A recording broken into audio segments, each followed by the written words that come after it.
Welcome to the Whatever Dating Talk podcast, where we try to make sense of the modern dating hellscape. I'm your host, Brian Atlas.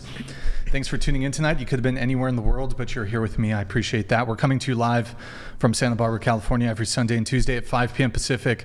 A few quick announcements. This podcast is viewer-supported, heavy YouTube demonetization, so please consider donating through Streamlabs instead of super chatting, as YouTube takes a brutal 30% cut. So if you super chat 100, YouTube takes 30. If you donate 100, Streamlabs only takes 3. That's streamlabs.com/whatever. Link is in the description. We do prioritize messages that are made via Streamlabs, and this is also serving as my legal defense fund for the lawsuit I mentioned on Sunday's show. If you want to interact nearly instantly with us and weigh in on the conversation, consider sending a TTS text-to-speech message. $200 and up triggers TTS. TTS is via Streamlabs only. If your chat or TTS is too toxic, we reserve the right to skip it. Please see the description for all other triggers and full details. We have channel memberships. To become a member, hit the join button. Tier 1 is just $5 a month. We're also live on Twitch right now. Guys, pull up another tab. Go to twitch.tv/whatever. Drop us a follow and a Prime sub if you have one. If you have Amazon Prime, you can link it to your Twitch. It's a quick, free, easy way to support the show. We got merch, shop.whatever.com. I'm wearing our Whatever hoodie. If you like it, get yourself one. Follow us on Instagram, @whatever. Any girls who want to be on the show, DM @whatever on Instagram if you can make it to Santa Barbara. Follow me on Instagram, @BD_Atlas.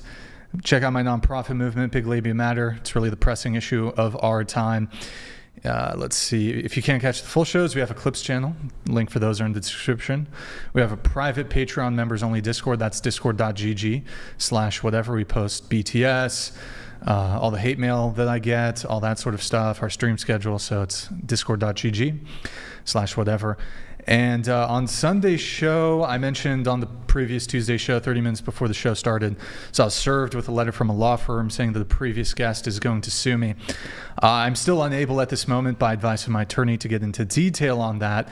I do want to clarify the title of today's video does not pertain to that. It pertains to a guest who was supposed to be here on time, but is different, but is running very late. I don't even know if they're going to end up making it. Who knows?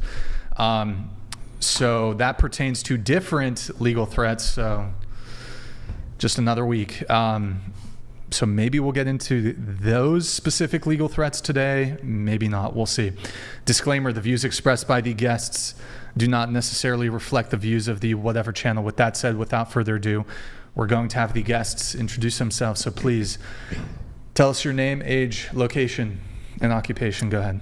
My name is Alyssa. I'm 28. I'm a real estate agent, and I also own a residential cleaning LLC, and I live in Austin. All right. Welcome back. What about you? Hi, I'm Bella. Online, I go by Bella Cakes. I'm from Michigan. I'm 21, and I do OnlyFans, and I also work at a coffee shop. Oh, you're from Michigan. Yes. Have you and Andrew crossed? I didn't know that you were from Michigan. But All right. What about you? Or actually, I'm sorry. What do you do on OnlyFans? I do sexual content. Well, no shit. Well, yeah, but like I just do like. Well, I mean, like some people do, like general. Boudoir. But I mean, just like, what do you mean by like, what do you do? Like boy, girl, solo content. Oh, I mean, I do solo and with my boyfriend. Okay, got it. What about you? My name is Jamie. I'm 24. I'm from Santa Barbara, California. I'm kind of in a break for work. I'm doing stay-at-home parenting. Yeah, Santa Barbara, California. What were you doing for work before that? I was a paraeducator. Okay. And schooling. Have you gotten your bachelor's or? No. Couple of years at the city college? Yeah, a couple of years at City College. What about you? Any school? I am in college right now, Okay. but I'm studying marketing, but Okay. I prefer not to like talk about that stuff. So. Well, you don't need to tell us where you go to school. Yeah. So you're studying, your major is marketing? Yes. Okay. And then schooling for you? Yeah, I'm halfway through with my elementary education degree. All right. Do you have a bachelor's yet or no? No. But that's what I'm going towards. Also, I mean, I have like a certification to be a real estate agent because you have to go to school for that too. Got it. What about I'm you? Yeka. I'm 35. I sell gold and silver, and I am in Bastrop, Texas. It's a small town about 45 minutes outside of Austin. And any school? I went to culinary school like 14 years ago. Okay. All right. Silver and gold. Yeah, with You- Wise Wolf any Gold copper? and Silver. You sell copper? No, but Nickel? I usually give out copper for free, Nickel? like with orders. Titanium? Palladium. Okay. All right. What about you? I'm Toria Brooke. I'm 31, and I'm a citizen journalist, and I also work for a senior advisor to President Trump. All right. And I'm in Palm Beach County. And age? 31. 31. Okay. What about you? Hi, my name is Hetty. I'm 30 years old. I'm originally from Los Angeles area, but I moved to Salt Lake City with my husband about 4 years ago, and I'm in between jobs right now. But I have a background in I have an art history degree, and worked in interior design previously. So I'm just trying to find my footing, see what I want to do. Stay-at-home wife. All right. I'm Morgan. I'm 18. I go to Santa Barbara City College, majoring in poli-sci. All right. Andrew? Yeah, my name is Andrew Wilson. I'm the host of The Crucible. It's a popular entertainment channel on YouTube. I'm a political analyst, political satirist, and I engage in conversations and debates from time to time. All right. I'm Brian Atlas, 35, Santa Barbara, California. Occupation, washed up over the hill, has been YouTuber. And welcome everybody. So we're going to go around the table and get everybody's relationship status. So are you like single, in a relationship, married, whatever it is? If you're single, how long you've been single? And what's the longest relationship you've ever been in? Go ahead. I'm single. The longest relationship I had been in was 5 years. Was that your marriage? Yeah. So I guess I'm divorced. Well, but sort of, because he did file for a retrial, but it's going to also end in divorce, so I don't know. Oh, hey, Jay. Thank you. Nico04 donated $200. Yo, thank you, man. Brian, per our conversation, please accept this donation as part of your legal defense fund. Thank you, I man. appreciate you and Andrew and all that you do. Let's go, boys. Get those legal donations in. Hey, really appreciate it, Nico. Sorry if I'm not pronouncing your name right, but thank you so much, man. We'll talk more on Instagram. Thank you, man. Single. The divorce is finalized. Because last time you were on the show, I believe it was still kind of Yeah, it was being worked out, or? Yeah, Yeah. And who filed? me. Okay. Yeah. And then, okay. What about, and that was your longest relationship, right? Yes. How long, when did the divorce go through? It was finalized in July, but we've separated. You've been separated for a long time. Yeah, since January. Okay. You'll have to give us a recap. Actually, yeah, why don't you just give us a recap on that whole thing? Okay. I met my husband through a mutual friend. I came over to his house twice and then kind of just never left. And we got married and had 2 kids and then divorced. Well, I filed for divorce. We split up like a year ago, essentially. And have not seen or talked to him since. I've tried reaching out on behalf of the kids to no avail. He didn't show up to the divorce, the first divorce trial. So I think he probably thought that I wouldn't go through with it. And if he just waited me out, it wouldn't happen. But it did. And then 2 days after we get the divorce decree, essentially he files for a retrial and suddenly has a lawyer and is fighting that now. So we're prepping to go to trial again. So, And, it defaulted to you, right? Because you didn't show up. Yeah. Yeah. Yeah. So that's why you filed. Yeah. Yeah. What'd you get? Did you get everything? I did. So the only things that I asked for is things that we agreed to before I filed. He has the house because he owned it before we were married. And I just asked for regular standard order custody, which is, for people who don't know, he would get them every other weekend. That's standard in Texas. I kept my car, he kept his vehicles, and he pays their health insurance and stuff. Metro, thank you for the gifted 20. Go ahead, continue. And then when it comes to child support, he didn't pay it, but after he filed for retrial, I got it once. Oh. So Okay. What, I'm a little confused here. So when you say He didn't pay child support. Was it court-ordered child Yes. support? Okay. And like no financial support of the kids essentially since I left. You haven't You- seen him at all? No. I've emailed him. I've called him. I actually just called him on their birthdays because their birthdays just passed and he didn't answer. So then I sent a follow-up email and he didn't answer that either. Jeez.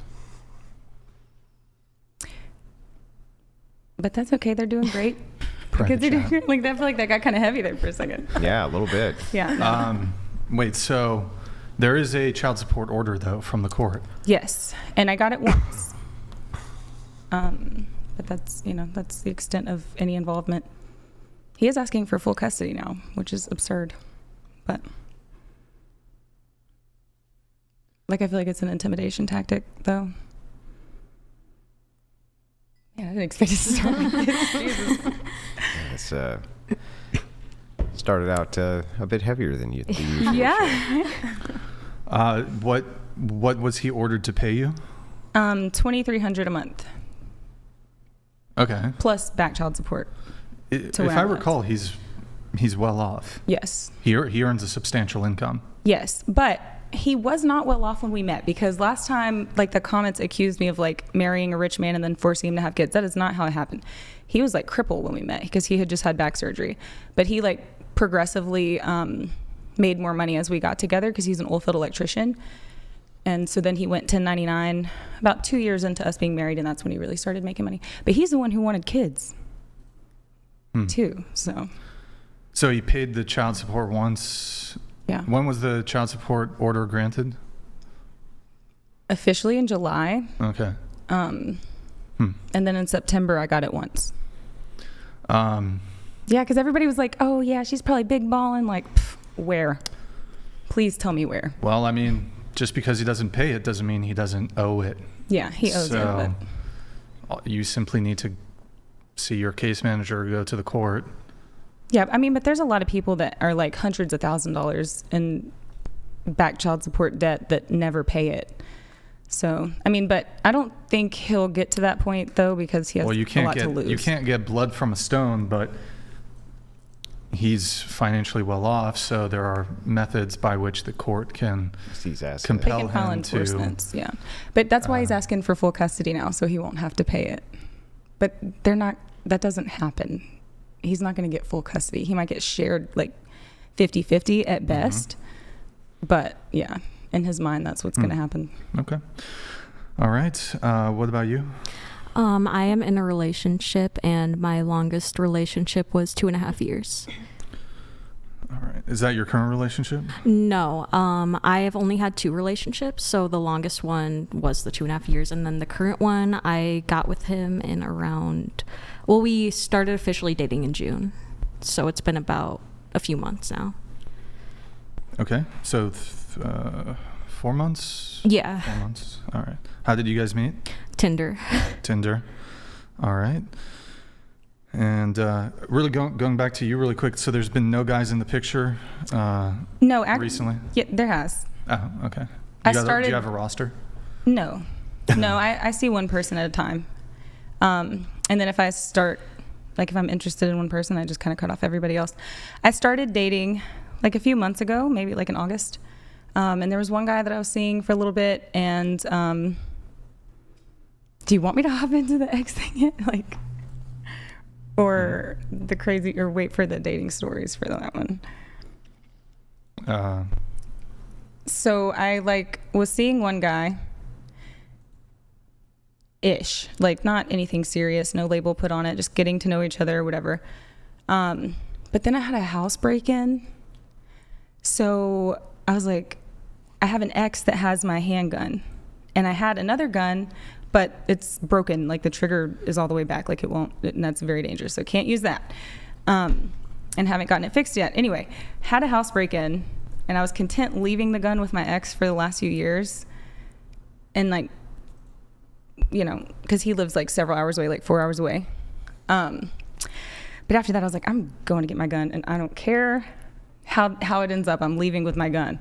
And so then I like ran into my ex, and then I guess we're talking now. By talking, you mean? Like it's like brand new. So, Is it ex-boyfriend? Glocktavius donated $200. Why is it that if a woman sleeps with a bunch of men, she's a slut? But if a man does the same thing, then he's gay? That's a really good point. Wow, Glocktavius. Double standards are messed up. That's pretty bad, yeah. Yeah, messed up. Okay.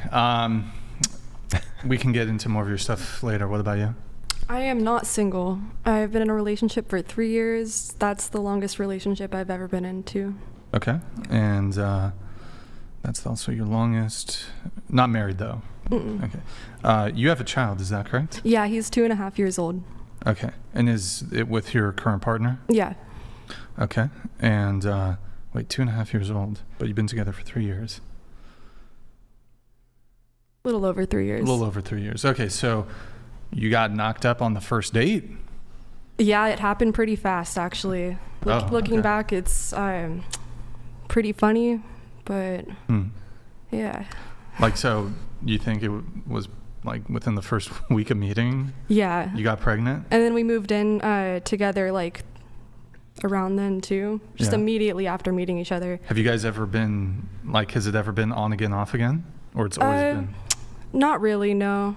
Like, we've had our ups and downs in the relationship, like I think any relationship, but we haven't had any breaks. Yeah.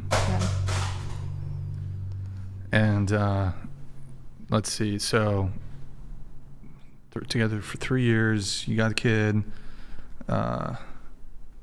Was it planned?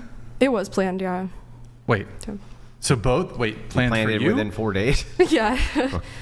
Okay. And he was like, want to get you pregnant, and you guys just met? Is that, how did it go down? Give us the details. Yeah. Well, when I met him, he was 29. He's, I think, 33 now. I was around like. You think? Yeah. Your We said he was. Long-term boyfriend and father of your child is. You think he's 33? No, he's turning 33 in December. Okay. But see, when I met him, he told me he was 28. He looked maybe even younger than that, but Wait, he was he lied actually, about his age? Yeah, he was 29 though. But he wanted to seem younger, I guess. By a year? Just kidding. By a year, yeah. And so, but it was planned. You said it was planned. Yeah. So he was like, well, are you on birth control? And you said, nope. Yeah. And then. I said I could get pregnant, and I think what was it, like the first week of us dating, he was like, we would make some pretty beautiful kids. And yeah, I don't know. So let's try it out. Yeah. Looking back, it was a little fast, but would never. Love at first sight. Yeah, love at first sight, for real. And I wouldn't take it back. Well, yeah. All right. Interesting. What about you? I've been single for almost 5 years now, and the longest relationship I've been in was 4 years. All right. Is that the one that ended 5 years ago? No. Okay. That ended like 8 years ago. So the most recent relationship that ended 5 years ago, who ended it? He did. And then the 4-year relationship, your longest one, who ended it? I did. Okay. And you've been single for 5 years? Have you been celibate for 5 years? No, 3 though. You've been celibate for 3 years? Yes.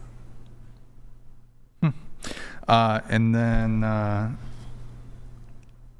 what's in the 5-year single period, what's the longest period of time that you've been dating somebody? In the 5 years, Like probably couple like months, a few months. Yeah, few like months. 3 or 4 months. Okay, nothing serious though. No, I've never have. Okay, all right. And you have a kid? No kids. No kids? Okay. Never married. Never married. You don't have kids? I could be mistaken. I could have sworn on your Instagram there was a bunch of photos with you and a child. Probably my friends all have kids. I have pictures with her kids and all my friends' kids. Yeah. Sure. I love No kids, but I don't have any kids. What about you? Longest relationship was 8 years, and I've been single for 1.5 years. Single for 1.5 years. Longest. Married? Nope. No kid? No Any kid. kids? And single for 1.5 years, Was it the 8-year relationship that ended? No, it was not. Okay. Got it. And you say you're from Texas, right? Or I'm originally from New Jersey, Oh, but New right now Jersey. I live in Florida. Yes. Oh, what? You got an accent. You got a bit of an accent. Well, I grew up in New Jersey, and then I also moved to Colorado when I was about 4, so I lived there till I was 12. Okay. Maybe that influenced some of it. Was it like a rural part of Yeah, Colorado? I mean, I lived in various towns in Colorado. Okay. But Yeah, you got a cool accent. All right. What about you? I'm newly married. I just got married in May, and this is my longest relationship. I've been with my husband for a little over 4 years now. All right. Congrats. Thank you. And you said it's your longest Yeah. relationship. All right. And got it.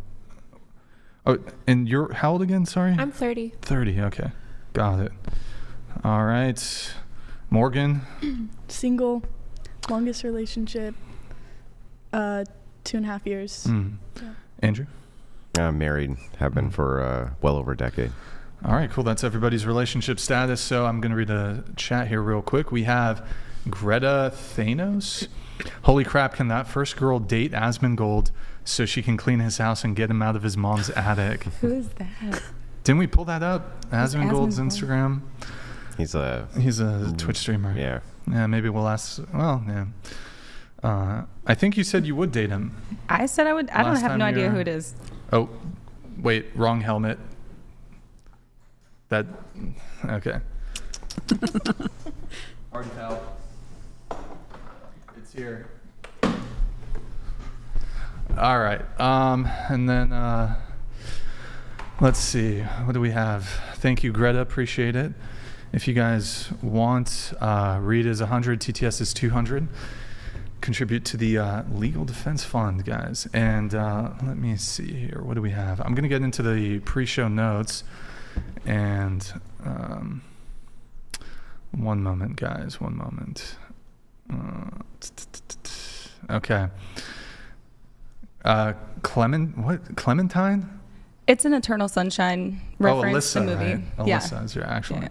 And you used to do, but no longer do, was it OnlyFans and stripping, correct?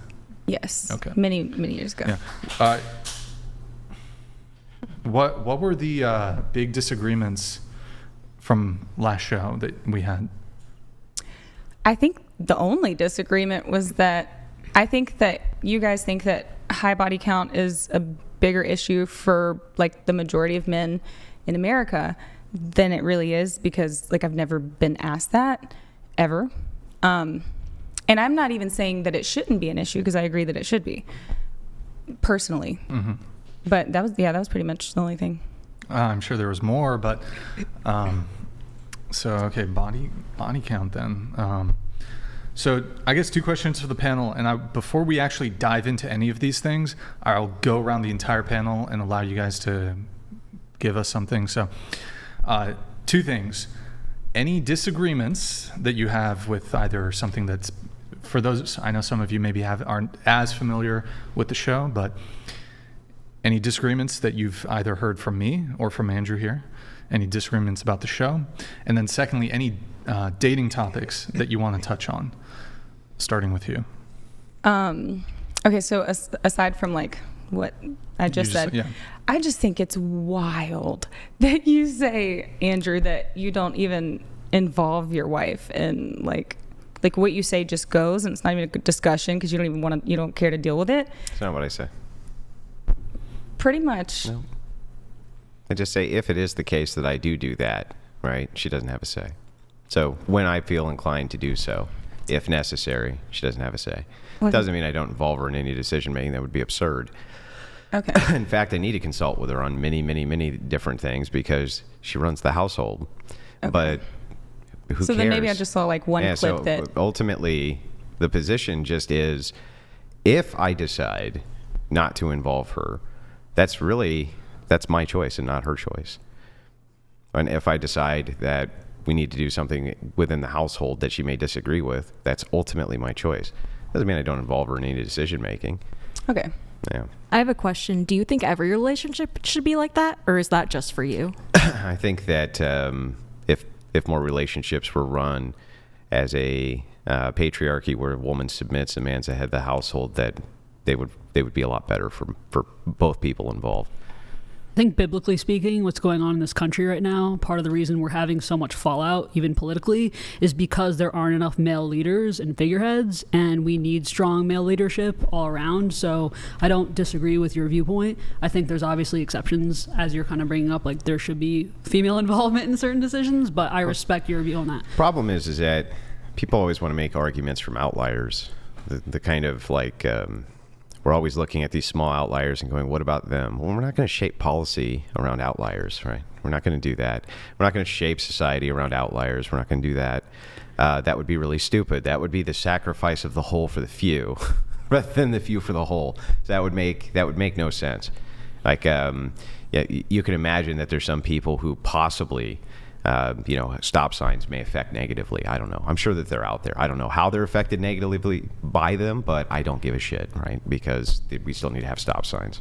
So I ultimately don't care. I'm not going to be like, oh, well, let's go ahead and redo everything when it comes to, you stopping at an intersection because that affects your mental health. Yeah, some retarded like shit. I right? agree with you. Like, I think there is like a biological aspect to like relationships and like gender roles and all that.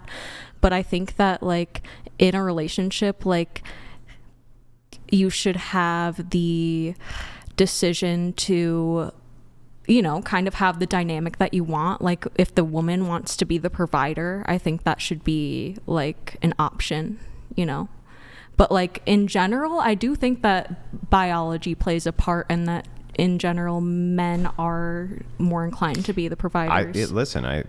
I agree that if a woman wants to be a provider, she should be a provider. I would just advise any man who is with a woman like that to get the fuck away from her. That's all.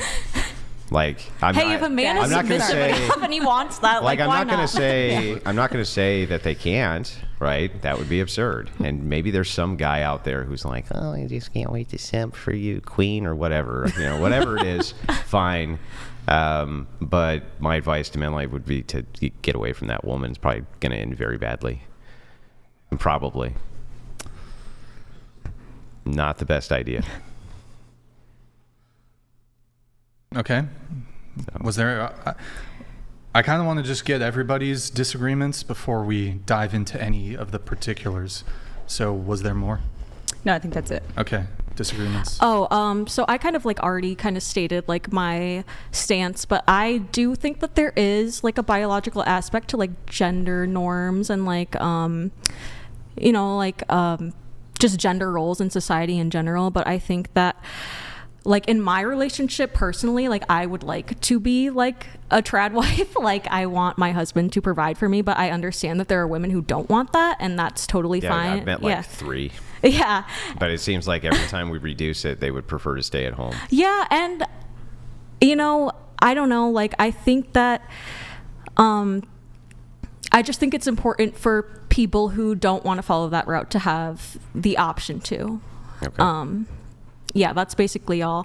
And I do think another thing that was that I mentioned is that I do think that women have it a lot easier like in the dating realm. But I think that a lot of that comes with a lot of scrutiny as well, like from, like patriarchal ideals from society. Okay. Okay. And that's a dating topic you want to hit on. The women have it easier when it comes to dating. Yeah. Okay, yeah, we have that in the notes. Any disagreements? Not really, no. Okay, any dating topics you want to hit on? Dating topics. No, I guess anything I could add is that there should be stop signs as a metaphorically, there should be stop signs in certain areas on the road, but I completely agree. Like, if somebody wants to be a trad wife, and it works out for the family, then that's cool. But it also like if somebody's going to be doing all of that work, like all the house cleaning and such, like they need to be provided for. And I think that let's definitely get back to that. In society now, it's harder because things are so expensive for like every family unit to do that. Like typically, women have to work too in the family, and I just would hope in a perfect world. Nobody would be putting all of the responsibilities on one person in the family. maybe we can just jump in now. It seemed like, Andrew, you wanted to, you had something on this? We can just jump in now? Yeah, well, I just want to make sure I get the position down. So if the woman's staying at home, she should be provided for, right? Yeah. Okay. What does that look like? It looks like taking care of the house, taking care of the meals. No, her being provided for. What does that look like? Oh, well, provided for financially, like well, women will kind of often tell me there's like a trope, right? They go, well, if I'm staying at home, I'm cooking and cleaning and taking care of the kids, basically, right? And I drive them to school, and when they have a toothache and when they're sick, I take care of them, blah, blah, blah, blah, blah. Yep. I get all that. What's the expectation for being provided for, though? What does that look like? having everything you need and never well, what is that, stressing out about it. Everything, but what is that? When you say need, does that mean like a bowl of gruel a day because that sustains you? No, what does it look like? Living happily, like being able to have all of the things that make somebody comfortable, Comfortable. To live in comfort, yeah. Okay, so you think that if you're going to be a stay-at-home mom, you should live in comfort? You should have the things you need and some of the things you want, yeah. This really doesn't tell me anything. So you say you should have the things you need. Okay, need's a very subjective word, right? What do you need? You need to sleep, you need to drink water, you need to eat food. You need gas, yeah. Yeah, you need stuff like that. Yeah. Okay, I get it. You need those things.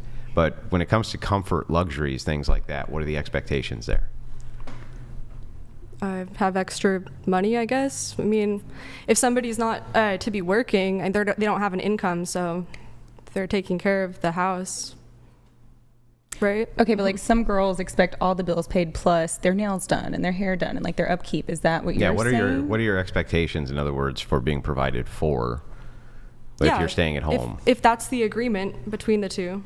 Well, what are your expectations? Well, hang on. Before we get to me, can we finish on the inquiry here? I'm just curious.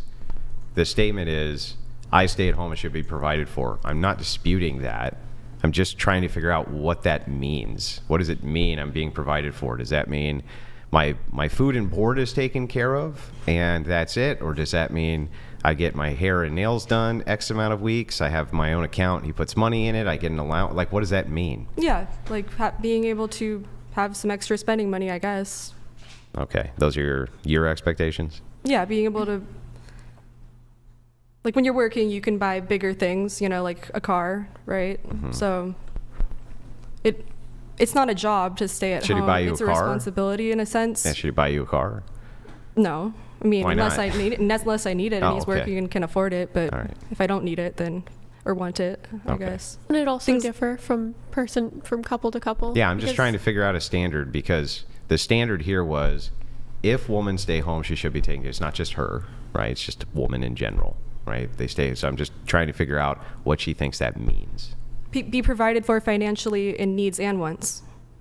And wants. Yeah. Also, well, where do we draw the line on wants? I feel like, I feel like a good comparison to make, and I hate to make this comparison, is like how you would like take care of your child, like kind of like buy them clothes, like buy them, give them the funds to do that kind of stuff. And I feel like that's kind of treat like your woman like a child? No, I don't think you should treat her like a child. I think that you should like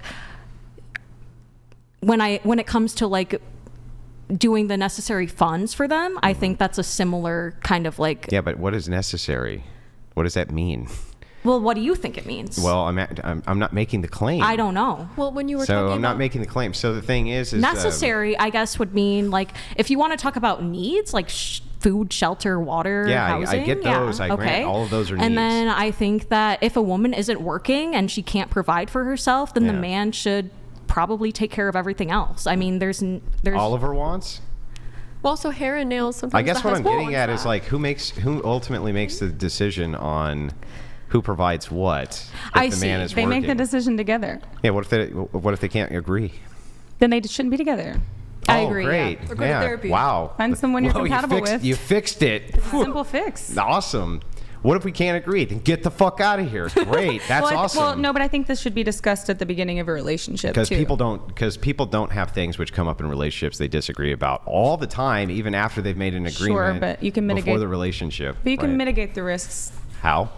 by speaking about it ahead of time. That Sure. doesn't mean that nothing will come up to change. Right. So since we know that so then how do we there's answer gonna this be- easily? Well, here, I'm not for a bunch looking of, for an easy answer, right? So then are we discussing just the initial? We're discussing all of Who's going it. to be happy Hang at on. the end of this? Hang on, let me answer to this. We're discussing all of it. So let's Okay. start with this idea. You have children, right? Yes. Doesn't that change the dynamic in a relationship?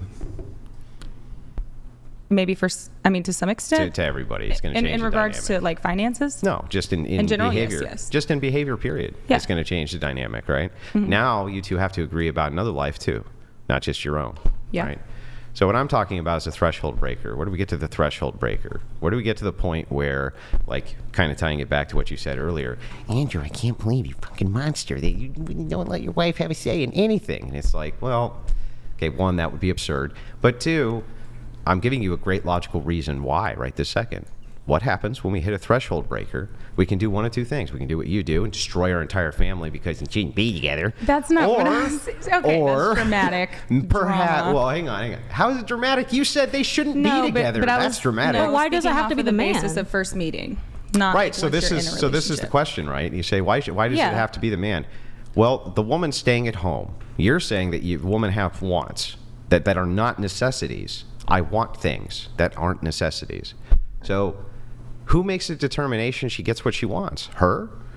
If she's relying on the money from the man? I mean, that's actually fair if that relationship has that dynamic. I guess that would be, but I like, again, going back to like what I was saying before, like I think like this is like a relationship, like by relationship basis, like it depends on the relationship. Like for you, that might we're work. entailing the relationship right now. So which do you is want the us woman each staying at to home. answer individually? Okay, 'Cause, yes. like, So I agree in this So situation. we're entailing the relationship right this second. We're saying in this relationship, the woman's staying at home. The man's providing not just for what her needs, but for her wants as well. So if he's providing for needs and wants, plus, like, for instance, she might have all sorts of frivolous shit he doesn't care about. Guarantee you, in fact, he does. Right? Okay, you're going to spend money on that frivolous shit, fine. Guarantee you that there's going to be plenty of things that a woman gets that he literally does not give a shit about. Right? That's not really even going to be up for debate. That's going to happen. So if that's the case, right, who's the threshold breaker? Who gets to be the ultimate symmetry breaker, the decision maker when the two people can't agree? if he makes the money, Yeah. I think from the onset it- of a relationship, you know. if a woman's looking for something that's a lavish lifestyle, then she should be targeting a man who's going to provide that lifestyle, and you can't expect that out of somebody who is not living that life. So, like, if you're a blue-collar guy that might not be making as much as, you know, a Saudi prince, then if she wants a lavish lifestyle, then she should not be going for that blue-collar guy. Yeah, while I agree that that's true, I think that this is scalable. So he's saying, like, what if he, like, loses income or something, then how do you adjust? The point he's trying to get to is that if he makes the money, ultimately he gets to decide But, what like- it's spent on. Yeah. To Wait, is summarize. that even? Well, I mean, one, I would agree that, yes, that's true. But also further, I take it one step forward and say you actually, because there's only two people who are in a relationship, right? Unless you're a fucking weirdo. But normally you have mommy and you have daddy, absent blue-haired Coomer gremlin. So ultimately, I would think since there's two, you guys are going to have a disagreement at some point. Somebody has to be the decider. Somebody's got to do it. Somebody has to be the one who breaks the symmetry, right? I don't see a way around that. I've never seen a way around it. What if you had like a random No, I number agree. generator? What's that? What if you had like a random number generator and you like flipped a coin? Yeah, okay, so let's say you flip the coin and you still disagree. Well, you have to go whatever the coin flips. You don't have to do shit, right?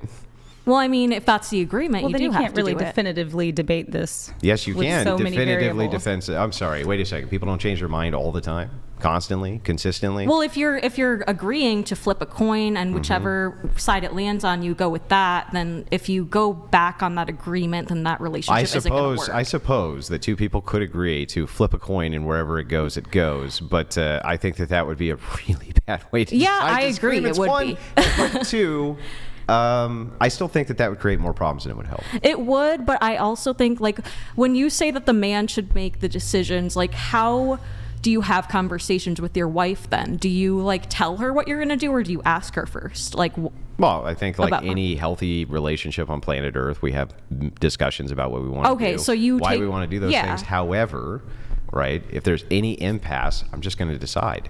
And there's many times. Can you give me like an example of like a time where you had to put your foot down?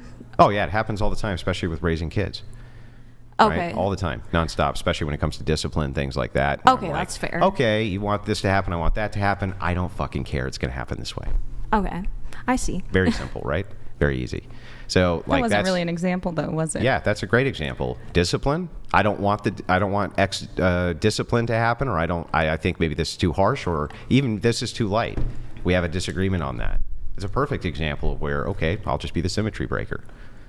Okay, ultimately, I'm going to make the choice. And I think that that's actually necessary. Yeah. Honestly, I see, like I said, I don't think that it works in every relationship, but like for me personally, like I don't like making decisions, so I like having that in my relationship I think too. when there's a Like, good balance of masculine and feminine energy, if the man leads, it allows women to sit in their feminine, and that's what we're so desperately missing right now in this country. Like, it's actually sad. I mean, I grew up with a single mother Oh, no, for I the think most we got part, plenty of feminine and energy. I think that for the most part, From men. Yes, I'm agreeing. if we had Not from women, but from men. if we had more of strong relationships and nuclear family, then women wouldn't be forced as much to work on their own as much as they are, and they'd be able to rest more in their feminine. So I think it's kind of a That's why I'm co-joint voting issue. for Kamala, to try to get back to that strong. You mean fraudulent? What do you Fraudulent mean? femininity? You don't like that I'm voting for Kamala? Hey, to each their own. I'm not the I one mean, making the she's- vote. are you actually? He's Okay, got to be I was trolling. like, He's okay, trolling. no. He's trolling. All right, so clip it. I was like, maybe there's some sort of like, I don't know, like reverse psychology or something in voting for her. No. She said that I knew. She has, she like works for a senior Trump Oh, advisor. yeah. So I thought that would just That makes sense, introduce yes. like pressure for no particularly good reason. But anyway, so back to this. Yeah, I think this will always be the case. I think anytime you have two people, or what you'd say two consciousnesses, which come into contact, they necessarily try to dominate each other no matter what. I don't care what the circumstance is. Something like that is occurring. So since I think something like that is always occurring, I don't think it's any different in a relationship. And one of the personalities is going to have to be dominant. So They're always going to have to be dominant. my question is like, so what about like in like a lesbian relationship? Like who do you think there's like the Who butch cares? They all or get whatever? divorced. Who cares? Well, I mean, like it's a question. Like they exist. Like, what do you think there? Also, just I have an additional question. Also, in dwarf relationships, I'd like your comment on like that dynamic. I think that one should wear shoes that lift them an inch, and then they got the advantage, right? Okay, so back to this in lesbian relationship, I don't care. They're outliers. So I just literally That's don't give a fair. shit. I mean, like, so you do agree that there are straight, like, heterosexual relationships where the woman is making the decision and that is healthy for that I relationship? don't think it's usually healthy. There could be. But there are? I'm going to concede that logically there's going to be some. Okay. There has to be some relationship somewhere where some fucking simp loser is letting his woman tell him what to do. I don't think it's that rare. And he's totally okay with it. Like, I agree. No, it's not rare that they do it. It's rare that they're okay with it. That's what I think. I think that they would prefer not to have that dynamic, Understandable, even if yeah. they had it. So I think a lot I of think those women- relationships, they are not happy. Yeah, like the women aren't happy either. yeah, 'Cause so I did talk okay, to a guy like perfect, that, and it was perfect. So I mean, awful. can I logically accept that such relationships occur? Of course, and that there's some asshole somewhere who just loves that shit. Yes, there's guys who like getting their balls stomped on. I know, because I've had women on here who tell me that they paid them to do it. So clearly there are insane lunatics all over the place who want crazy shit, but who cares? I'm not going to advocate towards any of that, because that's definitely the exception to the norm, the exception to the regular. I think generally, right, if we were to take the whole into consideration, the kind of best family dynamic is cross-generational nuclear. And since it's either cross-generational or nuclear, that because you need a mom and a dad at home, that you're going to have to defer to the man, because generally his job's to protect the family. And he's the one who can do that, is capable of, and the woman usually is not. And so since that's the case, I think he gets to be the symmetry breaker. That seems completely reason-based to me. Are there any areas in your relationship where you do take your wife's advice? Because, for example, with my husband, Take her advice all the time. Okay, I just wanted. I mean, there are some. It goes like areas- this. I'm like, honey, I'm about to troll these stupid ass feminine. What do you think of this tweet? I have a question for you. happens every day. What do you think like women's strengths are like compared to men? Their strengths? Yeah. Well, in which way? In every way, because I feel like a lot of the time, like They when can have we- kids. Are you That's not serious? necessarily. Well, I was gonna say also earlier. Yeah, I don't. Well, listen, I'm going to be totally honest with you, and we can Like, why are you with your and by the wife, for way, example? we can debate this right now, and I'm going to enjoy it. So, here's my position: women can have children, men can't. Women are literally better at men than at nothing. Better than men, literally at nothing on planet Earth.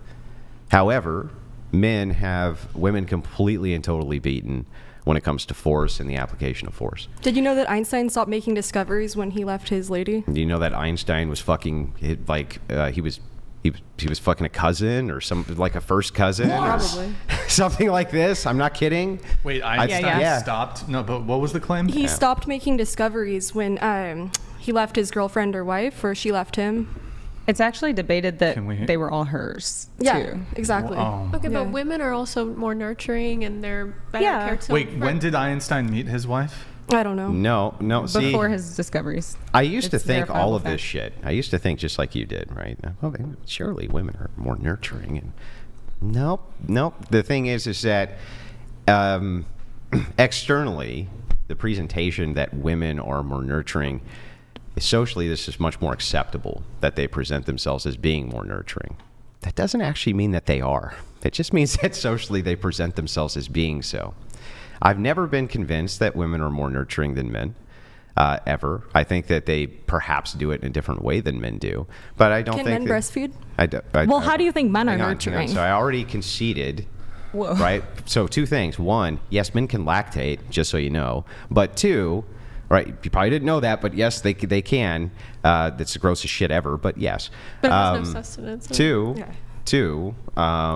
to this point, I already conceded reproduction as being the only thing a woman can do that a man can't. But you came from us, so how would What does you that guys have to be do with here anything? Without our reproduction? I also came from the reproductive genetic material of my father. Or did you think that women unilaterally got pregnant? Do you think that they unilaterally get pregnant just on their own? They're asexual, snap their fingers and become pregnant, or does it require male genetic material? Well, why do you disagree that women are more inherently nurturing? Because when I look at the stats for abuse rates of children and things like this, I used to think all sorts of things. I used to think that men were far more likely to SA than women. It's not true. I used to think that... Wait, what? Okay, what exact stat is that? Yeah, well, actually, I can pull them all up. but- I'd like to see it. But Yeah, if and I- women and I'm- are and at like, home- hang on 1 second, okay?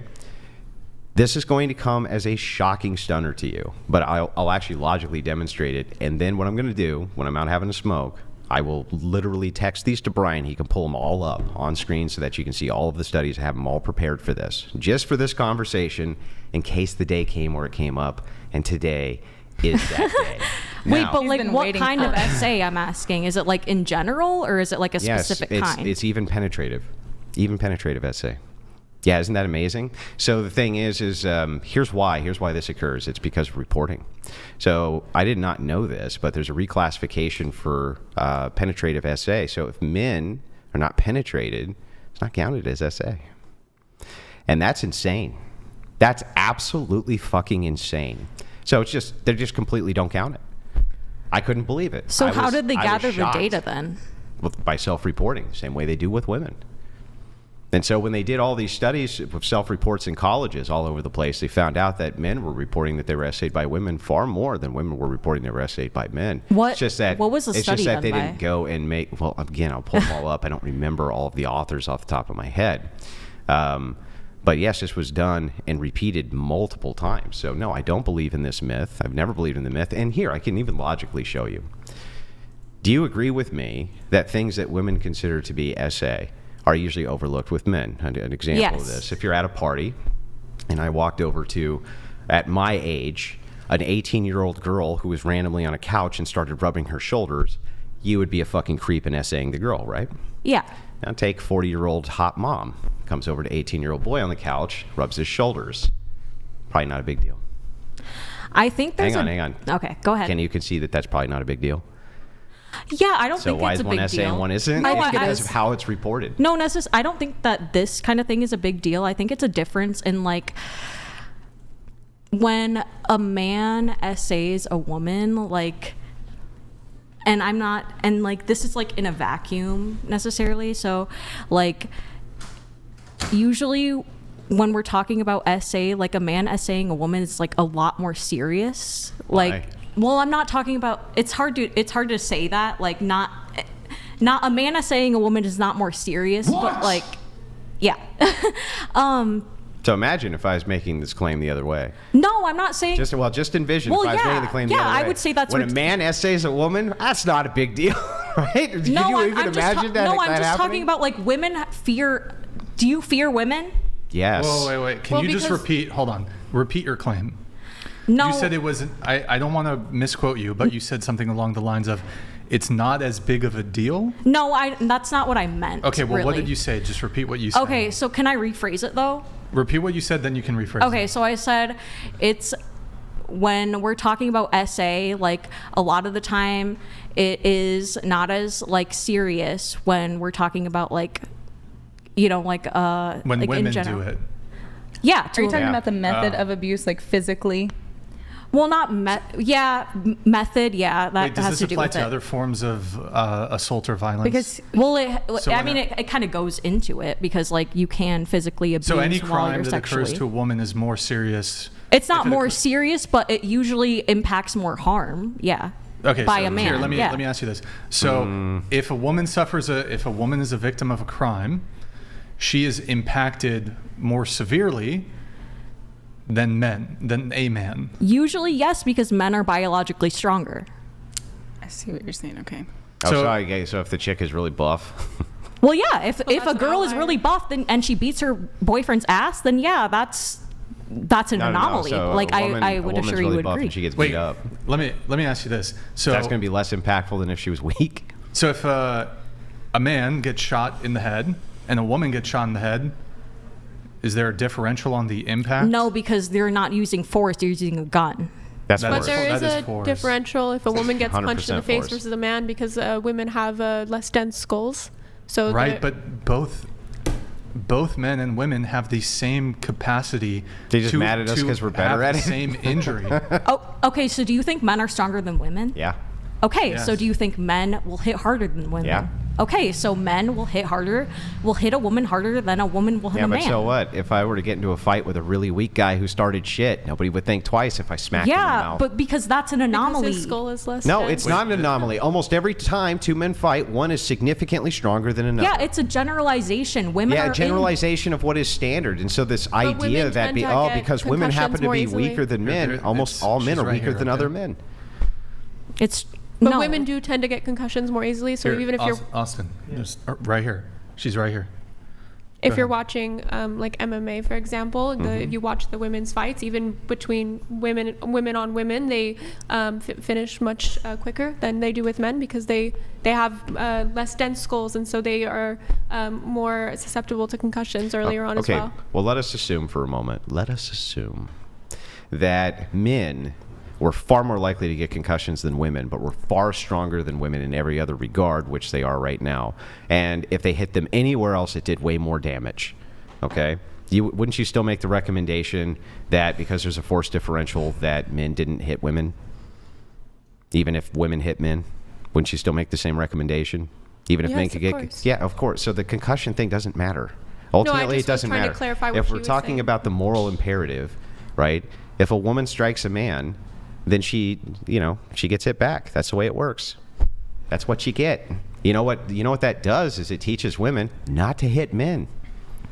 There's a really good Bill Burr bit on that, by the way. Yeah. I mean, I don't think anybody should be hitting anybody. I That- just I mean, think that's that great. There's usually a difference. Like, I don't think anybody should get cancer, yeah. But like, they're going to. And so the thing is like, since they're going to, I want to have some kind of reasonable policy and some type of reasonable social policy around how you deal with the fact that because it's going to happen. Women get really mad. They hit men for some reason socially unacceptable for men to hit them back. And the answer to this is, well, it's because they're weaker. And it's like, okay, but every time a man gets in a fight with another man, the other man is also weaker than him most of the time, right? Do you think that there should be battered men shelters?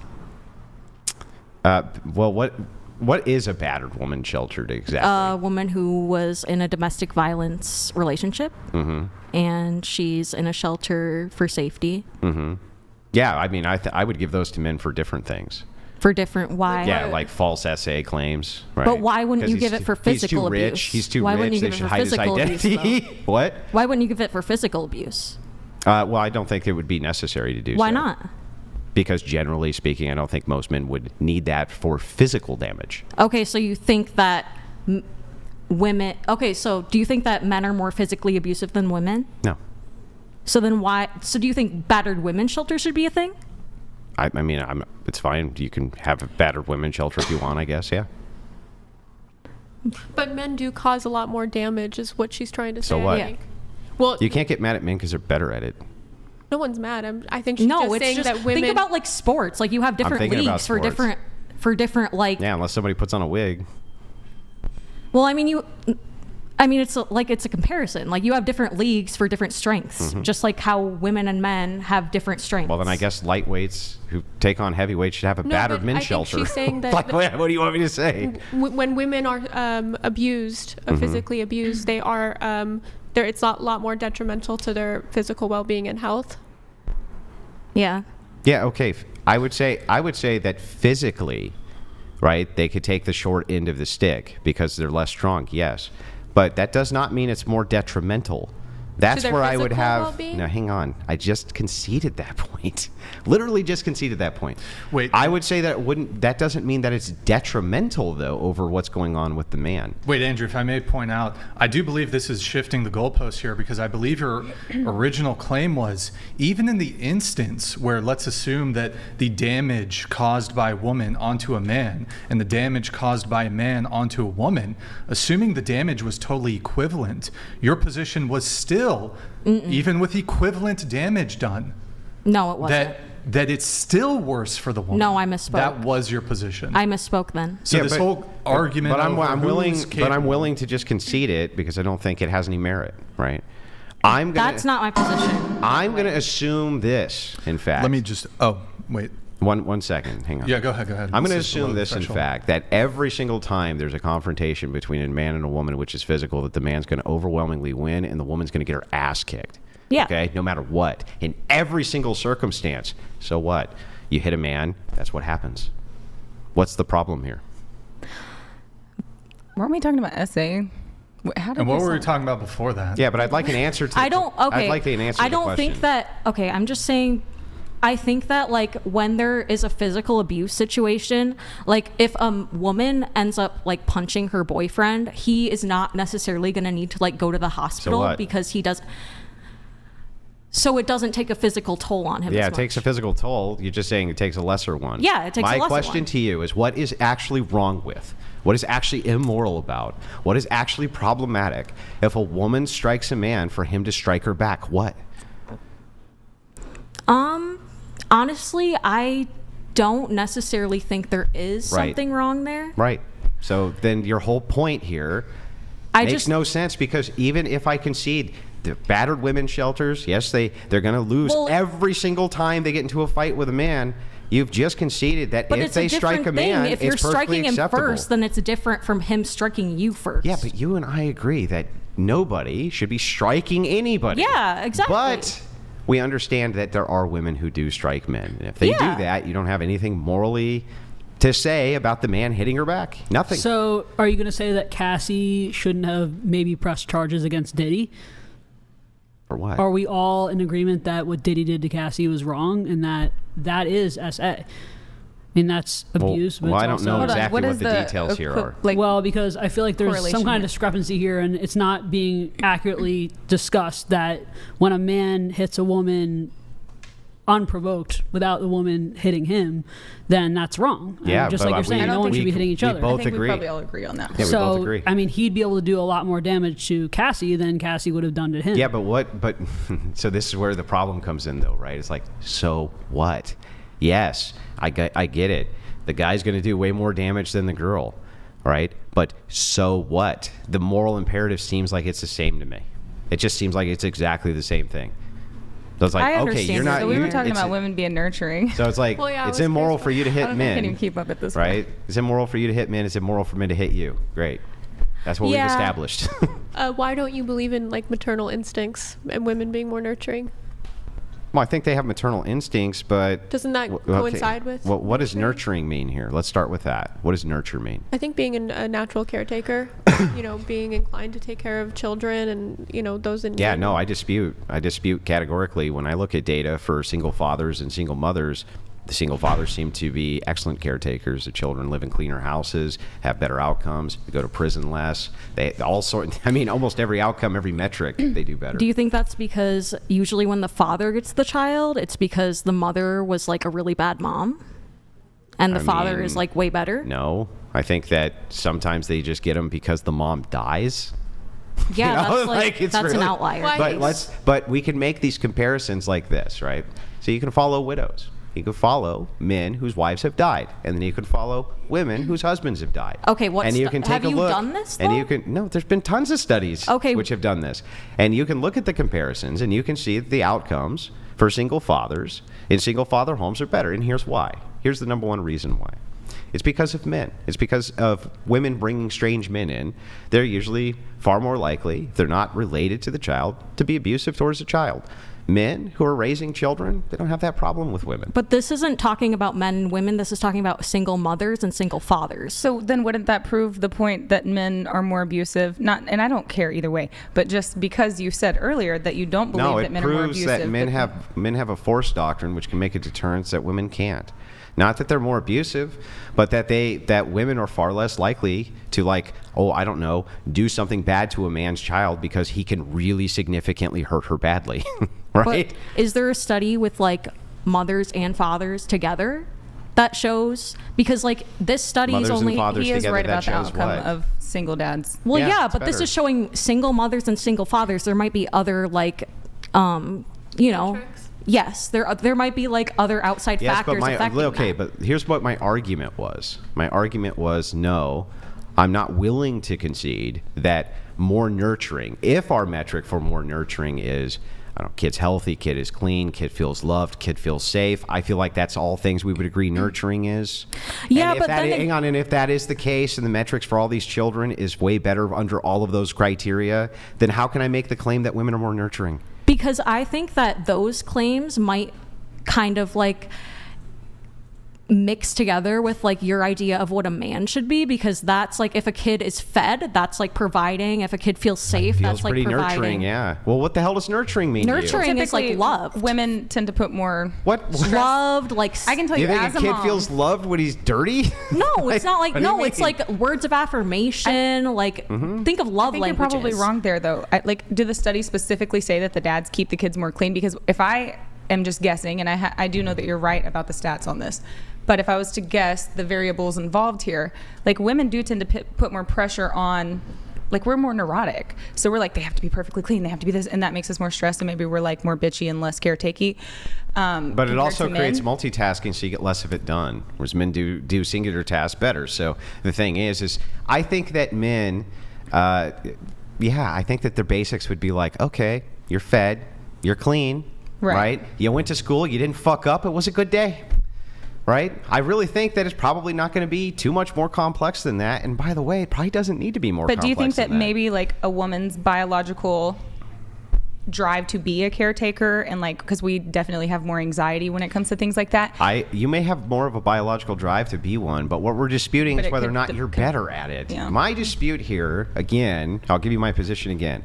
There is not one thing a woman can do that a man can't do equally as good, if not better, but there's multiple things that women cannot do that men can do much better. So if men could have children, would you date men? No. So why? Okay, so then why are you dating women if the only thing they can do better is have children? What did I Well, that's give a you? biological What attraction, did like, I that's give not you the here. criteria here for?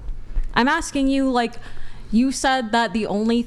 Okay, so why are you with your wife, for example? You mean the mother of my children? Yeah, why are you with her? Because she's the mother of my children and I love her. Okay, why do you love her? But for all sorts of different reasons. Why? Give some examples.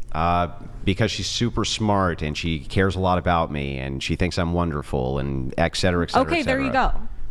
There I go. What? What are you talking about? How does this demonstrate that women are better Okay, at any of these tasks than men? I can don't give you an get it. example of women being more Wait, nurturing. are you saying because she has all of those that I should feel like attracted to men No, if because they have why, those? okay, What are you because talking why about? wouldn't you be with a man who's better? Because I don't want to fuck men. But why don't you want to? Because they're fucking men. What do you mean? Why not?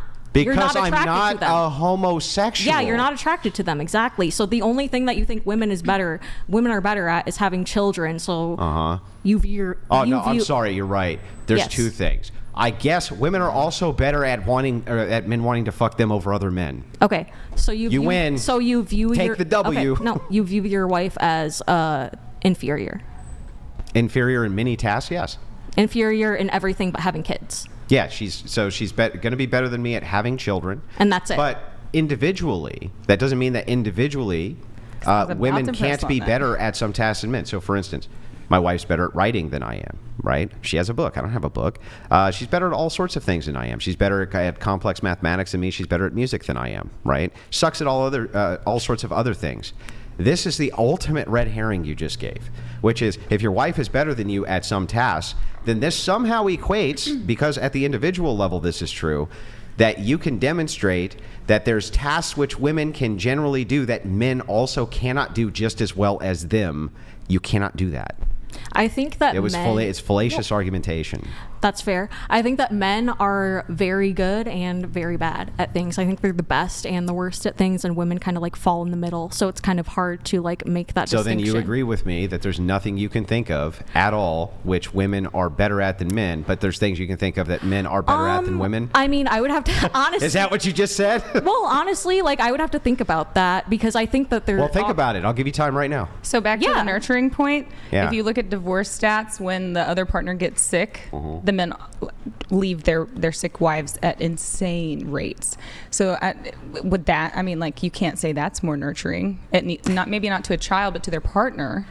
Well, In also- that regard, women are definitely. Well, I'm proven not to be more familiar nurturing. with exactly what studies that you're looking at, right? And this could have something to do with how long they've been there. If there was, because women could be more likely, for instance, to conceal sicknesses. They could be more likely, for instance, to conceal certain things which have been going on, which led to certain sicknesses. So there's justification. I don't know because I'm not familiar with the stats that you're citing. There could be all sorts of reasons for this, which have nothing to do with nurturing, but have to do with justification. Also, careers that You should lend look it up and then themselves circle to back at some nurturing. point. We should do that, and I'll take a look at the study, sure. Careers that lend themselves to nurturing and caretaking, like nursing and teaching, do have a much higher No, rate of female hospital, worker. they do. I agree. Hospitals are absolutely begging for male nurses, and they're begging like you can't believe for them because they want physically strong men to be able to move patients But why don't they choose to go into that if they're more nurturing? because they can make a lot more money doing other things. Okay, so they're not passionate not about very being interested nurturing. in- they're women not are okay. So why particularly don't interested Women at can it. make a lot of Yeah, money women doing can other make- things What? too, and they no, don't no, choose see, to. see, They that's don't just- have a propensity. Hang on, for- this is where we're going to have some disputes.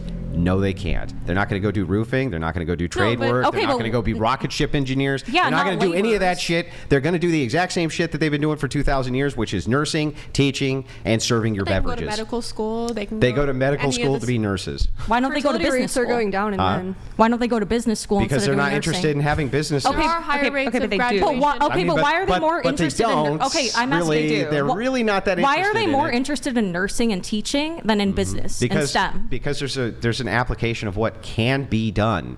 I think they also have a Can higher be propensity done. for nurturing Yeah. and caretaking. No, I think it's a limitation on what is possible. What is possible for most women? I don't think But most women are- it is Hang on, I'll possible for answer to women to this. go into medical I school. don't think most women can do roofing.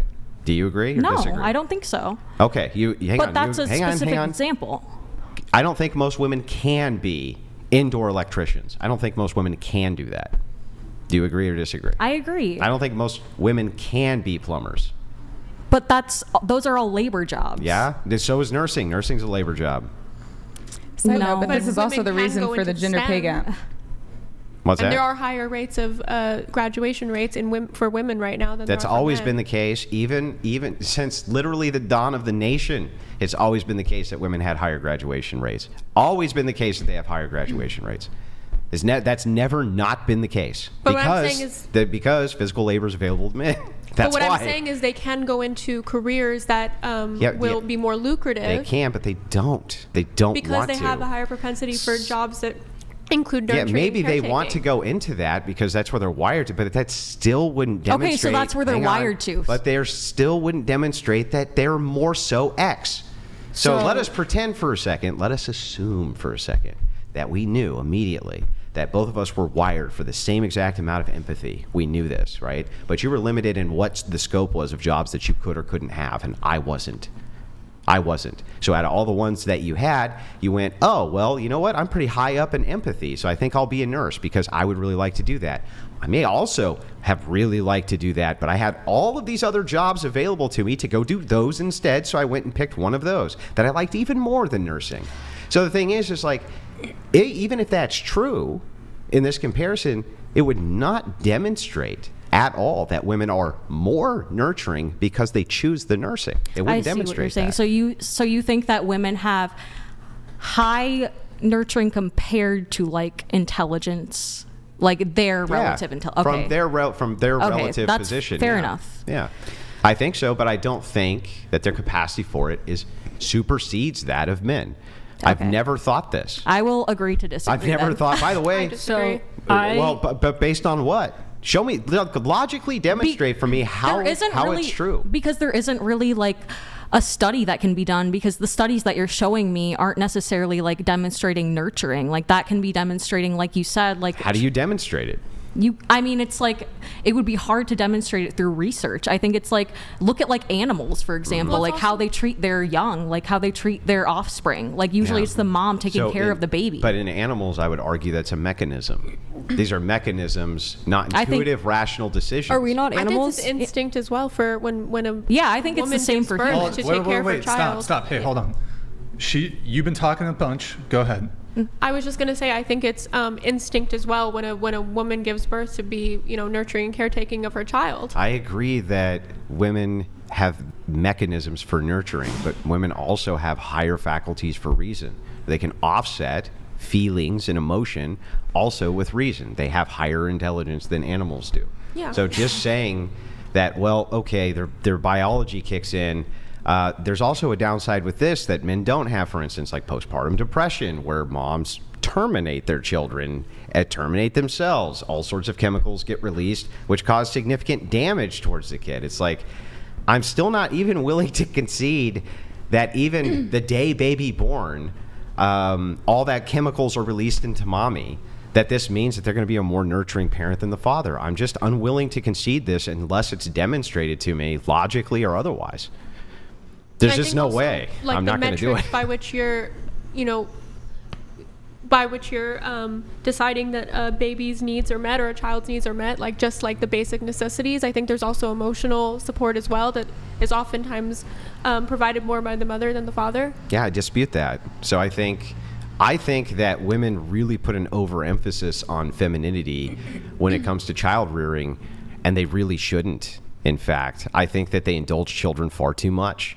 I think that they spoil them far too much. I think that they give in to their emotional demands far too much. And I would say that's counterintuitive, in fact, to caretaking and to nurturing. I think that's counterintuitive to it. Well, That's why you see single moms with these big fat kids, for instance. It's because they overindulge, let them It's have the because they're sweets. okay, but also that's why a lot of us are single moms, because the mother overindulged her son and like enabled his bullshit, and then now he doesn't know how to like Correct. properly function. So the with thing is empathy like and responsibility. I consider these things. No, I don't think that that's because you do these kind of overindulgences that's actually nurturing.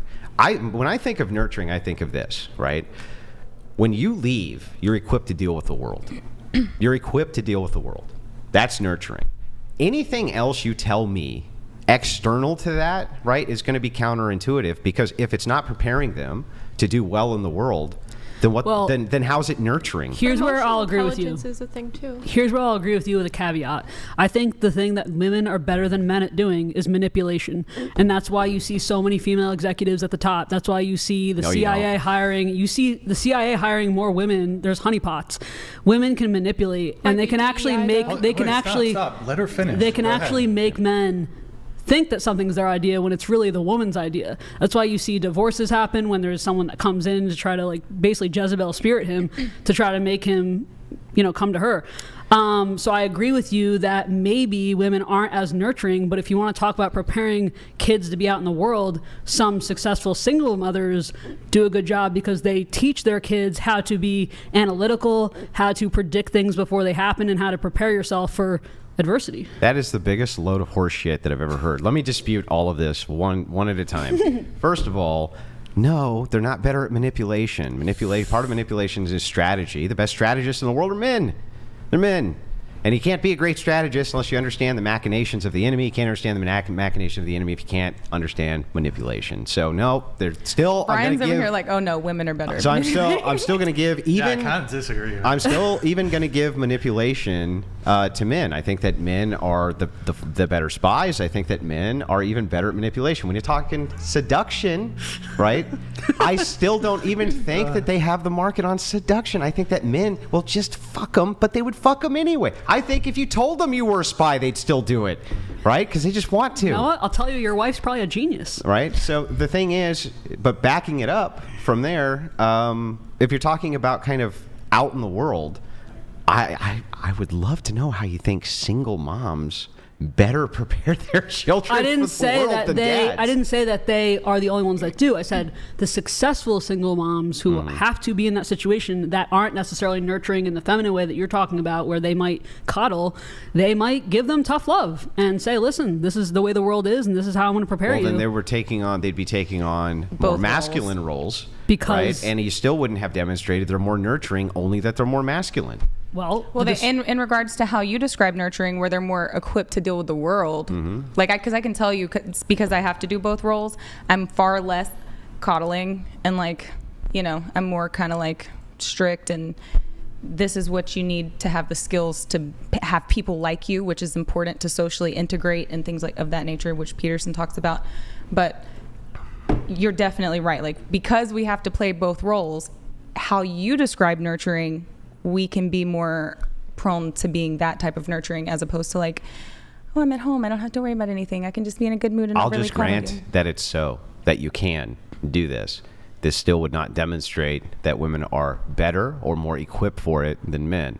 So again, my initial argument would still stand that there's a whole slew of shit that I can point out that men are way better at than women, but I don't think women can point out a damn If women thing. are not better, then why are anyway, fertility rates going down in men? And by 2070, I think the world's going down in women, population- too. microplastics. No, not as much as men. Oh no, just as much. In fact, let's take a look. Hail and well met. Lol Oh, hey, Lol Paladins Paladins. donated $200.02.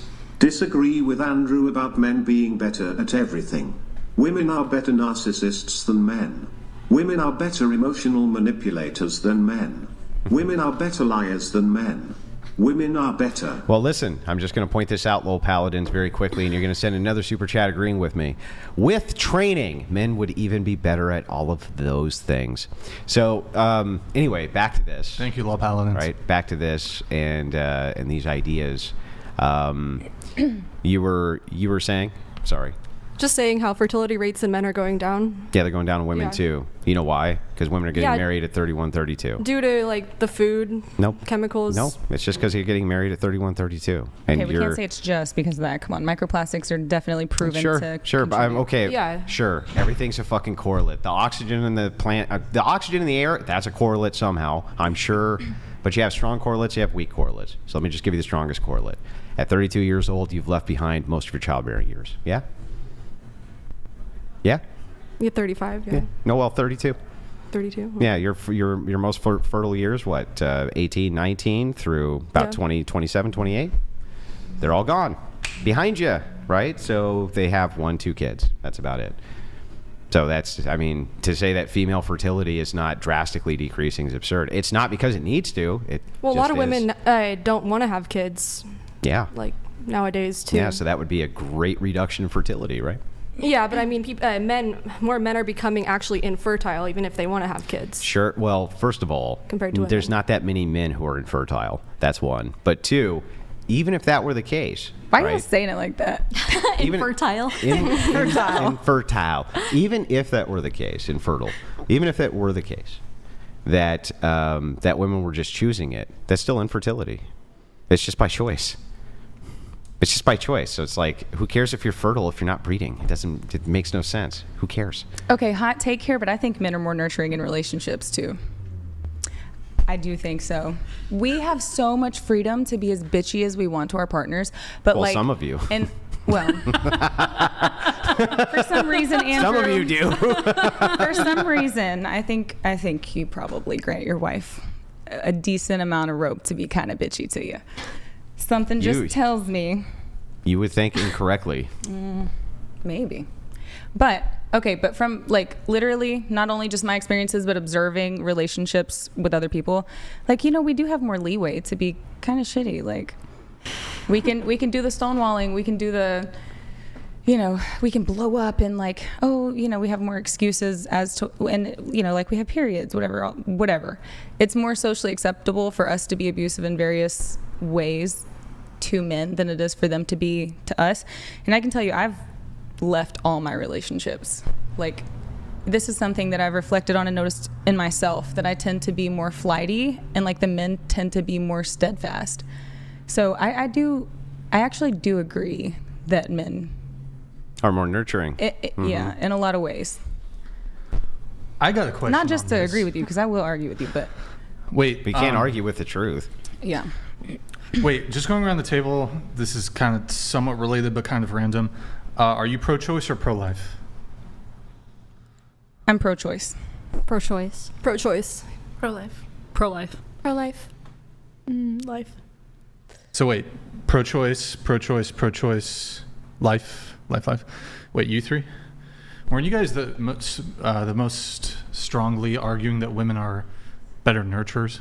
Yes. No. I agreed that they're. She wasn't. Yeah. Oh. Well, that's a whole You different argument to me. Like, I don't think that. But you don't think it's murder, right? No. Oh, okay. But Yeah. how can you debate that? Okay, so like just to play devil's advocate here, we can't say that that's not a good example because we don't know what men would do in that scenario because we don't have stats on it because it's not possible. Yeah. Well, actually, we do. Yeah. Well, I mean, we In what way? can at least infer. Okay. Right? So here's how we can infer, because men vote against it and women vote for it. But men are often pushing for it. So like what they vote for may not be the same as what they're doing in their real lives. No, some men push for it. I mean, Some men push for these things. I concede that is true, but collectively they vote against it. So if collectively they're voting against it, we should be able to kind of infer from that they likely would not be doing it. but once again, they don't know what it's like to be pregnant. So the fact that they vote against it doesn't say much. Glocktavius donated $200. Chat, would you rather get a massage from a gay man or surgery from a female doctor? Serious surgery. So basically, would you rather get a massage or die? Andrew, do you want to answer this one? I'm getting the surgery. Are you okay? Are you doing okay? Are you okay? Yeah. Oh my God. Are you sure? Because usually 50-50. people who ask if you're okay aren't okay. I Okay. think that's true. Yeah. Actually, I love the reference. no, you're that's making. true because a lot of wait. Did you see the Kamala tweet about asking I if Trump did. was okay? Okay, I okay. did. Thank you for that. Thank you for that reference. Wait, what did she Take that, pro-abortion lunatic. He just made a reference to a tweet that Kamala Harris made earlier, talking about Trump. She was being snarky, or her HQ was being snarky, saying, "Are you okay? Or is he okay?" Mm-hmm. Oh man. Meanwhile, he's the only one who's That is talking true, about though. economic like, if you, forms. like most psychiatrists and stuff are like deeply screwed up. Yes. Yes, they So are. they want to help other people because they get it. Fair. And they don't, because they're crazy. But anyway, yeah, so back to this. You were asking about pro-choice. I don't know where you're going with that. So Well, it's like when this whole thing of women are more nurturing, but it's like Well, it's hard to debate. If abortion is murder, y'all be killing your babies. Well, yeah, but we don't think it's murder. That's the whole point. And if men had to get pregnant, maybe they would vote a little bit differently. Well, yeah, I mean, the reality is that men can't get pregnant. Exactly, Women, so it's not a good argument. Well, it is a good argument. It's a good argument. I'm curious, though. Actually, I don't really want to have an abortion convo, but perhaps later on in the show. Where did this all stem from? I feel like you did your disagreement about... She asked him if he could say what he likes about women. And he was like, there's one thing that they can do better than us.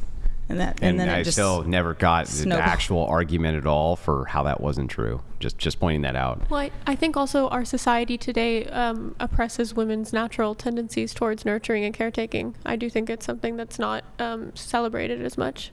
And it's women are, encouraged to be... Is there anything else we can celebrate women for? No, but I think that women are encouraged to be more, like girl bosses it's so and fucking CEOs. insufferable. It's just so Can we celebrate more bullshit? No, I don't mean celebrate, but I mean it's not encouraged. I agree. Okay, I agree with that. I agree that that women are being pushed into all sorts of things. I grew up in Los Angeles, and I grew up, kind of, I'm 30 now, but around the time that I was in high school and college, all of my teachers were kind of trying to, discourage, young motherhood and talking about, higher education and going into fields that were like girl boss, and it's just not something that, women were not being taught, how to be mothers and how to be caretakers as much as we were in the past. That was something that was taught often in the 1950s and 40s, and it's true. So it's definitely hard to be more nurturing in today's society.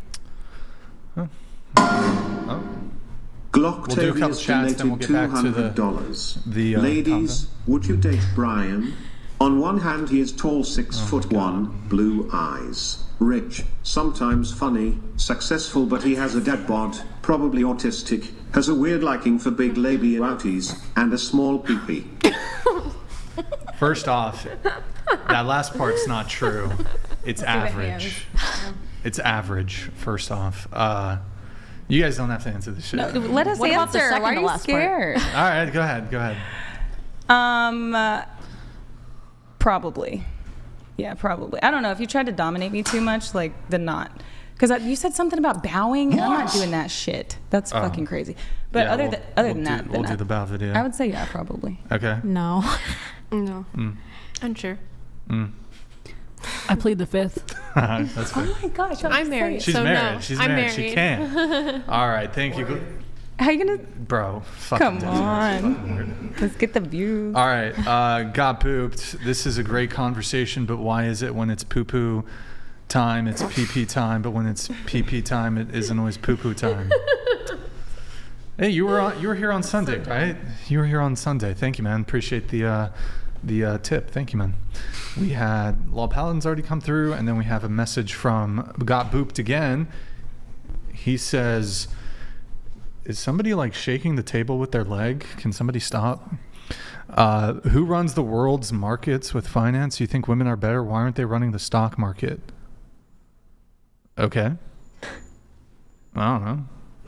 Because men are better at finance. Well, women aren't as interested in it. Okay. All right, Got Boop, thank you. And then we have, well, Paladins, you're right.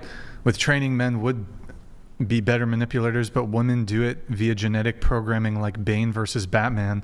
A man would merely be adopting the darkness. Women are born in it, molded by it. We need Andrew here so he can do the Bane voice. Here, Low Paladins, I'll pull it back up. I'll pull it back up once we get to that. Let's pull up Twitch. Guys, go to twitch.tv/whatever. Drop us a follow and a Prime sub. That's twitch.tv/whatever. Drop us a follow and a Prime sub. Guys, if you can we get to 92,400 followers for today's show? If we can, that's our milestone goal for Twitch. And then like the video, guys. And then also just a reminder, Reed is 100, TTS is 200. If you guys want to get something in, we've got the Legal Defense Fund that we're building for. So let's see. I guess continuing on, or did you have another disagreement with anything, you? No. Any dating topics you want to speak on? No. Okay. Any disagreements from you Um, on anything? I guess like a dating topic would be like a lot of things wrong with modern relationships is just lack of putting God first. Okay. So that's dating topic. Nothing for disagreements, though? Not necessarily. Okay. Toria, anything Just for you? overall communication issues that the nuclear family has obviously been destroyed, but also communication as a whole. Okay. Yeah. Anything for you? Disagreements? I disagree with the term TradWife. I want to say I just kind of reject that in general. I think it's not an aesthetic. I think it's become kind of like a fun term to use, but I don't think it necessarily I think that the aesthetic is not what a TradWife is, and I just reject the idea altogether. Okay. And then dating things you want to speak on? Not yet. Okay. I have all your pre-show notes too. We'll get into that. Okay. You disagree with you don't think the TradWife exists? No, I think the Or like term the is trendy stereotype? I think that it's trendy to describe someone as a TradWife who, likes to dress in 1950s attire and, films themselves cooking, but it doesn't have really anything to do with what a traditional wife is. And I think a lot of the people who claim to be TradWives or they want to be TradWives aren't necessarily doing traditional things, so that would be Okay. All right. my hot take. Sure. So let's get into the pre-show notes then. Or actually, you know what? Before we do that, Stifler's been dying to come in. Ask everyone to rate their looks on a scale of 1 to 10, starting with you. Go ahead. I think overall I'm like a 7. Okay. I'll give myself a 7.5. 7. 8. I'm not rating myself. I'll give you a $2 bill. You rate yourself. You know how much that's worth? You know how much this is worth? Don't sell out. How much? More than $2. Have you ever had a $2 bill? You can just get them from Have the you bank. ever had a $2 bill? It's crisp too. It's like fresh It's from the It's bank. a fresh one. Yeah, crisp right Look from at the this. bank. Look at that. Look how good it looks right next to you. It could be yours. I can't be bought, sir. But thank you for the offer. It's, I'll take the $2 bill and rate myself. No. Right, I rated myself. What about you? 10 for my husband. 10 from your husband. Yeah. Wait, you don't want to rate yours? Come on. You don't want to be the I odd one tend to out. rate myself more on the intelligence scale. I don't Okay, really yeah. view myself like Give it that. a So 1 to on 10 on the- intelligence, yeah, on on intelligence scale, a intelligence. 10. Okay. And then what about the looks one? Yeah, I snuck I'm that not, in. I'm not I participating. snuck it in. You can't buy me with a $2 bill. Sorry. Wait, can I ask you one question though? We can do a $3 bill. Is it because you think you're a 10 but you don't want to say you're a 10? Or is that it? I think that a scale is subjective based on each person's idea of what Yeah, I what's agree. your So your subjective- subjective metric, what would Yeah. it be? I mean, I'm fearfully and wonderfully made, so in God's eyes, I'm a 10. But I'm not gonna. In God's eyes, everyone would be I'm a not 10, gonna rate myself based on some semantic scale that differentiates between people. Well, it's not really a semantic scale. It's just a subjective scale based on, okay, let's phrase it this way. Okay, let's try it a different way. Because your intelligence is a 10, so you'll get this quick. Let's say you had 100 men, and all of them were given a 1 to 10 chart, and they had to come by and rate you. What do you think the average would be? I don't need to give my answer. You don't need to, but we're wondering what it would be. Like if you had to guess.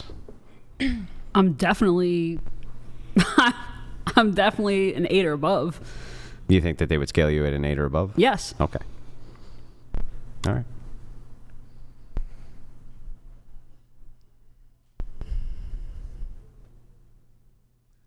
Oh, sorry, Morgan? 7. Wait, you said 10, your husband? my husband. Well, what's your own self-rating? Because 4. 4. Girl, bye. Why? No, ma'am. No, ma'am. Not at all. Don't even say that. Don't even say that. Why? Humble. You can be Well, humble and no, recognize your cheekbones and your jawline Right. and your blue eyes. Come on. I don't know. I don't. You don't think you're pretty? No, I think I'm pretty. So then why wouldn't you rate yourself above average? 8. There we go. There we go. Morgan? Peer pressure. 7. I said Oh, 7. sorry. Andrew. I'm a 10 for sure. Oh, okay. Yeah. I give myself a 5. 5, yeah, 5. Yeah. Thank you. Oh, and then going around the table, do you think you'll be better looking in 10 years' time? Go ahead. No. Okay. And then you're 28 now. Were you better looking You know 10 years what? ago Actually, at 18? No, I actually look better now. But I don't think it's going to keep going Wait, that really? way. Yeah, really. Can we also maybe scroll down on the IG? Okay. No, I don't. You are 21. Will you be better looking in 10 years' time at 31? No. You're 24. Will you be better looking in 10 years' time at 34? No idea if I'll even be here. But assuming you were here, Maybe, maybe not. Wait, you have Probably terminal not. cancer or what? No. You mean in the podcast studio? You won't be here in 10 years' I time? plan to sit here for 10 years. Yeah, I don't, this podcast probably won't be here in 10 years' time either, but canceled by the woke overlords at YouTube. But When I'm 34, probably probably not. I don't know. So. Wait, you probably won't be alive at 34? No, I mean, I don't know if I'll be better looking at 34. Oh. Yeah. I don't know if I'll be Didn't alive you say I either. won't be here? Yeah, I don't know if I'll be here. None of us know. Yeah, none of us know. Wait, so if somebody asks you a hypothetical question, That's very that's like dark. hypothetical in 1 year's time, and your response would just be, well, I could be hit by a train tomorrow, Yeah. so I just can't answer the question. Yeah.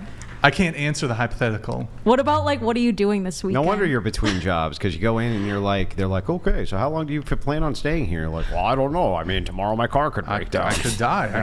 There's no way for me to really give you a commitment to this job, right? You're going to be here. We have, do we have the Instagram? Yeah. Yeah, we'll pull it up. All right, so this is you 10 years ago. Okay, but those are not good example I don't know if pics. it's, click on that one where she's hiding behind the tree. Okay, show one with That's my 2014, so this was 11 years ago. Right, but that's 10 not how I look usually. Scroll up a little bit. Yeah, X out. I don't ever wear makeup, Scroll so that up was a little just. bit. Scroll up a little There bit. you go. There you go. Look Scroll at up. that shit. Wait.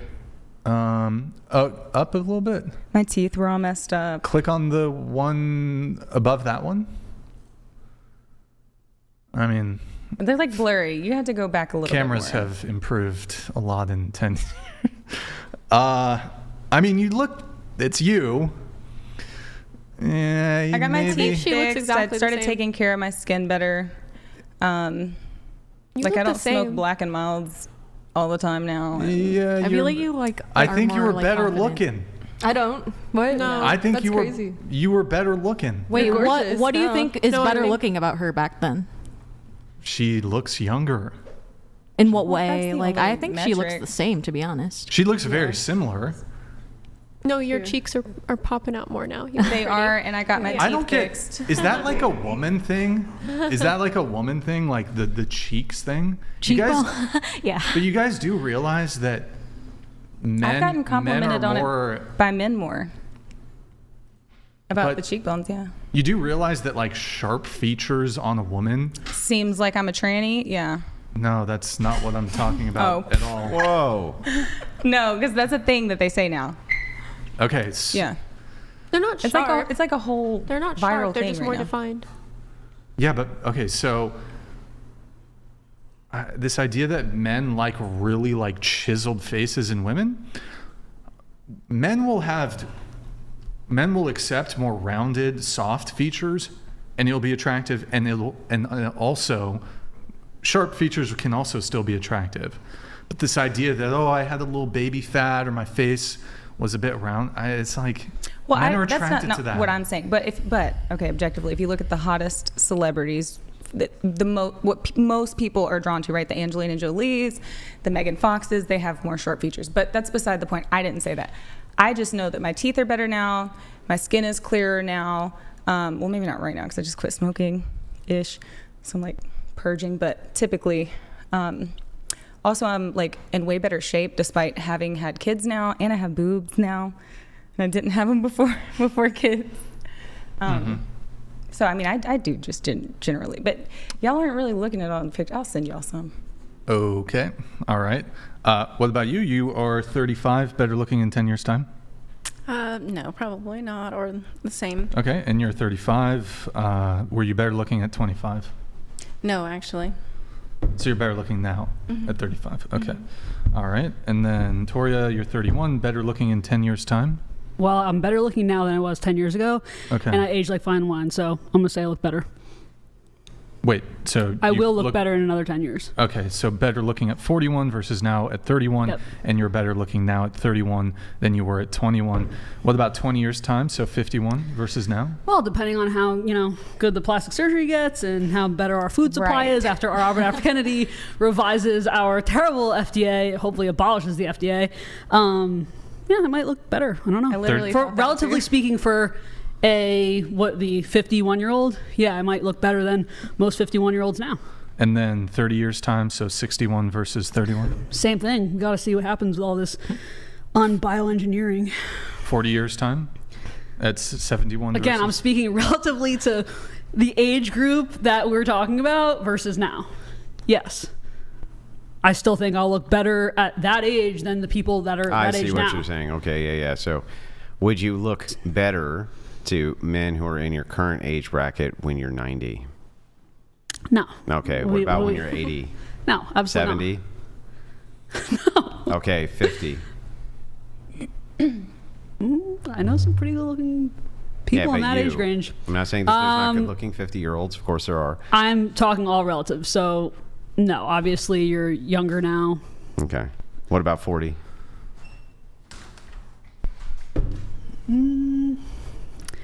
You're saying men my age now. Yeah. Well, there's a lot of younger guys going for older women. So Well, they're going to have sex with them. They're not going to marry them. So. Maybe I've seen some interesting cases, but I mean, yes, it happens. obviously, biologically speaking, you look better now. Why y'all trying to hurt our feelings? Not when. Oh, he's not literally hurting. He's trying to hurt not anybody's hurting my feelings. feelings at all. And you're 30, do you think you'll be Yes. better looking in 10 years' time at 40? By what I deem attractive, yes, but probably not to my husband, maybe. Okay, and then 20 years' time at 50? No.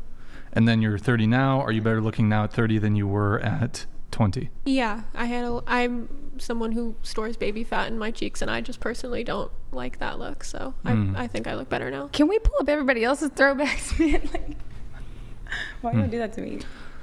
Do we have any of the things from the Discord? Because you're being quarrelsome, so we want to pick on you extra. The I aging. feel like I'm being docile. Joking. I'm assuming they were able to do some of them. So the Discord has, none yet. Anybody in the Discord, if you guys can age everybody forward, let's see how they all look when they're old and wrinkly and decrepit and This is giving me such bad anxiety. ancient. Let's see. Let's I get into die the before pre-show that. notes here. So we have, let's see. Oh, we have a dating app review too. Why don't we do, and they're all clean? Yeah. Except there's one that's questionable. Should I not even show it? Is it a photo or prompt? From who?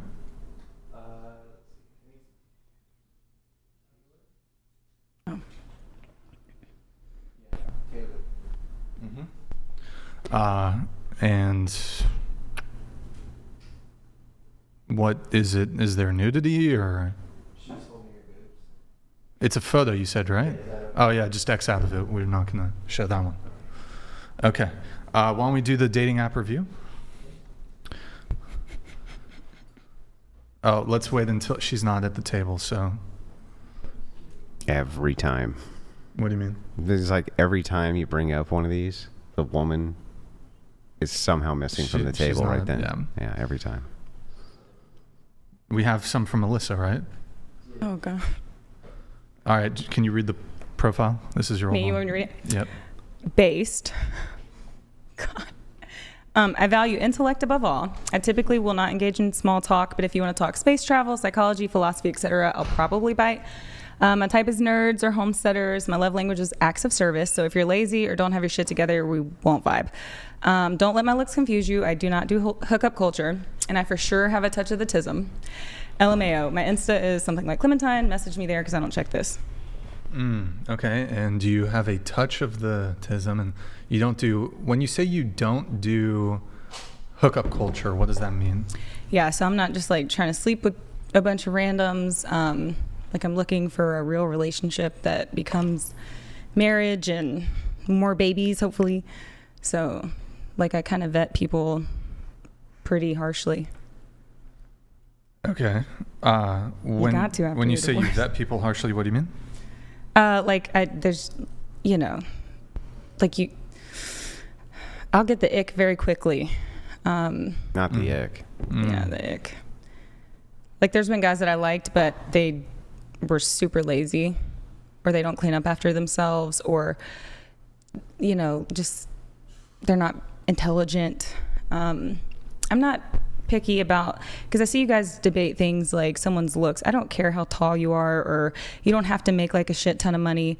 But for me, it's more like just being an organized and rational human who I think could probably survive the apocalypse with me.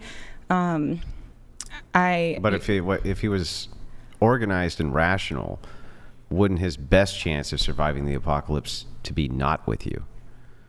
Well, sure, because I have dependents, so that is definitely going to. So then, how could he be rational? Well, he has if he's going to survive the apocalypse with you, well, right? I mean, but he might have kids with anybody else. But I mean, and also, I don't like. So I objectively do not care if a guy is not interested in a woman who has kids. I think that's fair. Yeah. Like I really do. Mm-hmm. That doesn't hurt my ego. I don't. Good, we don't align. Yeah. But wait, yeah. But so you don't hook up, or you don't engage in hookup culture, but you used to. Not really, no. Like I've had a series of pretty like semi-long relationships with like few dating situations that didn't work out in between, but never just like at casual sex with no aim of dating. And we have more from her, right? Yeah. I'll read. Okay. Can you read the prompts? 3 TV shows I love: The Office, Black Mirror, The Magicians. My personality type is INTP. My favorite book is Cosmos by Carl Sagan. And that's it. That's what it says. Next. Okay, next. Are there more prompts, or is this pretty much it? Is there another photo? Or? Okay. Yeah. That's how just past Alaska. Don't worry. Oh, okay. All right. Okay, that was your dating profile. What? I'm not impressed by your performance. All right, who we got next? I put my dating profile. Yep. The way to win me over is showing me your letterboxed. That's a movie rating site. App. Okay. Yes. All right, I'll have you read the prompts next. My therapist would say I need to work on my daddy issues. Okay. So not only do you have daddy issues, but you also see a therapist. Yes. How many different therapists have you had? 2. I had one when I actually just started seeing a therapist recently. So. What is daddy issues? What does that mean? Oh well, that's like a whole can of worms. I don't have a dad. Okay. I never had a dad. So yeah. Next.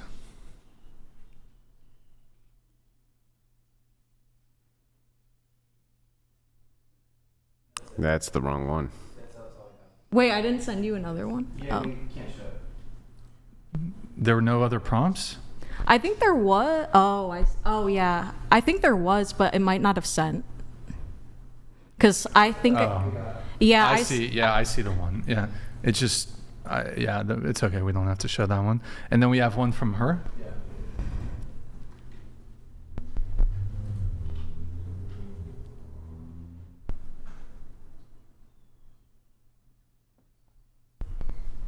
Oh, I like yours. We'll instantly hit it off. You try to live biblically. You strive to be better every day. You like conspiracies. Okay, next. Can you read this for us? I wish more people knew that there are still a few real men and women left in the world, men who want to provide, protect, and adore their women, and women who want to nurture, respect, and please their men. Mm-hmm. And then my Instagram's Eat Meat Queen. All right. I'm looking for monogamy, dating to marry. Dating to marry. Okay. Next.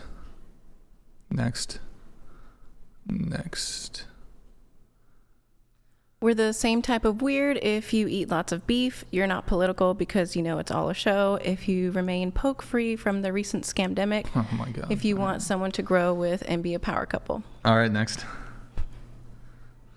I go crazy for strong men, physically, mentally, and spiritually.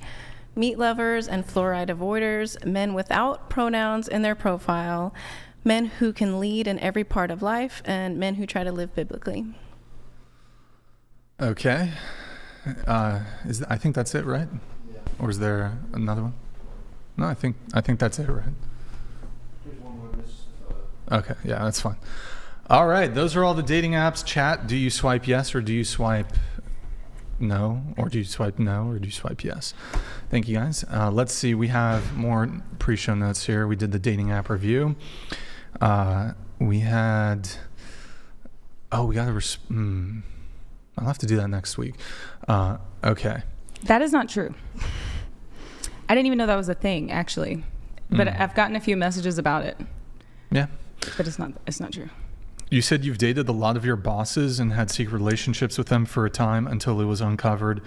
It was a pattern of yours for a while. So like when you were working at the strip club, did you date the owner? No. Oh, okay. When I was a correctional officer, I did. And like restaurant jobs. Wait, you worked in a prison? I worked at a correctional officer at the same time that I was a dancer. Wait, you were a stripper? Yes. A stripper CO? Yes. A CO? Yeah. Is that, aren't there some like... There's a conflict of interest, yeah. So at some point they gave... Aren't there some like police officers have to conduct themselves in a matter becoming of the office, or I don't know the exact terminology, but... Yeah, so I didn't like go put on my job application that I was a dancer. So where I worked was 2 hours away. And actually, how I learned about the job is because there was these two lesbians that would come in the strip club. Mm-hmm.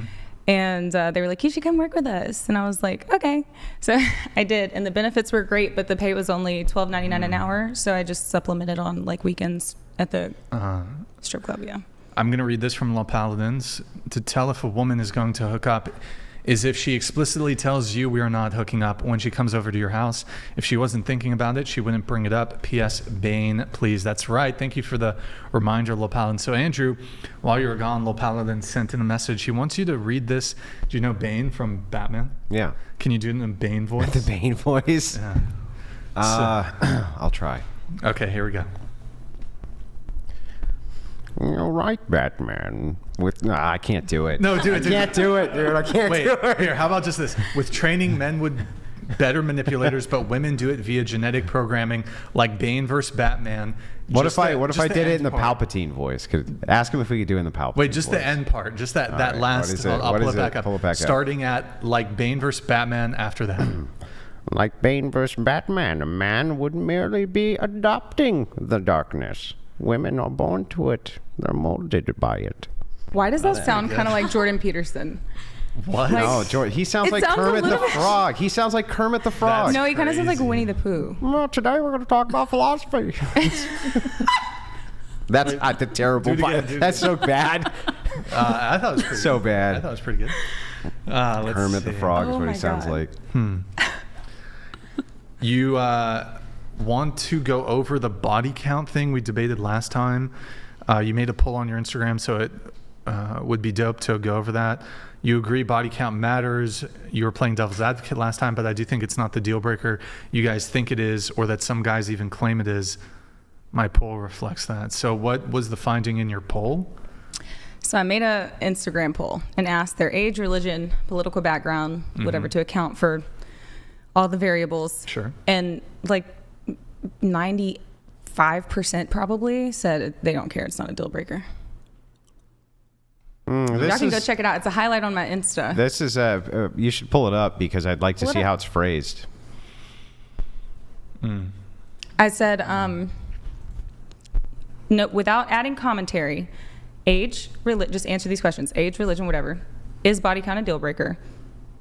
If you're otherwise compatible, which is what we discussed last time. If you're otherwise, okay, so everything is good except you fucked 1,000 guys. Yeah. Okay. So and they said that that's not a deal breaker. Very few people cared. Y'all should pull it up. So. And that's what I was arguing last time. And I think it should be, actually, for multiple reasons. And I can go over them all if you want. But So you think that we should raise awareness that you should be asking women their body counts more? I don't think there's a reason. I don't think it's negative in any way, too. Yeah. So then I agree with you that there are far too many men who are willing to accept women with really high body counts. It's absolutely revolting to me, some of the numbers that I've heard from women, where I'm just like, I don't even know how you get out of bed. Well, actually, we were just talking about this. I'm like, how that, because last time I was on here, I think the comedian chick said like 300 or something. I was like, how? Because she Like- walks around with a mattress strapped to her back. Like, literally, what are you doing? But I think it's the same for men because the physiological effects are the same. You're still more likely to have STDs. You're still down regulating your dopamine Wait, and that's actually oxytocin not receptors. true. It is true. The STD thing, it's not true. Because Women men are can't more- get HPV. No, women are more susceptible to STDs. Just for anatomical reasons. But on top of that, there is another differential here. With gay is men? That, hold on. Stop. You homosexual? gotta let me. You Okay, can't sorry. keep fucking interrupting. Okay, sorry. Okay, so in addition to anatomical reasons, women will tend to gravitate towards high status men. So women are more likely to end up sharing men. Okay. No argument there. Yeah. So if all the girls are trying to fuck Kanye or Chris Brown, who fucked thousands of women, Yeah. and women are attracted to men of status and all this sort of stuff, the men that women tend to pick when it comes to their promiscuity is they have access to those men. Yeah, I think And that it's women not will a tolerate it put-off. more. It's not a put-off for these women. Whereas if a man was privy to the fact that a woman's fucked 1,000+ men, no matter her status or her attractiveness level, it's more likely to be a put-off. Well, yeah, I'm not disagreeing on the fact that like the majority of women will accept it more than men will. I'm saying it should be an issue for either sex because of you could still get an STD. You could still have to deal with the other party's dependence. You could still have someone with a avoidant attachment style who can't form proper connections because their, hormones and neuroreceptors are just totally screwed. So I think it should be concerning to either partner, but I'm not saying that it is as much for women as it is men. I think you're right about that. And I think that's silly of women, but it's a thing, yeah. Okay. So your position is what? You think it's silly of women? Yes. So I wonder, how does a woman determine a man has status? Most women probably go for his money, his fame, all the things that he mentioned. And also, what is considered status for men is beautiful women, right?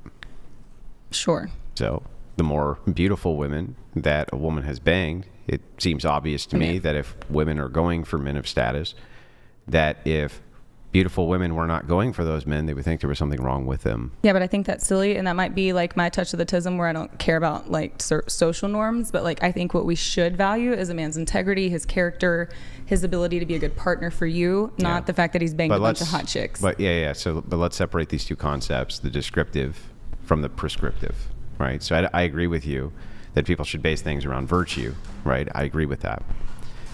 But they don't. So descriptively, they don't. Doesn't it track that women, if they were looking for men of status, would be looking at men who banged a lot of women?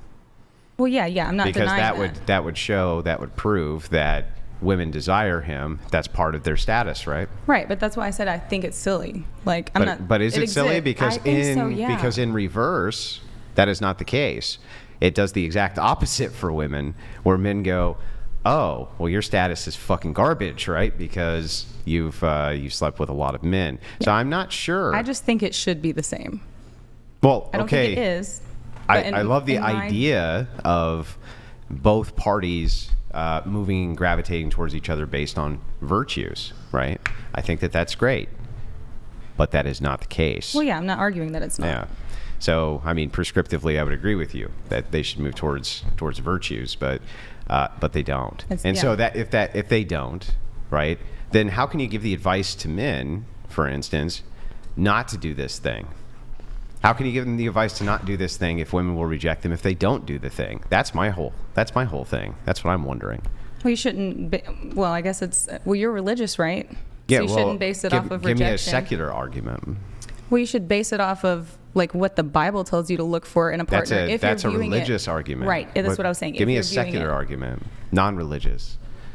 You should care about your sexual health. You should care about your mental health, like all of the things. Those don't seem to be things which are highly affected. I mean, I get what you're saying, but just know that there are women like me who don't find it attractive, who the slightest bit of competition turns me off. I don't want anything to do with it. Mm-hmm. Just wait for that person rather than risk all this other shit. If a guy is really high status, he doesn't give a shit about you. He's going to have tons of women who look like you. But we're talking about the average Joe, right? No. In fact, the opposite. So we're talking about high status men. So Brian's argument. So Brian's argument. Not just Kanye, right? That's super ultra high status, right? Brian's argument to you is he's saying, look, women seem to move towards men in a smaller group, right? So this is why men end up with thousands of sex partners. Some men, it's because they have access to them, right? Yeah, they plainly have access to them. There's no disagreement there. But if it is true that it is looked at by women as being odd or weird that women won't go near a guy, right, because they also perceive that as social status, then how would you actually convince a man who wanted to attract really beautiful women to not have lots of sex with other beautiful women, knowing that that would be descriptively an attractive function for him? Because there's other attractive functions, and if you want to bang a bunch of beautiful women, then I wouldn't argue that at all, by all means. No, but it's actually going to lead to banging more beautiful women, right? Agreed. But are you looking for the one? Are you looking to bang a bunch of beautiful women? I mean, what are you going to say to one of these kind of 10%ers or 20% men who are like, oh, gee, well, let's see. I could bang one chick forever, or I could bang tons of hot chicks, and the more hot chicks I bang, the more likely hot chicks are going to let me bang them. No, I definitely get that mentality. Yeah. So I'm just if people want to live that way, that's fine. I've had a problem with arguing against this for a long time from a secular perspective. From a religious perspective, it's very clear. But from a non-religious perspective, how the hell are you going to convince men who are banging really, really attractive women, and the more attractive women they bang, seemingly the more attractive women they can bang, it seems to me like it's impossible to convince them otherwise. I mean, you can tell them other things, but it's probably not going to be as big of a deterrent as you would like it to be. But also, it's not my objective as a libertarian. I don't give a shit what anybody does. Like, do what you do. So that's, You're a libertarian? That's the closest so gross alignment that I can find. Really, I'm like a centrist, but... Too much Jordan Peterson. Too much Jordan Peterson. Maybe so. Maybe it's too much Alex Jones. Yeah, too much of him too. Okay, so I guess that's the only place we could really go with it then. You said you also disagree with Andrew on the level of submission a woman should have to her husband. I don't know if we kind of already covered that or if you wanted to. No, we pretty much cleared it up. Did we? Yeah. Because he's saying that like there is conversations just at the very end. Like if let's say you have a budget of $2,000 this month and your wife is like, but I want this purse, and you're like, well, sorry for your luck, I make the money. That's like, okay, fair. But it was just based off of one clip that I got the impression that like because in this clip you said something to the effect of like, if I don't want to talk about it, I don't give a shit. And I think you should view your partner respectfully enough to always include them. Hold on. Damien, just don't even touch the keys, please.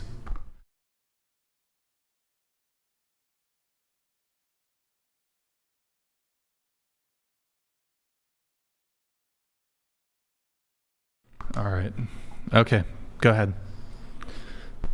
So I kind of got the impression that maybe like you don't include her at all and are just kind of like, which I obviously I know that it wouldn't be ever, but I kind of got the impression that maybe it's the majority of the case that you like don't have the discussion.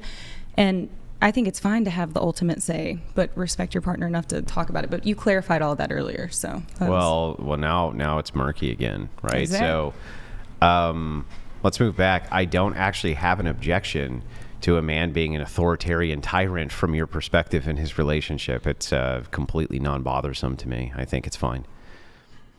But you're a Christian. Yeah. Okay. Do you realize Christianity is a patristic faith?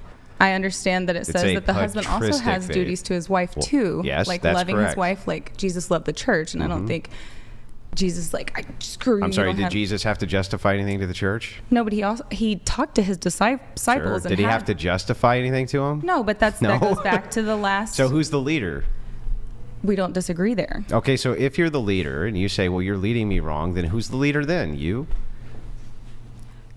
If you're a Christian, the leader should be God. So if your husband is not leading in a biblical way, you don't just submit to him and forego God. Right? Christ? Right. Head. The reflection in a marriage of the head is the husband. Right. So, but and if the body, he's not leading in a the biblical body, way, the body is the woman, right? Sure, but if he's not leading in a biblical That's way, not what Paul says. Paul doesn't say if they're not leading. What Paul says specifically is even if your husband's not leading in a biblical way, right, you should stay married to him anyway. Yeah, I don't know about all that. Well, that's what he says. But there's a lot of contradictions when it comes to this. And well, then how could you? Honestly, how are you going to Paul tell had people more what they should contradictions- do as Christians then if you believe Paul it's had more contradictory? contradictions toward all of the other disciples than any of them. So, but There's no regardless, contradictions. You don't think? No. Okay. We should take notes on all the things we're going to come back to. Maybe not on here, but I'll find your Twitter. Every biblical contradiction can easily be reconciled, and most of it is because you don't have contextualization. You read the Bible like it's an IKEA manual. It's not, right? You have to. I don't read the Bible that way. Yeah, I mean, how else could you read it? You read it like it's the living word Of everything. Of what does that life. mean? How? What? You're the interpreter, right? Yes. But Okay, so how else would you read it other than an IKEA manual? Well, you have to read it with like historical context, who it's being spoken to. Okay. All of the things. Okay, so then you would agree that these contradictions that you state can be easily reconciled. I think usually I'm not a biblical scholar, so I can't pretend that I know all of them. But when it comes to Paul, Paul said stay married anyway, right? But here's why he said that. He said because even if you're staying married to this person who's fallen away, the chances that they find their way back is much higher. So here's the thing, right? Then, like, what if they don't? Here's the idea. The idea, and I'll just give you the logical exercise, and you can see if you can correct it or hand it back to me. Okay. The idea is this. There can only be a leader, one leader. You agree, right? I think if you're both leaders, then neither are leaders. I think we can tag team on different topics, but I'll bite here. Yeah. Sure. So, okay, if you're a 4-star general, you're not in charge of another 4-star general, but you're in charge of all 3-star generals, right? Okay. You agree with that? Yeah. Okay, so there's one leader. And then here, there's one person who's following the leader, correct? You agree with that? Okay, so anytime the follower of the leader says, you aren't leading me right, so no, who's now in charge? Who's the leader now? Okay, so but let's say in one example, let's say the Christian husband suddenly becomes pagan and is like, we're not doing this anymore. We're not going to church. What did Paul say? Yeah. He said to stay married, but he might stay married, but that doesn't mean that you have to follow the leadership in that regard, though. I think that, and this is explained very well in Orthodoxy, and the reason I bring up Paul is just because I think it's really funny to use that example against people who are naysayers, but it has to comport with reason. And so reason, your husband can't tell you to sin. He can't tell you to go do a gangbang. Exactly. He can't tell you to go blow. He can't tell you to go blow other men for his own personal amusement. He can't tell you to do any of that stuff. Okay, right. Great. What about if he just says, shut up. I'm not going to justify anything to you. What's the sin? Oh, I'm not saying it's sinful. Well, then what's the problem? You just don't like it, right? That's the problem. It's not going to work for me. Yeah, you don't like it. Yeah. Yeah. So the thing is, though, is like it's not a sin. You can't point to anything he's doing wrong, right? It's just you don't like it. And so when people say, "Well, that's not very Christian," when I point out, I'm going to give you the 2,000 years of history where it sure looked pretty Christian. I would just like to note, how is it not? I mean, I guess technically it could be, but I was speaking in the context of like your relationship dynamic, and what me, would my personal I relationship guess it doesn't dynamic matter have to do too with much, anything? but that's where the initial thing came from, because I heard you say that and I was like, "Oof, are you really like, are you really doing it?" Yeah, sometimes I'm an absolute tyrant. I'm like, I believe it. I go, I don't fucking care. Sometimes I I believe it. don't care, and that's fine. I don't have to care. So the thing is, but I'm going to take this a step further and say that men who are running their marriage, right? If they are like, look, I really don't want to consult you about, I don't know, almost anything. I don't actually see a problem with that. Do you think that maybe that contributes to like divorce rates and the fact Well, that women first of all, I file, don't like, even think it 90% of the happens time? that much. Okay. Just so you know. Okay. In fact, I'd say if it happened more, it would decrease divorce rates probably. Well, If they were like, if they just came in and gave a patronizing pat and were like, oh, honey, shut the fuck up. It's under control, right? I think it would actually decrease divorces rather than coming in and well, I being can't like, argue that being hypothetical. like, being like, I have so much anxiety from work, right? Just saying. Oof. I mean, I don't fully disagree there, actually. See? I think this brings up the cultural topic that's kind of rampant on TikTok right now, and it's that women don't want to have to make decisions. It's the idea of the passenger princess. Like, you want to be able to sit pretty and like let the man lead. So I think there's kind of merit to both of what you're saying. But I mean, get and what I he's agree with saying that too. Yeah. The one person that I did go on dates with, it's because they were like, we're going to go shooting at this time. Make sure you wear closed-toed shoes, whatever. And as a mom who also solely is the sole financial provider, you're right. I don't You don't wanna have to think. Tell me what we're doing. But do it nicely, because I'm not going to deal with a condescending asshole either. The tone. I can't take the tone. Oh my God, the tone. I mean, I don't. It's terrible. I'll wake up in the middle of the night though and like smack you and be like, oh my God, I had a dream you were cheating. It's like, oh, the tone's fine then, right? No, I don't do that shit. But do you? Come on. Do you listen? You've never done that shit? No, but do you listen Okay, to Bill whatever. Burr? Because you kind of like, you seem like you listen to Bill Burr. I like some Bill Burr stuff. Yeah, okay. You just like go into like you kind of sound like him sometimes. Well, I mean, great minds think alike. Agreed. I'm sorry that he stole tons of my comedy bits and has taken them on the road, but I'm not going to hold it against him. Okay, fair. Right? Going to Yeka, is that how you say your name? Yes. Okay. You had perhaps a disagreement. You said that, I think that if you are wanting a traditional relationship with someone who wants to live a biblical life, just because you have a dark past with a high body count, our Father has given us the gift of forgiveness. If you are living a new life, is Desmond on the phone? Are you, huh?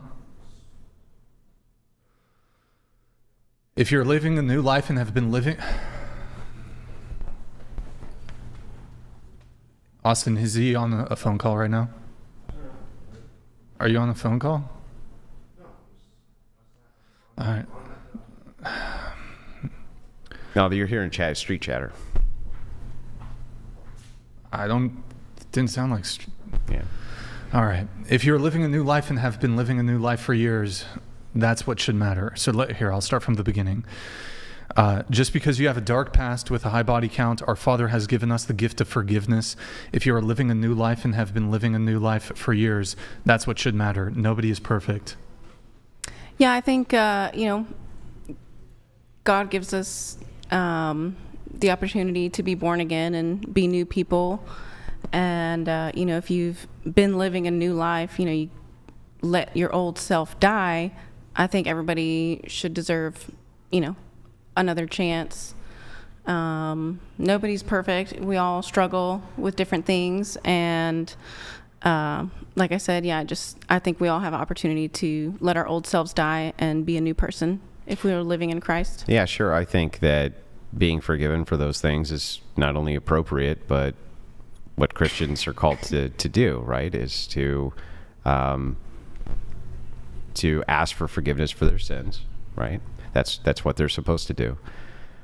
But you wouldn't say a Christian's obligated to in any way date or not reject a woman based on body count, right? No, I'm not saying that. Yeah, so I'm like just saying that if a everybody guy should was a have that Christian and he met with a Christian woman and he really liked her. He thought she was great, but found out that she had slept with 50 men. And he was like, well, that's a deal breaker for me. You don't have an objection to that, right? No, not at all. Okay, so then in some ways I think that this is just a cope position. And the reason I think it's a cope position is because what happens is many of these women go from literal online whoredom, where they're like doing boy-girl content on OnlyFans, things like this, and they go, oh, well, shit, it's 30, time to get married, drop out of that, and then move over and say, now I'm a Christian. But then they get into the dating market as a Christian, and these men are like, well, I'm still not interested in you even though I'm a Christian, right? Aren't they still setting themselves up for massive failure here? Like, sure, God forgave you. Great, and I'm glad you're a Christian. I'm still not dating you, right? Isn't that what they're going to say? I mean, like, even with age, you know, that stuff makes you less optimal than dating. Like you were saying, you know, your childbearing years are when you're younger. So, you know, I'm not disagreeing with that at all. Yeah. Yeah. Yeah. So, I mean, I don't really understand what the point is then. Like, they understand. I mean, Christians understand the forgiveness aspect, right? Yeah, but not everybody has a perfect past. You know, a lot of people were raised with traumatic life events where they didn't have both parents in the household. They didn't know, you know, what being loved by both parents was, or, you know, grew up with a bad past. Yeah, I agree with all that. Yeah. But I'm not, I don't know. I think it's probably in reference to the episode that I was on where the girl, like, became a Christian, and then Brian's like, kind of late now. Like, I think that's probably less of like the Christian. He was probably so if it came to this idea of sexual dynamics, then just becoming a Christian is not going to erase your sexual history. I think pretty much only Christians will be the ones, if they hold that view, that would kind of like be forgiving of it. Oh, they'll forgive it. That doesn't mean that they're gonna. That doesn't mean that they're gonna, you know, put a ring on it though. Right, and they don't have to. So is that it? That's your position? Yeah. So when you say like, okay, so you can be forgiven through your faith or whatever, but you think it's like objectionable if men would refuse to date you because of your dark past of a high body count? I mean, I'm not saying it's objectionable. I just think that other people with similar pasts look at it like it's bad, like, oh, you can't do that, but I can do it, kind of like thing. So why would that be a problem? It's it's saying that women can't have bad past, but the guy can have a bad past. Like, I don't think that's... well, I mean, it's so this just comes down to preferences, right? So it's like this idea is, okay, let us assume for a moment you have a man, he converts around the same time you do. Let's assume inside the hypothetical that both of you slept with 1,000 people, okay? Not saying you have, of course not. I'm just saying in the hypothetical, we're just like assuming this, right? Doesn't even have to be you, just woman, man, both of them slept with 1,000 people. They converted at the exact same time. They meet each other, they like each other. They both find out that the other one has slept with 1,000 people. It's a deal breaker for the guy, not for the girl. Says, well, wait a second, you slept with 1,000 too. He says, yeah, but I don't care. I still don't want to date you based on the fact that you have. I still don't actually see a problem with that. Like, I can't figure out what the actual issue with that would be. I mean, yeah, I guess everybody has their own preferences, but yeah, I don't think it would be okay if both people have similar dark pasts and one person's like, no, I don't. It's okay that I did it, but it's not okay that you did it. Well, no. Well, you're both starting from the same slate, though. So you both have been forgiven for the sins, right? So, and you're both pursuing Christianity, Christian ethics, right? Okay. So you're starting equal. So he just says, okay, based on your past, I'm not interested. Yeah, I don't agree with that. I don't think that's okay. Why is that not okay? It's kind of hypocritical. Yeah, but so what? Why can't you be hypocritical in dating preferences? Because I think you should hold your... I definitely 100%, right, think that if you've ever slept with a guy, right, that it would be a deal breaker with you if a guy ever slept with another guy. Would that be a deal breaker? If a guy that I slept with. If a guy slept with another guy, would that be a deal breaker for you? Yeah. Have you ever slept with a guy? Fucking hypocrite. You tell me, have you ever slept with a guy? Hypocrite. Have you? Yeah, but not with somebody of the same sex. So what? You still slept with a man, and he slept with a man. Why would that be a deal breaker, hypocrite? Because one involves homosexuality and the other doesn't. Andrew, Well, wait you're a second. better than Wait. this. Come on. Are they both sleeping with men? Weak argument. Are they both sleeping You with can do men? better. Oh, refute it. One has to do with homosexuality, So? which doesn't doesn't align with Christian values. Okay, wait a second. That wasn't my question. My question had nothing to do with Christian values. My question was, would you ever date a guy who slept with a guy? Answer is no. Okay, but he's expected to sleep with you who slept with another guy. It's like, okay, that would be hypocrisy. Tell me how it wouldn't be. Because she probably wants men who are attracted to women. They could still be attracted to women. She would, okay. Are they? Only attracted to women. Yeah. Okay, great. So what? So we could reduce anything that way, in fact. We could just endlessly make reductions. Sure, but you should probably, can you give a better, Why do I need to give closely aligned argument? As soon as you give a logical refutation of the first argument. But you were the initial person arguing. Nope, she was. She said it's a hypocrisy. I gave a counterexample of hypocrisy. You have refuted not my example of hypocrisy. You're just not accepting that it's a false equivalency. What's false about the equivalency? One involves homosexuality, the other does not. Oh, okay. So anytime that you make an analogy between two things which are hypocrisy, you agree they're always going to be different, right? Well, hang on. You agree with me that anything you compare to anything else is always going to be different than the thing you're comparing it to? I think you can compare things that are a little bit more closely Not my aligned. question. You're evading. No, I don't. Is every instance of hypocrisy is going to be different than another? So anytime you say you're a hypocrite, no, you're a hypocrite, you both have done hypocritical things that are not the same thing. So really don't know where you're... I think you do know. No. But okay. But in this case, like, I feel like we're like, why would you not sleep with a man who slept with another man? Is it because it's because of the homosexuality, right? Yeah, that's okay. Okay, great. If you weren't a Christian, would you? Believing. What's that? If you weren't a Christian, would you sleep with a guy who slept with a guy? Yeah, probably not. Yeah, probably not. Yeah, but it's still about the homosexuality. Oh, wait. Oops. The entailment of the homosexuality here would be it's sinful. If you're a secularist, you can't say it's sinful, right? There's nothing... Well, I you mean, would just say it's gross. It's gross. Yeah, okay, sure. Say it's not your if that's thing. what you think. So there's nothing wrong with having the preference of it's gross, even if you've done the exact same thing. There's nothing wrong with having the preference of thinking something's I agree. gross. So her saying this is hypocrisy, great. This is hypocrisy too. Well, she can also choose to reject him based on his past. Correct. Same. Even Like- if she had the exact same equivalency. Like I would do it if the compatibility was there enough, but I don't necessarily want to date somebody with kids. You know what I mean? Even though I have them, so I get it. How many kids Fucking do you have? hypocrite. I have 2. You Damn. wouldn't date a guy who has kids? I would if we were like super compatible, but it's not going to be the top of my list by far. Hypocrisy. Exactly. Like I'm owning it though. It's actually fine. Like it's fine to entertain hypocrisy when it comes to dating preferences. I have no idea why it wouldn't be. Like I'll give you a million more examples, right? You probably would prefer to have men who are taller than you. Yeah, I mean, I'm not requiring like 6 foot or anything. But you would probably like it, right? Yeah. Okay. Would you reject a guy based on the fact that he wasn't taller than you? Not always necessarily. No? What if he was bald? No, I like that. Okay. What if he was like really heinously ugly? No, I think there should be some physical attraction. Not, there has to be. It doesn't have to be like head over heels instantly, but I think there definitely needs to be some sort of. So you can think of probably all kinds of preferences and traits that you would like, right, to have in the other partner, correct? Yeah. Yeah. Okay. So let's back up and take kind of a bird's eye view.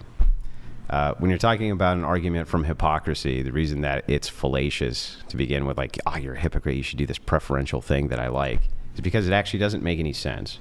Because whatever standard you're holding them to, you could easily be held to the exact same standard back, and you would likely be a hypocrite when it came to dating.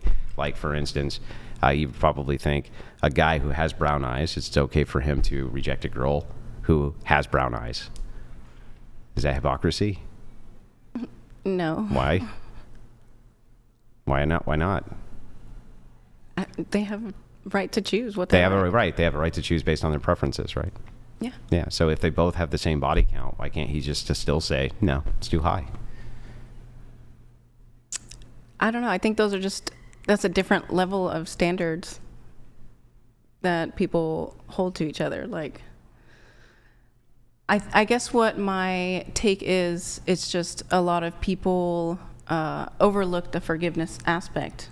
And I'm not saying that if you don't want to make that choice to be with that person because of their past, like, I'm not saying that that's not okay, but, you know, I just think that... Do you think that people who have assaulted children, have SA children, can be forgiven? I mean, they can be forgiven, right? They can be forgiven, yeah. You gonna let them watch your kids? No. No. So just because you've been forgiven for a thing, right? Yeah, I see what you're saying.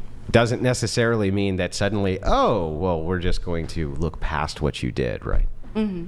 So. Yeah, I see what you're saying. Yeah. All right, I'm good. All right, moving to Bella. Bella, you said you met up with a guy that you met on 4chan/Discord in the hotel to fuck. Yeah, so I actually like started all of the my 4chan to Discord pipeline, really? Yeah, well, I actually started like my online presence like on 4chan. I basically just posted a selfie and it got a lot of attention, and then I started posting a lot on the same board, and I made a Discord server for myself, and I got a lot of like orbiters or simps or whatever, and one of the guys, we ended up having a lot in common, and I found him attractive, and he was like, would you want to meet up and hook up? And I was like, sure, why not? If you drive and pay for everything, sure. So he drove here and we hooked up, and then he went home. Okay, cool. All right. You said that women have it way easier than men when it comes to dating / getting hookups. Yeah, I think that because of the fact that men want sex so bad, I think it's a lot easier for women, yes. But in dating in general, also, just because I think it's like a thing in our society, whether it be due to like biological aspects or like, you know, societal aspects, because like men are often the ones courting women, so like women don't usually have to take the initiative. So like, you know, like as a woman, like I never really approach guys, and I think I have it easier in that way. Like men just, you know, like I think it's more common for men to just approach women, and that's what I mean by easier. Yeah. And this is from your own experience also? I mean, it's from my own experience, and just like I feel like every woman's experience, honestly. Like, okay.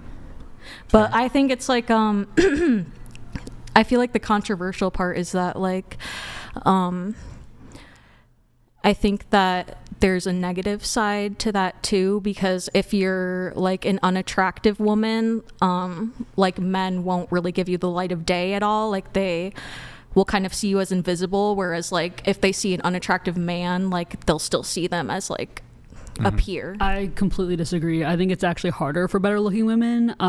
Men don't approach you as often because they are intimidated with getting rejected, and the average or lesser looking women actually get approached more because men don't want their egos to be shut down. I mean, it depends on like how attractive you are, though. I guess like depends. if you're like a 10, yeah, guys will be scared to approach you, but that's because they like admire you so much. You don't have to be a 10. I don't know about admiration. I mean, I just think it's a psychological, it's almost like when you're fishing, right? Like you want to draw your line and you want to get a bite.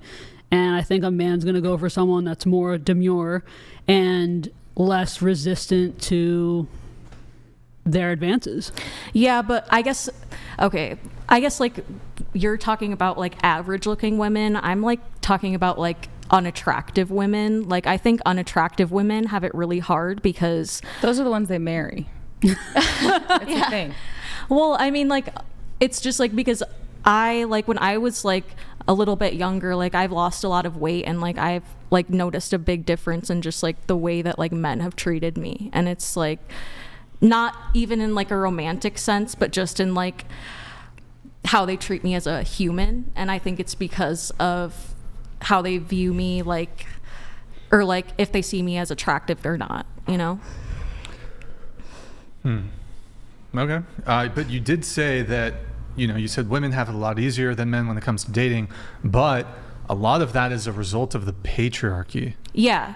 So that's like what I was kind of getting into there is like, I think that the whole thing with women having it easier was like created by men because they kind of view women as like a prize a lot of the time, and it's not necessarily like we're not necessarily like asking for that attention.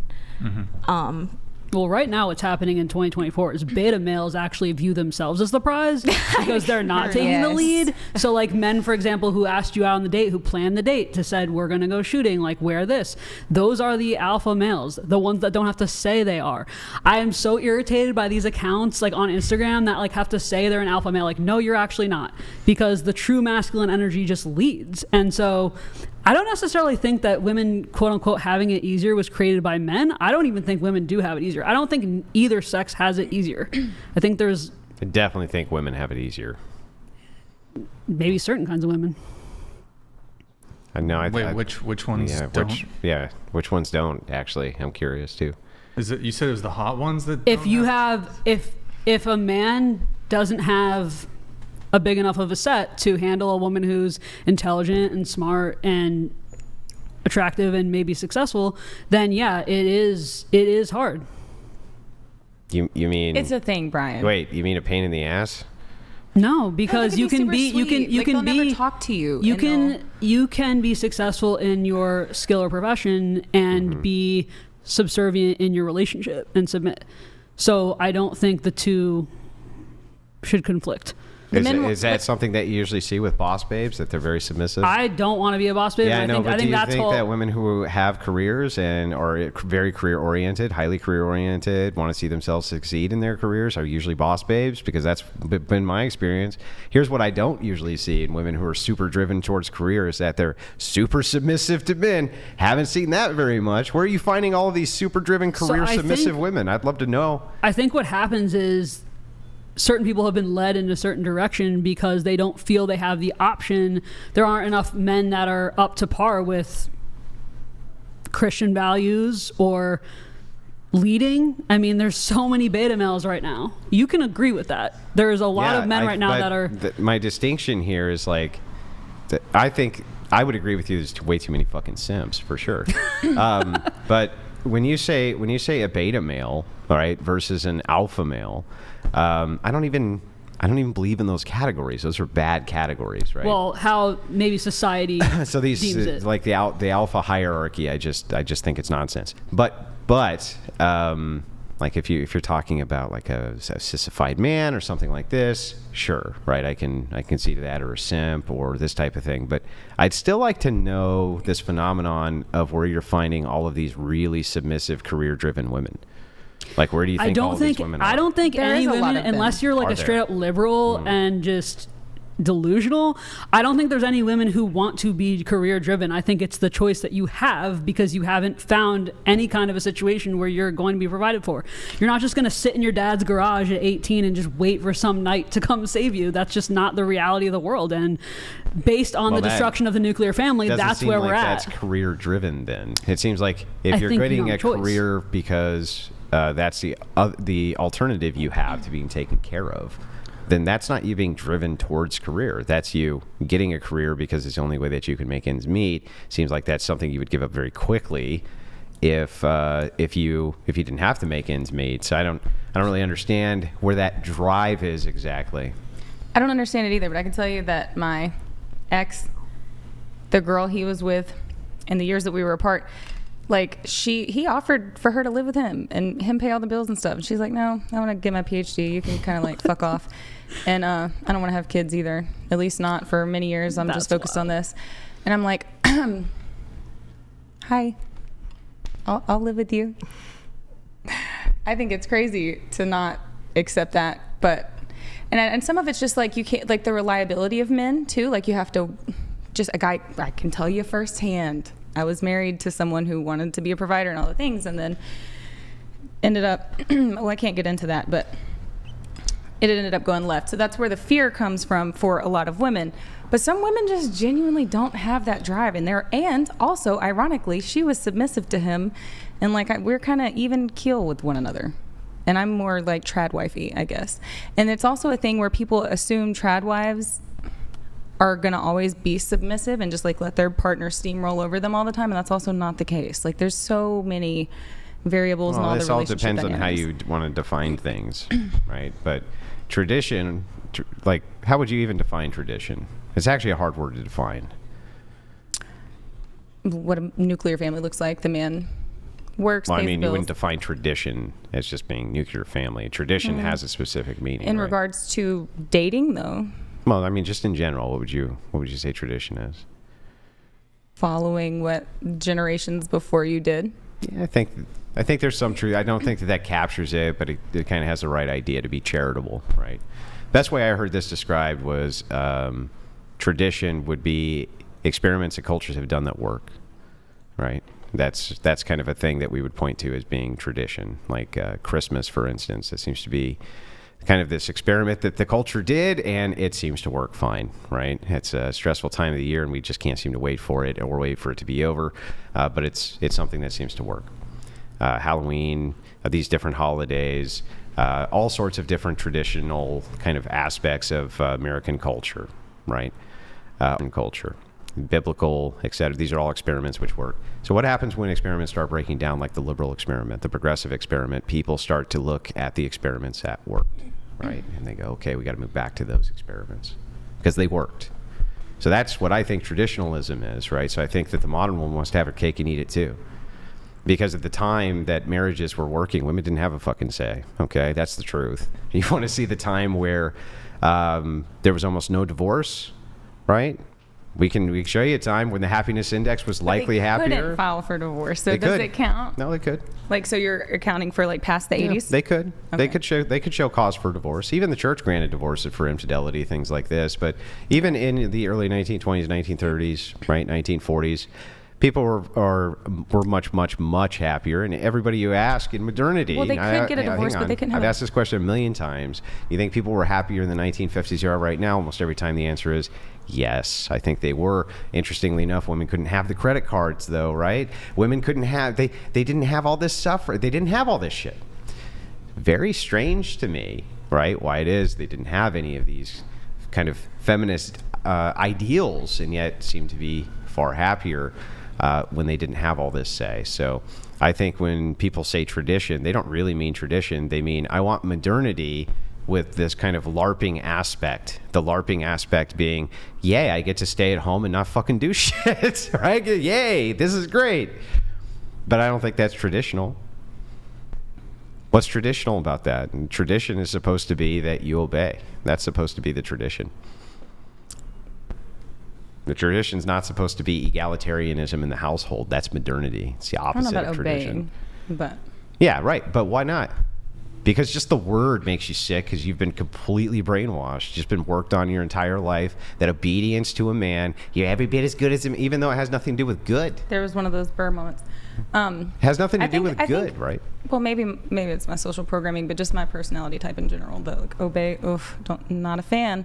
But I am a fan of doing the cooking and the cleaning and all of the things in That you like to do. exchange. Right, but that's Well, I not don't obedience. necessarily like to do. I like to cook. Yeah, but it's not it's not obedience for you to do things you like to do. It's obedience for you to do Yeah, but- things that you don't like to do when you're told to do them. That's obedience. But we could also just say that the nuclear family dynamic works better, and you don't also have to be like totally subservient to your partner. It doesn't work. What breaks it down is the lack of subservience from the woman. The lack of obedience from the woman is what breaks it almost every single time. This is why, then you tell me, why are they filing for divorce at such high rates? Why are they pushing back against men at such high rates? They're completely disobedient in their relationships. Looks like you have something on this. Go ahead. No, I mean, You agree? Do you No. agree or disagree with Andrew? I don't agree. Why? For a few reasons. I don't know. You want to articulate those? On what specific points? Like Obeying. Okay, so I mean, Submission. I don't know. If somebody wants to obey, it's not obedience. yeah. It's like, I'll do what you want if I want to. It's like, well, where does the obey part come in? Right. Well, I'll follow you as soon as I think that I need to follow you. When I decide that it's okay to follow you, then I'll Ryan follow from you. The Office. But no, but like maybe obedience doesn't need to factor in though. Maybe we could just get back to men being providers and leaders and women being mothers and caretakers great. and You taking get stress off of the men by handling the things that they don't have the time to do if they're Yeah, that's providing. great. You get all the perks and the benefits. I mean, not all, like I don't think most women also want to cook, clean, and bear babies. Oh, that's so hard to cook and clean. Look at this. I don't think it's hard if someone else. So you get to stay home all day. You get the luxury of being at home with your own children. You don't have to outsource that if you're not lazy and you actually homeschool. And if you're not, your kid's going somewhere else for 8 hours a day. Literally 8 hours a day while you're at home. Oh my God! No, I literally agree with you on this. This is terrible. This is horrible. It is hard. It's horrible what's happening to women. It's like, no, it's not hard. And it is hard. On top of that, can't totally you say, okay, I get all the perks, all the benefits, but I don't want to do that obedience. I have a question. Fuck that obedience thing. And it's like, And I'm so not that's a saying pretty that- raw deal for men. But like also like I can't even imagine a situation where one would need to be obedient because I'm like looking at my boyfriends and like ex-husband and like, well, maybe. When it matters, that's when. But like, so give me an example of like what? That's what I was gonna say. Like, what In what extent way do we is need to- multiple what examples. Like, we like could do you talk think about you can beat intercourse, your for wife? example. Like, do you think that that's acceptable? No. Okay, but like, to what extent do you think she should obey though? Like, what if she disobeys you? Then Within what do the you do? confines of reason. Like, so just give me an She has example. to be obedient within the confines of reason. Beating your wife would be sinful. Okay, well, if she doesn't obey you, what do you do? What would you do? What, for disobedience? Yeah. Well, the same things that you would do right now. You would try reason, right? You would explain what their duties are, and you would go to your community, in this case the church, to see if you could get this reconciled, right? Because there's a problem. And what if she continues to disobey? Well, then there's going to be extreme problems inside of the marriage, and it's going to be a lot of fucking misery. That's what. But marriage takes work between both people. Yeah, I'm not disputing that. If, like, somebody doesn't want to do something. I still want an example of obeying. There's no disputing. Well, okay. I'm fine giving those examples, right? But when the person asks me a question, I have to give that answer, then I have to give that answer. Now we've circled back to this one. Okay, so Exactly, circle back. discipline. That's right. Discipline is a great one, right? What if your husband wants to discipline, he wants to use a belt? Can he? Yeah, see? I mean, I don't it's really. so easy. Honestly, I'm not. I'm gonna get so much shit for this. I'm not totally against spanking. Like, I think it's got to be age appropriate and it's got to be not. Yeah, but why do you get to decide that, not him? Because they're half mine, and it is also my job to protect Yeah, but them. I mean, okay, again. But I guess that's one example. This would be Sure. disobedience immediately. It's like, okay, no, I think that it is the right age. No, I don't. What if he wants to take him? I'll disobey. Yeah, exactly. So you'll move into the kind of like disobedient road, and so this is an easy example. Schooling. Extensions of what types of things you'd want them to do for, let's say you want them to play music or you want them to have these curriculums. Maybe you're disagreeing on those things. Ultimately, somebody's going to have to ultimately be the decider, I think, again. But when I'm talking about disobedience specifically, it's like, no, you don't get to beat your wife. That's insane. Doesn't comport with reason, right? But you can use shaming tactics and utilize the church to assist you in kind of moving and counseling the relationship the right direction. This is actually, it's below the threshold, but Alvin Sam, this is a great super chat. You have a problem being submissive, but demand chivalry and breadwinners. Well, that's what I was pointing out already, right? Is that like you get to stay at home. You get all the perks of this, but no, as long as I keep getting what I want, you do what I say. Well, I just think for me personally, it's circumstantial, and I'm willing to budge on a lot of things. Like, I'm not probably as combative as maybe I'm making myself seem, but you're not just gonna, especially because I have kids and they're my kids. So maybe my perspective on it's a little bit different than if we had a shared child. But I'm willing to budge on a lot of things. Yeah, maybe, right? But that's not really the point. So the point really isn't reduced to, if I think that I should submit because it sounds reasonable, I will. That's beside the point. The point is supposed to be when it doesn't seem reasonable to you to submit that you will. That's the point. You said something about the woman benefits, I guess, most if the man's the breadwinner providing and Yep. One thing I want to comment on is if the woman is providing homeschooling to the child, let's just say it's that sort of scenario, because right now a lot of people have issues with the school system. Yep. Well, then the man also is benefiting because that wife is capable of providing schooling for the child so that they don't get indoctrinated in the school systems. That could this be to be the bare minimum. The bare minimum of duty and responsibility of a good mother is that if she is enabled by her husband to stay at home and homeschool her kids, then she should. That should be a duty. This is not. When I see this idea, it's like a top. It's like somebody spinning a top. It makes no sense to me. It's like, look at this great thing I'm doing. No, this is a baseline duty. It's a baseline duty. You know the public school's fucked. You know they're indoctrinating your kids. You know they're doing horrible things to them, right? You know this.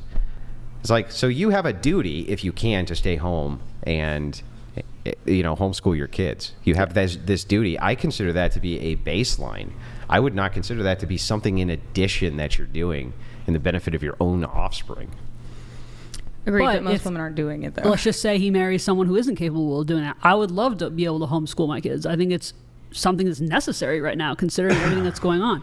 But I just think that it's unfair to say that only the woman's benefiting then from the man being the breadwinner.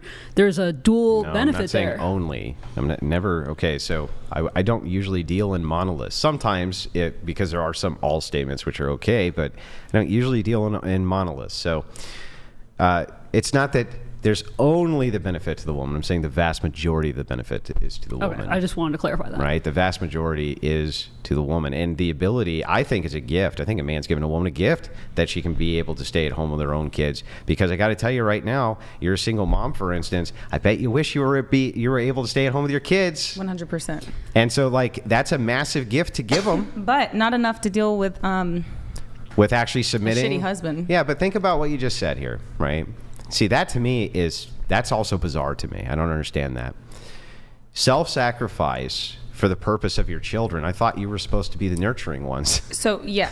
Well, okay, but my situation's a little bit different. I'm not saying you have to put up with physical abuse, things like that, but the concession of just obedience for a better life for your kids, it just seems like it's such an easy thing to concede on. And yet so many women are like, I just couldn't possibly.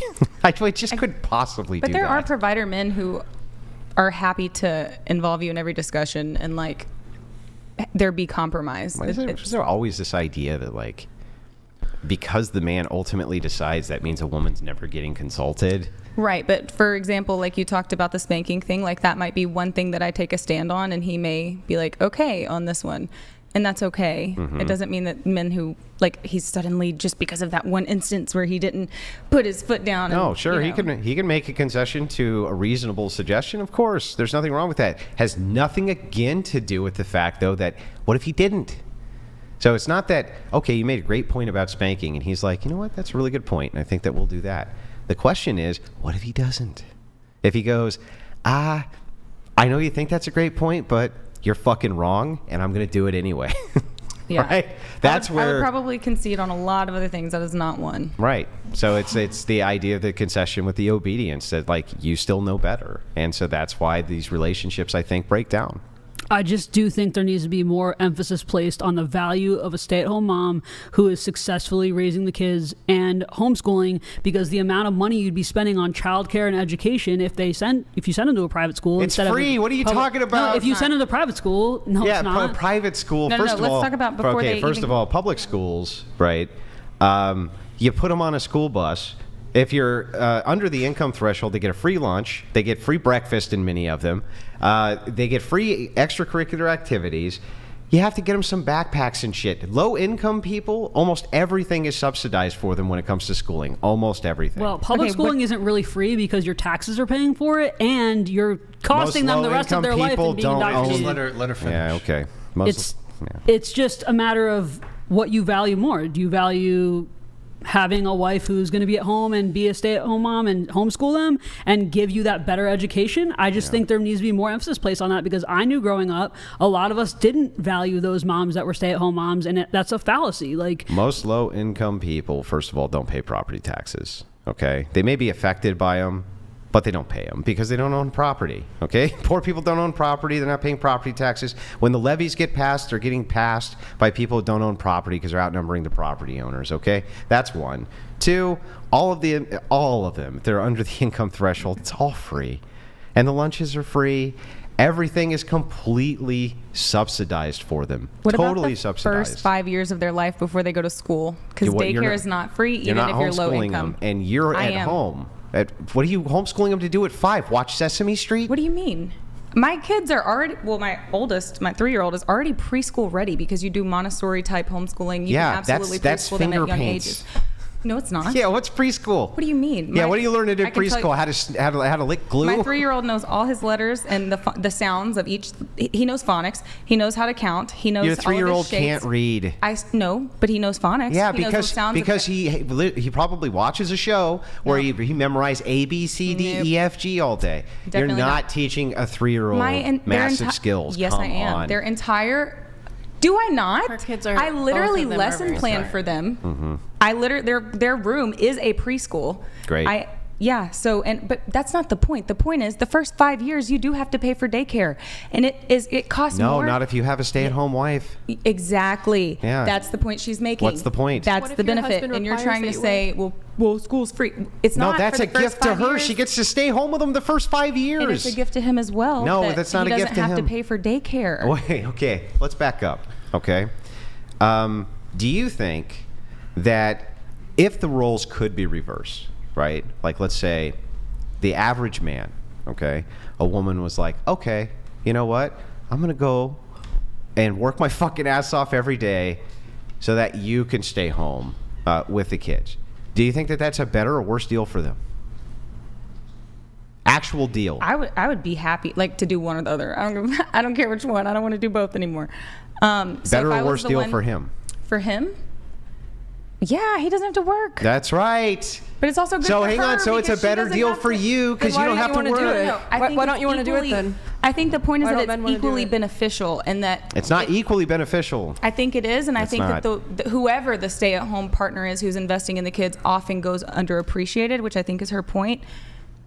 And that's what she's trying to No, bring I don't think they're awareness to. underappreciated. I think that there's an Yes, they overemphasis are. put on them over the working father. And that the And I truth don't think is that's that fair the either. working father is the one who enables all this to begin with and is giving the greatest gift in the world to a mother, which is those first 5 years, you know they're not coming back. You never get them again. You already miss your 3-year-old. You miss when they were 1, and you're already thinking about all the shit that they did at 1 that you miss.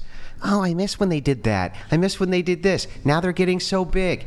You had the great gift of being there for that entire spread of time. Yes. And it's like, what does he get?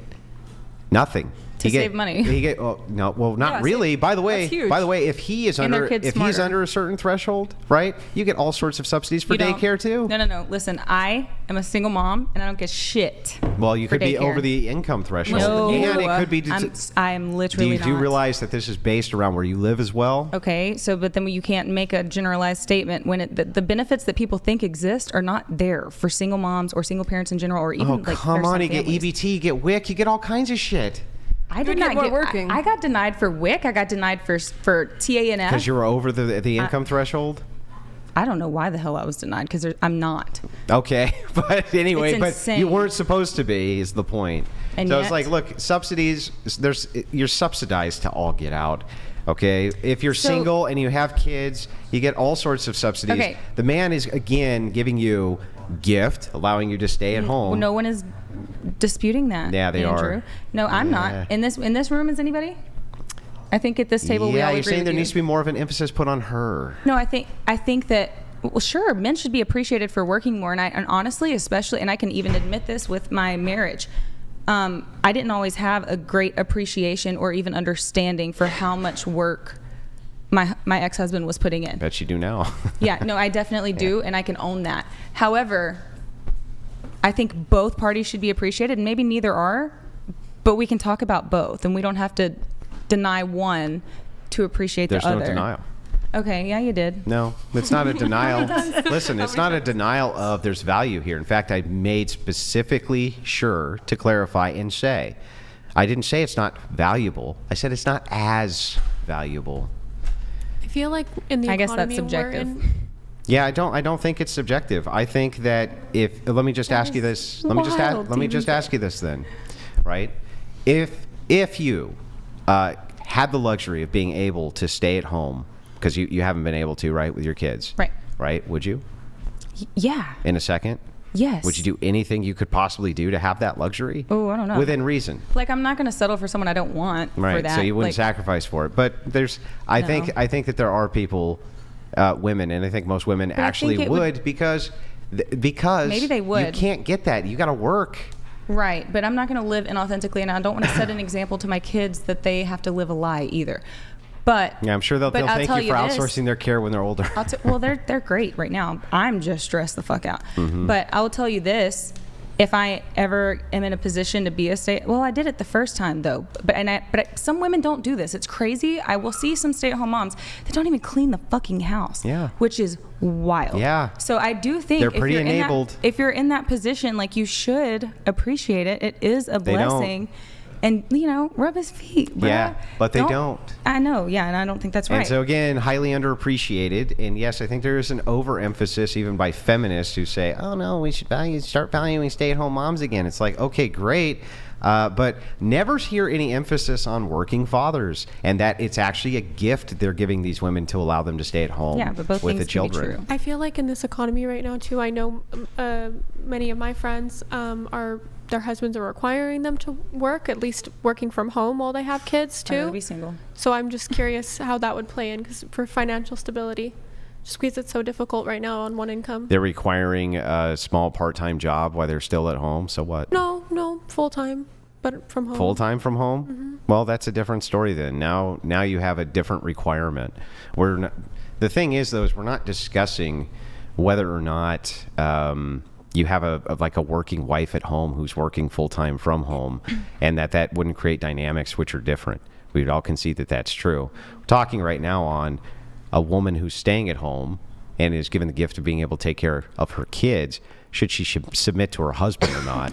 And the idea here basically is like, if she wants to. But because there are so many women. I think in most ways. But see, from my perspective, though, right, and we'll get to this in just a second, I promise. I just want to finish this combo. No worries. From my perspective, it's like, well, then why would he want to get married to you and have you stay home with the kid? Like, why would they do it? It just seems so stupid to me. Like, that's why these secularists are like, look, Andrew, give me the great reason to get married. I'm like, I can't, because you're going to get married to a chick and she's going to be like, I'm Trad and I love you and I'm going to submit, I'm going to obey and blah, blah, blah, blah. And then he's going to go work, right? And she's not going to obey shit. She's going to divorce him. She's going to take half his shit. And she's going to leave him, kind of up shit creek without a paddle.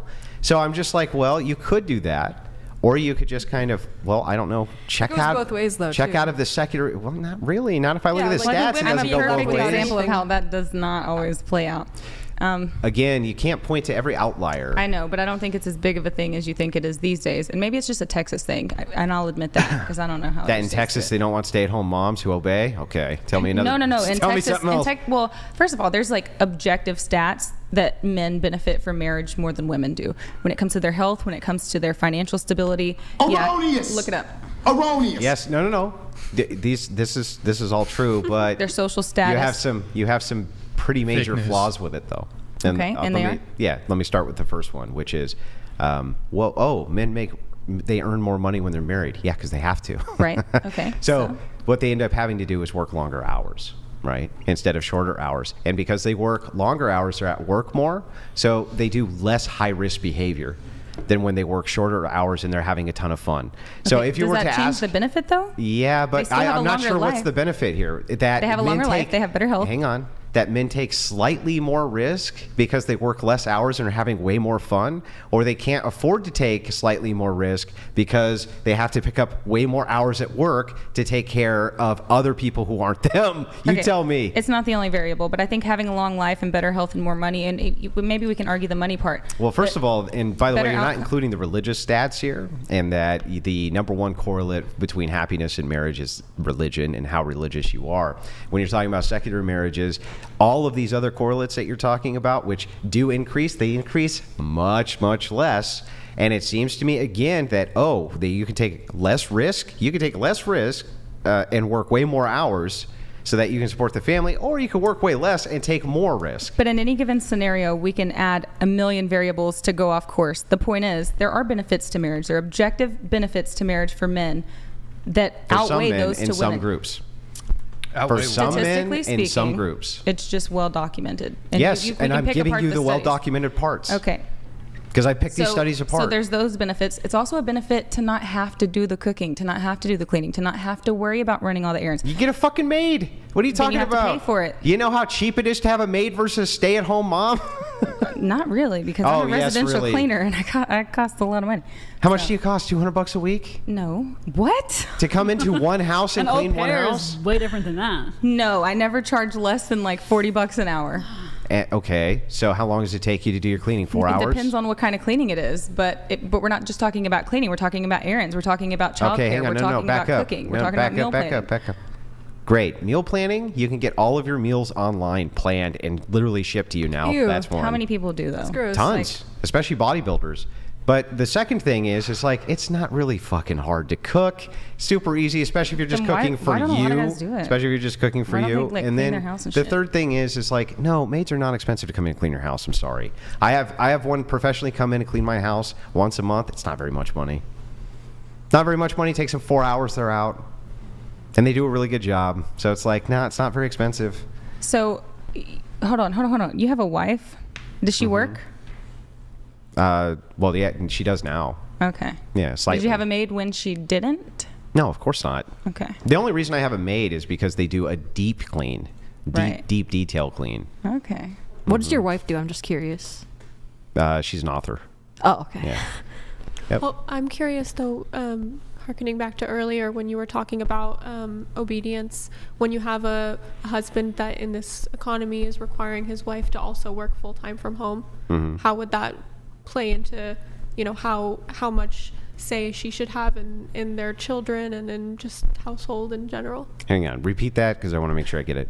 So when you have a situation where the wife is being required to work by her husband because it's financially more stable in this economy, how would that come in being more submissive, the woman, when she's working equal hours? Yeah, to so her the husband? idea here generally, well, I would think that you'd want the idea to be working around the children, right?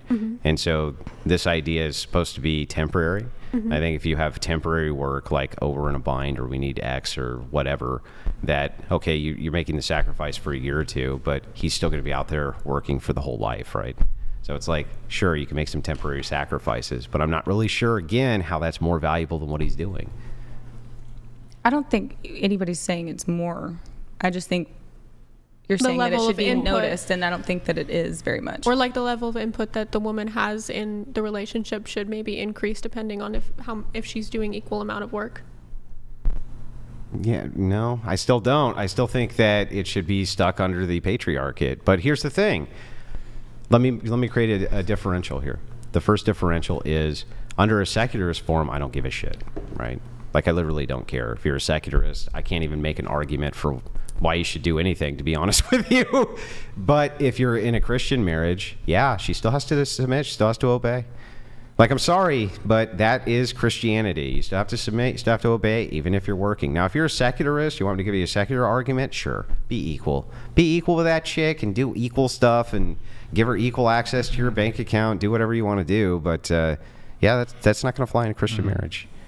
No, I definitely agree, because most of the time when the woman does have to put in work in a marriage, specifically biblical marriage, it's usually just temporary. It's not a forever thing. It's just certain circumstance. We have some chats we have to get to, but first we're going to play the bow video. So, Oh God, what is this? we're going to play bow video version 1 and version 2. Andrew doesn't like version 2, at least the second half of it, but we're going to play that. We have a couple chats while he's getting that pulled up. Realistic Heart says, a wife being submissive is born out of the fact that the highest form of love is a verb, not an emotion. A wife being submissive is born out of the fact that the highest form of love is a verb, not an emotion. By the way, she agrees. That was in her bio. She said that your love language is doing shit for people, right? So shouldn't your love language being to do shit for the man? I definitely do. Yeah. I cook, I clean, I don't say no But you won't to submit. intercourse ever. What? I swear to God. Not be disobeying. If my ex is watching, if anybody who's dated me is watching, go ahead and message. Yeah, if you're taking care of shit, but that's also biblical. But the husband's also not supposed to deny the wife's appetite either. So That's there's that. correct. All right, let's play the bow video. Go ahead. All right. This is my ex-girlfriend, by the way. Boom, huge bow. Did you see that? That was a big bow. This is my apartment. She's, the bed's kind of fucked up, but, whatever. Doing the laundry. And dinner ready. All good to go. Get home from a long podcast day to my apartment. Very long podcast day. She's got the beer ready, the noodles ready, the meat ready. I scolded her about the tomatoes. Why would you just have tomatoes like that? And then you're going to play it once more. Go ahead, just the beginning part. And boom, huge bow. Did you see the bow? Is that something you make her do? Like, is that make her? What do you mean? Well, I don't know. Like, what is the? I don't know the backstory on this. Forcing her, Brian. And there might be other viewers who don't. Like, is that something that you require? No, you know what? That's what I've required for my other girlfriends that I've had, singular, not plural. but I do have to say, the bow, that one came naturally. But other shit, yeah, you gotta instruct. Got to give a bit of hey, this is what I need. So what you need is for them to bow when you get home. Indeed. That's right. Fucking wild. Yeah. So then I take back my answer. No, I would not date Brian. That is just. Why is that? That's fucking weird. Why is that weird? It's like degrading. Have you ever sucked a guy's dick on the first date? Yeah, we dated for 2.5 years after. Oh, only one? Okay. Yeah. Yeah. No, So I really don't do a lot of. So modern women they won't cook, they won't clean, they won't do. I'll do every other part of that. Stop fucking interrupting. Holy shit. Fine. They won't cook, they won't clean, they won't do a totally benign, innocent gesture, but within 30 minutes of meeting a guy, you'll let him splunk on your face. Explain to me how me wanting a woman to bow is insane, but you will let a man literally come inside you on the first date. Okay, first of all, that's such a drastic. Okay. How is that drastic? Women fuck men within 30 minutes all the time. You guys fuck men immediately all the time. You let them do all kinds of sexual acts. So what are you talking about? Because you're talking to me, not women. And you've done it. You just admitted you've done it yourself. Because I did it once when I was like 19. I don't believe this at all, but go ahead. In the chat, if y'all know me, get in the chat. You think women don't have casual sex? I think women do. I'm talking about me. I would not had casual doubt. sex. Not any time recently in the last But you've had casual 10 sex. years of my life. And also, I would do every other part of that. Huh? I would do every other part of that. You're like, women. Okay. Why wouldn't you bow? I thought you're submissive. Who said that? Didn't you say you were submissive? Yes. No. When did I say? Did I? Yeah. But then Is this gaslighting? If I said that, you're kind of like this. You kind of move back and forth. You're like, yes, I'm submissive, but also I'm not. But yes, I am. Be submissive. I'm okay with doing the cooking and the cleaning and taking care of everything so that you don't have to if you're working and stuff. But that to me just seems like a power trip degrading thing. It doesn't seem respectful. Well, do you want a man to propose to you? Yeah, I've been proposed to and never. I've been proposed to. Do you want to get married again? Yeah. Yeah. So you want a man to get down on one knee. He doesn't have to do that shit. And I don't even want like a wedding or anything. Let's go to the courthouse. We don't have to do all the dramatic shit. A lot of women want that. Right, but we're not talking about them. So how's it degrading though? To me, it would feel degrading. Why? Because why do you want them to do it? How is that relevant? Why do the motivations have anything to do with whether you feel it's degrading or not? The motivations have everything to do with it. Okay, let's assume it was just kind of a quirky thing and he thought it was cute. Still degrading? No, but if it's like if it's a requirement, then it's not a quirky, funny thing. Wait, didn't last episode you admitted to being into BDSM? And no, Dom I said I had. Are you not into Dom sub dynamics? No, not in my relationships. I said I tried out some Dommy shit when I was younger, just experimenting, and I was the Dom. Would you let a guy tie you up during sex? Yeah. during sex. You're not going to come home and me just be like, oh. You do realize God. that when it comes to BDSM, these dynamics can go beyond outside just the bedroom? Exactly. I'm not even saying that that's within the purview of BDSM, though. Sure. Necessarily. Well, but in regards to that, I don't want like a BDSM dynamic and outside of the bedroom. Why is it degrading? The motivation, I guess. Like, let me if ask it's you a a question. requirement. Would you want your boyfriend or husband to take a bullet for you? No. No. I would rather die. I don't want to have to live with that. You'll take the bullet then. Yeah. So you're checking the noise at night? Yes, actually I do. Awesome. I have a video of this. My house was just hang on, when you're with a man. Yes. Oh, bullshit. Yes. I had men. Listen, it's on video. I can prove it. Okay. There's a male neighbor and my male friend who happened to be at the house, and someone broke in, and I'm the one who came out with the strap, and they were sitting there like pussies. And I'm like, oh my God, if you want to do something, you got to do it yourself. So yeah, I was the one who handled everything. Did they have straps? Yes, it was. Yes, we're in the same house. They could have, yes. And actually in the. I guess stop hanging out with progressives. I don't know. No, it's the neighbor. And okay, but this is not your man. I'm talking about when you're there with your man in your home. Are you checking the noise at night, really? Yes, because I wouldn't want him to die. Like I just don't believe that shit. That's like. It's like. Up till now, I have internet. believed the things that you've said, but I don't think when you have a man at home, when the thing breaks downstairs, you're the one who gets up and goes and checks it out. That's just insane. Yes, I would, but only because... No, not I would. You do. I have. And it's on... I have cameras on my house. It's literally on camera. No, that's a friend and a neighbor and some shit. I'm talking about your man.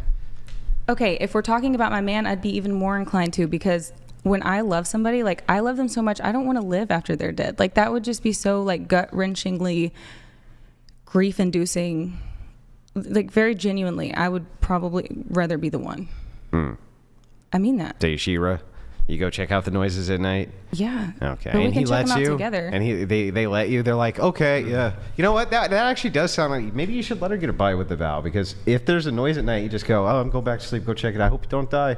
So I think we should check it out together. Yeah, skip the bow, and she checks out all noises. I think that's a good trade. I'll accept the trade. I'll accept the trade. Wait, okay, really quick on that, though.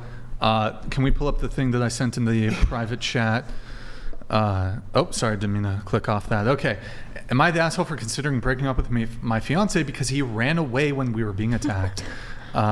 Scroll down just a bit. So my fiance... the fiance is 24 male and I am a 24 female. Have been dating for 6 years. He proposed to me a few months ago, which was the happiest moment of my life. We set our wedding date for this December, blah, blah. Oh my God, prattle. Okay. However, after what happened last night, I'm seriously considering breaking up with my fiance, and I'm unsure if I'm an asshole. My fiance and my brother and I were all walking back to our car. Rap the Ruchi donated $69.10. Number one, no. STFU, please. Okay, thank you. Rachel, you're too old to be talking shit. Stop being a pick-me. Anyway. That's not Rachel. I know, but I see that. Oh, in the super chats? Oh, yeah, pull that one up really quick. She was a stripper, but a polite bow to a man who loves her is degrading. LOL, we know why she is divorced. Have you been picked yet in your old age? Wait. Have you been picked yet in your old... Look at her. Have you been picked yet in your old age? No? Okay. Oh my God, I wish Andrew was here right now. This is Andrew's wife. Oh, fuck. So I guess she has been picked. You have 3 different baby daddies though, right? Bruh. Okay. Well, bruh, don't, to be fair. Aren't you like an ex-sex worker? No, I was never, like, outside, like, did I fuck for money? No. Hand to God, You're a stripper. no. You're You ex-stripper. dance on OnlyFans. And I also only danced on stage like topless. Did you do BG content? No. You didn't do any BG content on your... The only content I ever did was with a boyfriend. Yeah, but she wasn't a prostitute. You were.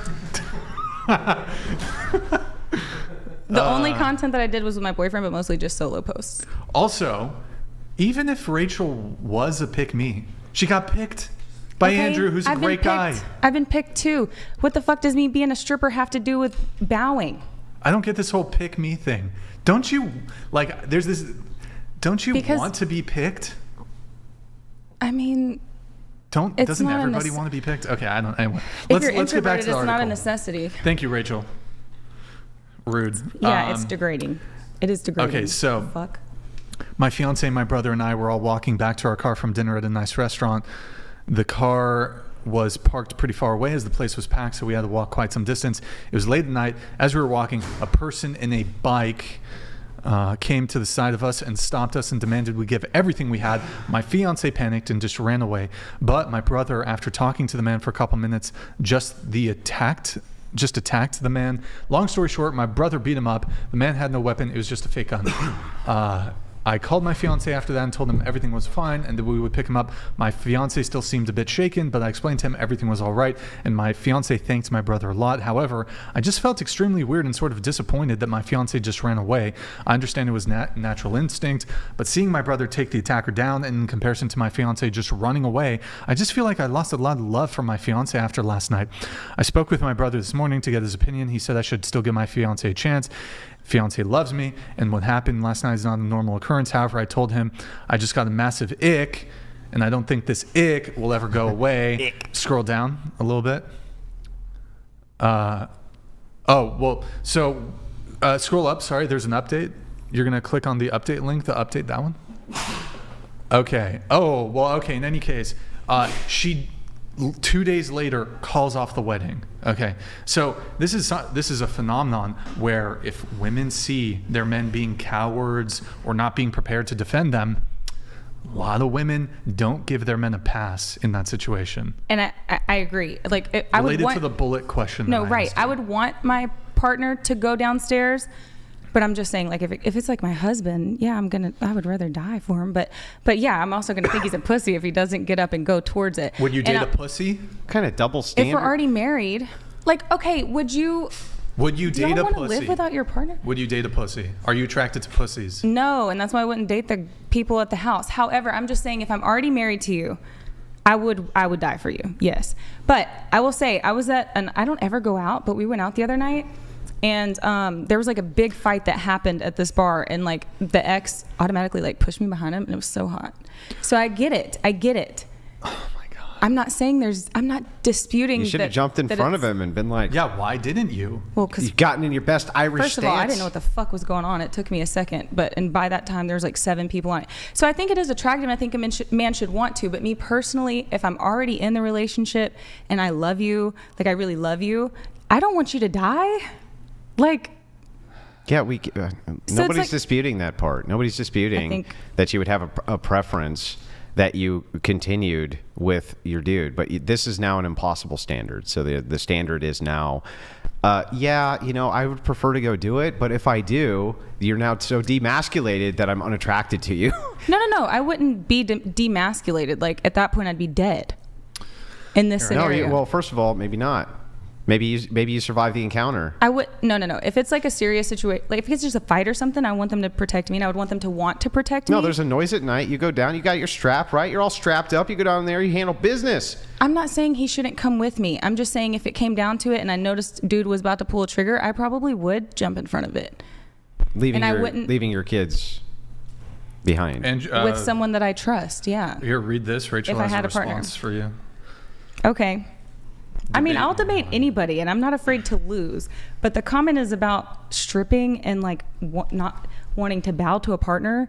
Like being a stripper does not make you submissive. If anything, you're kind of like doming every dude in the room, and they're simping for you and giving you money because you're pretty. So it would totally correlate to me not wanting to bow to a man, if anything. No, it's just a form of prostitution. It's a form of submission. You're accepting monetary gain to give them whatever it is that they want. It's literally the ultimate form of submission, in fact. And you'll do it just for monetary gain. I think it's submissive that you want to see titties. I have to allow the rest of the panel in here. Okay, so the article that we just read, your response to that. What would you do if you're in the woman's situation? I would probably get the ick too. But I don't know. I don't think that's... Oh, okay. Yo, stay safe. Thank you for the big raid, man. I hope you had a good stream. Really appreciate it. By the way, stay safe. I saw that video that you did where you set up this Trump rally in World of Warcraft. I watched that. I think it was either today or yesterday. That was quite funny. Now I want to see it. Yeah, he did. It was Was very it Alliance or Horde though? Alliance. Yeah, well, then, but we all know it would be Horde who would set up a Trump rally. I don't know. I mean, Alliance. You know, I'm just saying. He does play. I agree with Warlock. that. I like WoW. Yeah, it has to be the Horde. Yeah. Classic or retail? Retail. And classic. Okay. Been playing since 08, so both are good. Dope. Yo, stay safe. Thank you very much for the raid once again. Just really quick question for the entire panel. Would you guys date a man who played a female gnome warlock with pink hair? Sure. Yes I or don't. no? Yeah. Yeah. Lower the volume. Yes. No. No. I don't know what any of that means. Oh, that's okay. Video game character. Video game stuff. Oh, Yo, stay safe. Thank you for the raid, man. Really appreciate it. Hope you had it. Really quick, why don't you pull up Twitch really quick, and then we'll get the rest of the reactions on this. Guys, go to Twitch. Ooh, that's okay. Go to twitch.tv/whatever. That's twitch.tv/whatever. Drop us a follow in the Prime sub, guys. If you're coming over from Stay Safe, hit that follow button, guys. We're gonna be doing some more World of Warcraft related discussions for sure tonight on this dating podcast. And check if you have a Prime sub available. You have Fire Hades, thank for the Prime. Swear I'm not wasted, thank for the Prime, guys. If you have Amazon Prime, you can link it to your Twitch. Quick, for easy way to support the show. Guys, can we get to 92,400 followers just in the chat? Help us out. Thank you, guys. Thank you. Oh, did not mean to. What the fuck? Sorry, I fat fingered that. Scuffed. Here, and then that's like that's me. That's my. What the fuck was that shit? I fucked up. That was my bad. All right, like the video, guys. TTS is 200. We were going around the table. The reaction to the article. I think you were. Oh yeah. I would probably get the ick just because I like the traditional values in gender roles. Yes. Okay. I would be so disappointed, but with my partner, personally, I wouldn't leave him because just chalk it up to wow, it was a weak moment. Mm-hmm. What about you? I would have gotten the ick at the fact that it took him 6 years to propose. Well, that's not really material to the question that I'm asking, but And yes, also the ick I appreciate to the him. extraneous opinion on that. Also, yes, ick To to, the- him okay. running away. Yes, definitely would leave someone like that. Because if they can't defend you, then they can't defend your family. I mean, isn't that kind of a man's place too? Mm-hmm. Yeah, I agree with what she said. I think also marriage is a lifelong commitment. So if we were just engaged to that point and I was having second thoughts, I would reconsider. And then we do need to go back to the bow video. You were giving your reaction. You thought it was degrading. You saw the bow. You saw the bow video. Would you bow for your man? Your thoughts on? I mean, I would, because like I think like that's just like, I don't know, like I would do it, but like I don't think that's a normal thing in a relationship. Okay. All right. Do you think it's a normal thing in a relationship to have OnlyFans? No, not at all. Oh, but you have OnlyFans? Yeah. Oh, okay. Just checking. What about you? Would you do a bow for your boyfriend? For mine, yeah, but nobody else. If anybody else asked me to do that, I would be completely turned off. Well, like, so you guys broke up, and then you start dating this new guy. You guys been together for 3 months. He's like, were you down to hit the bow, or you wouldn't do it? Depends on the person. What do you mean? Like, depends on if you're dating them, you like them, I assume. Yeah, if I feel like bowing, I guess, or. What do you mean? Like, but so would you feel like bowing? For my man, yes. For nobody else, no. Okay, so if you broke up with your current guy and you were dating a new guy for 3 months, the answer is yes, you would bow for him? Probably not. Wait, okay. One more time, just we missed it. Probably not, no. 6 months? A year? Maybe like a year and a half. I don't know. That's a year and a half? Mhm. Okay, so if a guy were to, do you want a guy to be a provider? Yeah. Okay, so if he was like, well, I'm gonna wait a year and a half to provide for you and pay for dates, would you date a guy like that? Maybe, because after a year and a half, you start to see people's flaws more. You see more of like the grosser things that they do, and I mean. Okay, so let me ask you a question. Do you want a guy asks you out on the first date, do you want him to pay for the first date? That's unrealistic for a guy to pay for the first date. I mean, if he's going on dates with a bunch of different people, how many dates is he paying for? So I would understand him not paying, but I think anybody would want to be paid for, even, like, I mean, would you want to be paid for by anybody as a treat? You know, get a really nice meal. Sure. Yeah. But there are different gender expectations on men and women.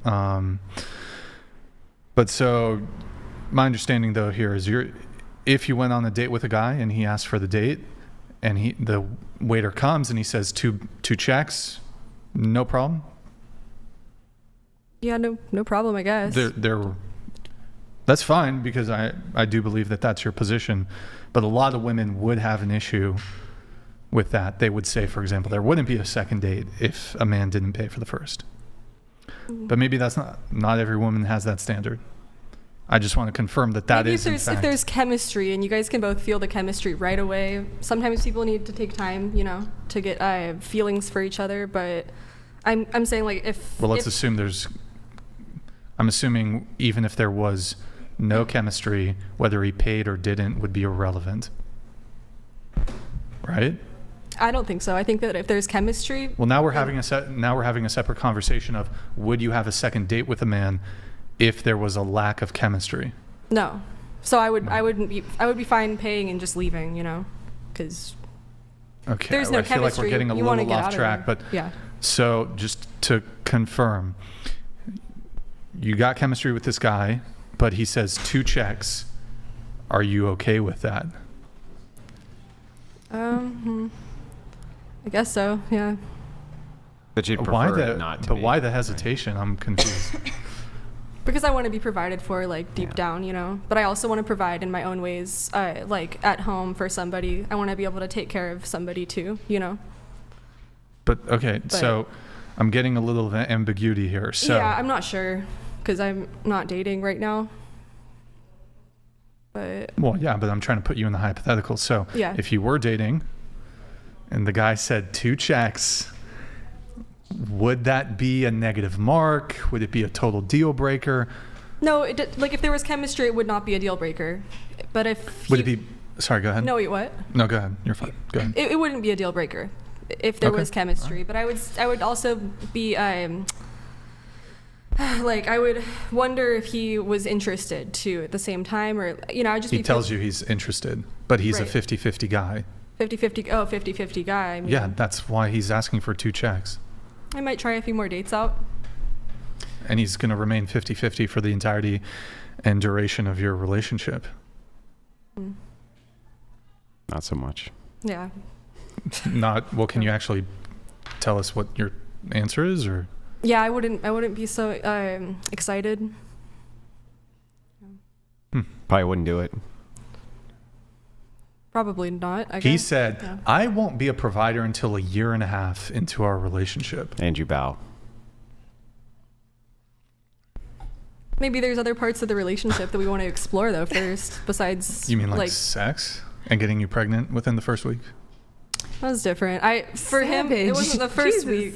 Yeah, I mean, all of the people I had dated before then, I had waited quite a while, like a few months. But when you know, you know. Okay. Would you do the bow? If we've been dating for a little while, yeah, probably. If you've been dating for a little while, probably. It wouldn't be like I wouldn't just do it right away. Okay. Somebody I just met. Okay. And then if a guy didn't want to pay for the first date right away, is that okay? No. It's not okay? Mm-mm. So how long after dating would you have to do the bow? I guess once it's been made exclusive. right? After exclusivity. Okay. Your reaction to the vow video, would you do it for a man? I would rather split a mortgage than bow. You'd rather... Rather split the cost of a mortgage or a rent than bow. I'll get the plates. I'll come back there and deal with it. A little bit of feminism in there, is there? It's not feminism to me. This is actually just a matter of mutual respect, and I don't think that a bow is necessary. I think there are other ways of showing respect and admiration for your partner. But you would rather go and get a job and split the mortgage rather than give a submissive gesture? Well, I already have a job, so yeah. Well, I know you I already would do. Continue. But let us assume you didn't. You would still rather go get one and get a mortgage rather than show a single submissive gesture? Well, that's not how the question was posed, because but that's there what could it be, is. There could be other submissive gestures that aren't bowing. Well, what? We're not in the 1800s or medieval times. I mean, would you curtsy? Everything's relative to the time. We're in 2024. Would you curtsy? I might curtsy. Curtsy is different than a bow. Would you curtsy? Maybe, because that's feminine. Bow's like, or kneeling is what you do for like the kings or God. Like, well, I think there's plenty of women who kneel and they think it's plenty feminine. Just saying. Well, I think that there's a large quantity of them, I would say. In fact, I would even go so far as to say that the motion for this particular activity is very bowish, isn't it? It's very well, I can just do that. Very bowing. So just saying, well, I don't understand how you just do that but can't show the submission sign, right? It's so weird to me. But oh my okay. God, are you really? I think there's other forms of submission in responding to questions and no, I don't decisions. want the bow. I want the curtsy. I think that's twice as degrading. I think it's twice as degrading. No. That's literally, that's saying not only that, you're feminine, but your station is below me. The bow is just mutual respect. Men bow to each other all the time. It seems a little blasphemous to me. Blasphemy? Yeah, it seems a little fucking weird. What's blasphemous about bowing? I'm not bowing to anybody but God. Really? Amen. And just want to make sure, because you like that biblical marriage thing, right? Hey, I will marry an atheist, so that I just make the arguments based off of, because I'm talking to you, and I know that you're religious, and I am too. But I'm like a baby Christian. But so that doesn't factor into every conversation that I have ever. So you don't follow Christian ethics? Yes. Okay, and what's the entailment of Christian ethics? You want me to like list the? Well, I just want to know if you're following Christian ethics, then you're following the teachings of Jesus Christ and his apostles, and the teachings of the original church of Jesus, right? Okay. Is that correct? I mean, I don't keep the Sabbath on Saturday, you know. Yeah, I do. Sure. Pizza. Is he about to hit us? Is he about to hit us with 5, 6, what? 7. What? Yes, I'm just wondering if you follow Christian ethics or not. But because if you do, the idea here is you are supposed to obey. Alvin Sam donated $20. They have a problem bowing but wants men to pull chairs out and hold doors. Where did you get that? Yeah, I know. I'm not getting into the chivalry thing, but just on this, you're supposed to obey your husband as you would unto the Lord, right? Yeah, but he wouldn't be my husband. Because he wanted you to bow. Also, like, why do you have to cuss when you're talking to me all the time? Like, you can talk to me like a human. I didn't even cuss. No, not you. No. The conversation is about Brian. In the context of, like, this all started with the would you date him? And I said no because of the bow thing. But that's reflective of other shit, like the... Why are you bitching about Brian? Who cares? I'm asking you. This is what all of this is about. Okay, just in general? Yeah, I'm asking you a question. Okay, like, would I marry you if you asked me to bow for you? Yeah, what's the problem with the bow exactly? Thank you. It's degrading. What's the degradation exactly? Because it's showing that you're not equal, right? What? Yeah. Yeah. It's a sign of submission. Right, but you're also like two parts of one whole in Christianity. And you have a head. The head. Then they should be the one bowing. And you're submissive. The body's submissive to the head. But why? You can be submissive. Thank you. You can be submissive without bowing. I'm not understanding. Like, what the fuck is the motivation? I actually really want to know. Is it a kink thing? Because he wants to see you do it. It's a kink thing, huh? Again, we're back to this leadership model of, sure, you can lead when I want you to. I guess I just wouldn't. No. I guess I just wouldn't be attracted to somebody like that to begin with. Who wanted you to bow? Yeah. Yeah. Just. I'm glad somebody else fucking. Not in that context, anyway. Like, Jesus Christ. God. Well, I mean, it's just it's a whole lot I would even of, maybe do it sexually. Like, I would maybe even role play. I'm not fucking it's a whole lot bowing to of you every time you come home. It's just a whole lot of feminism. Like the whole idea is just any form of submission is so heavily resisted. It's just so heavily resisted, but it's like nobody has any good reasons for why it's heavily resisted other than they just don't like it. Spiral donated $20. Bow down before the one you serve, you're going to get what you deserve. Bow down before the one you serve, you're going to get what you deserve. Sincerely, Johnny Spiral. Hi, Andrew. Hi, John. Dylan Joe donated $20. Imagine refusing to shake someone's hand. That's pretty funny. And true. Okay, this is like off topic, but didn't some girl like shake her ass in someone's face on this podcast because you didn't shake her hand or something? Or what? Because, that's what I was telling you about earlier. Yeah. What? Mm-hmm.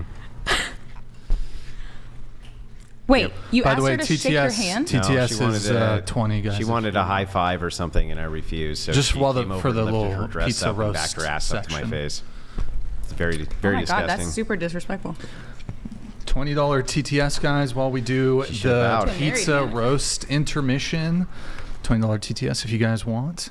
And then I know there's some chats that we're waiting on. We'll get those done.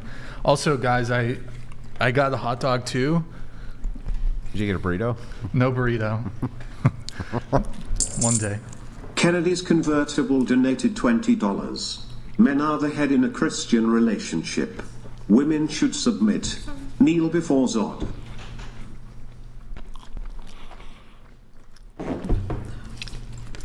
So is it a kink thing for you? A what? Is it a kink thing? What do you mean? Or is like, I don't know. Is it, It's a respect thing. or is it just like a humorous thing? Is it a bit? No bowing but donated $19.99. But we have to address, why is sexual submission fine, but submission in a regular relationship isn't? Because it's a moment, not the overall dynamic.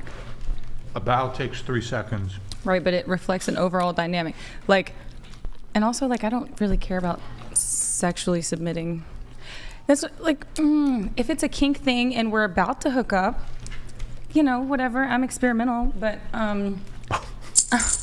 Outcast donated $20. A man walks into a bar. He says, "Who wants to have sex with me?" A woman walks into a bar full of men and says, "Who wants to have sex with me?" Who do you think get the best results?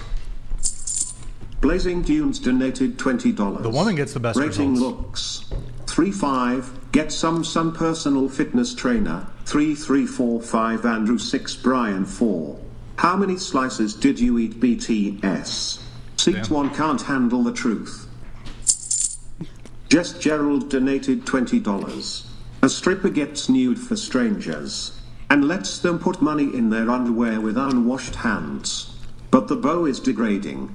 That life wasn't. Yo, Gerald, thank you, man. Roth you, Raph. underscore PSA donated $20. No mage. I don't see pineapple on the pizza. No mage thing to do. Hey, you know, fortunately Costco doesn't have pineapple pizza. I gotta be respectful towards Andrew, you know. Oh wait, fuck.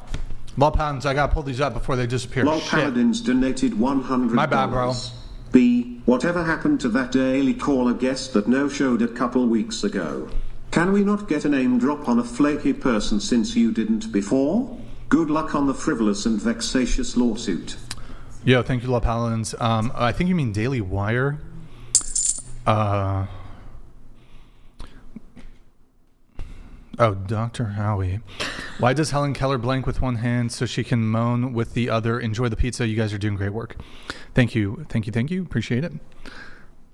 Lol Paladins I might have donated missed one of yours, man. I'm $100. sorry. Keep telling It yourself got that pushed off. number 5, but no man is intimidated by you. Your personality is off-putting, you're indoctrinated and don't even realize it. You act/argue/behave like a man.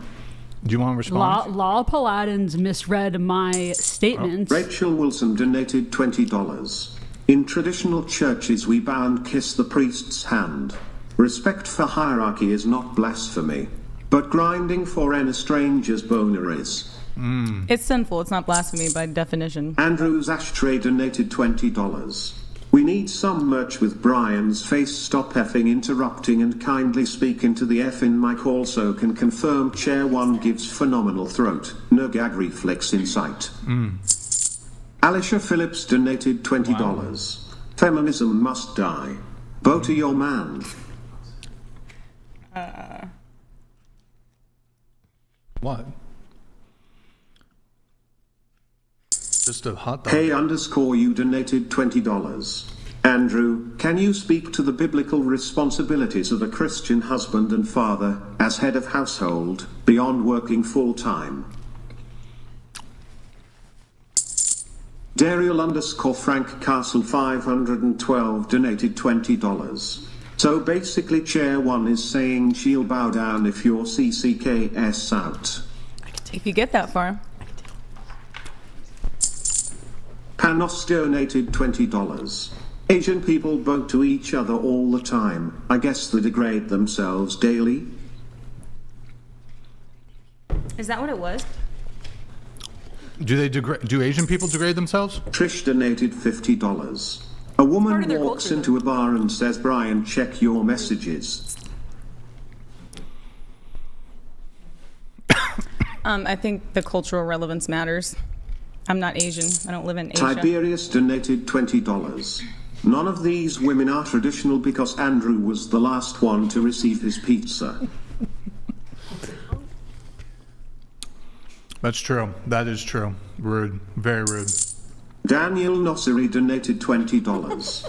Stop eating into the damn microphone. Oh, my bad. It sounds like you're all sucking on a D. The irony is that this single stripper mom will let you do anything to her, but only if you submit to her.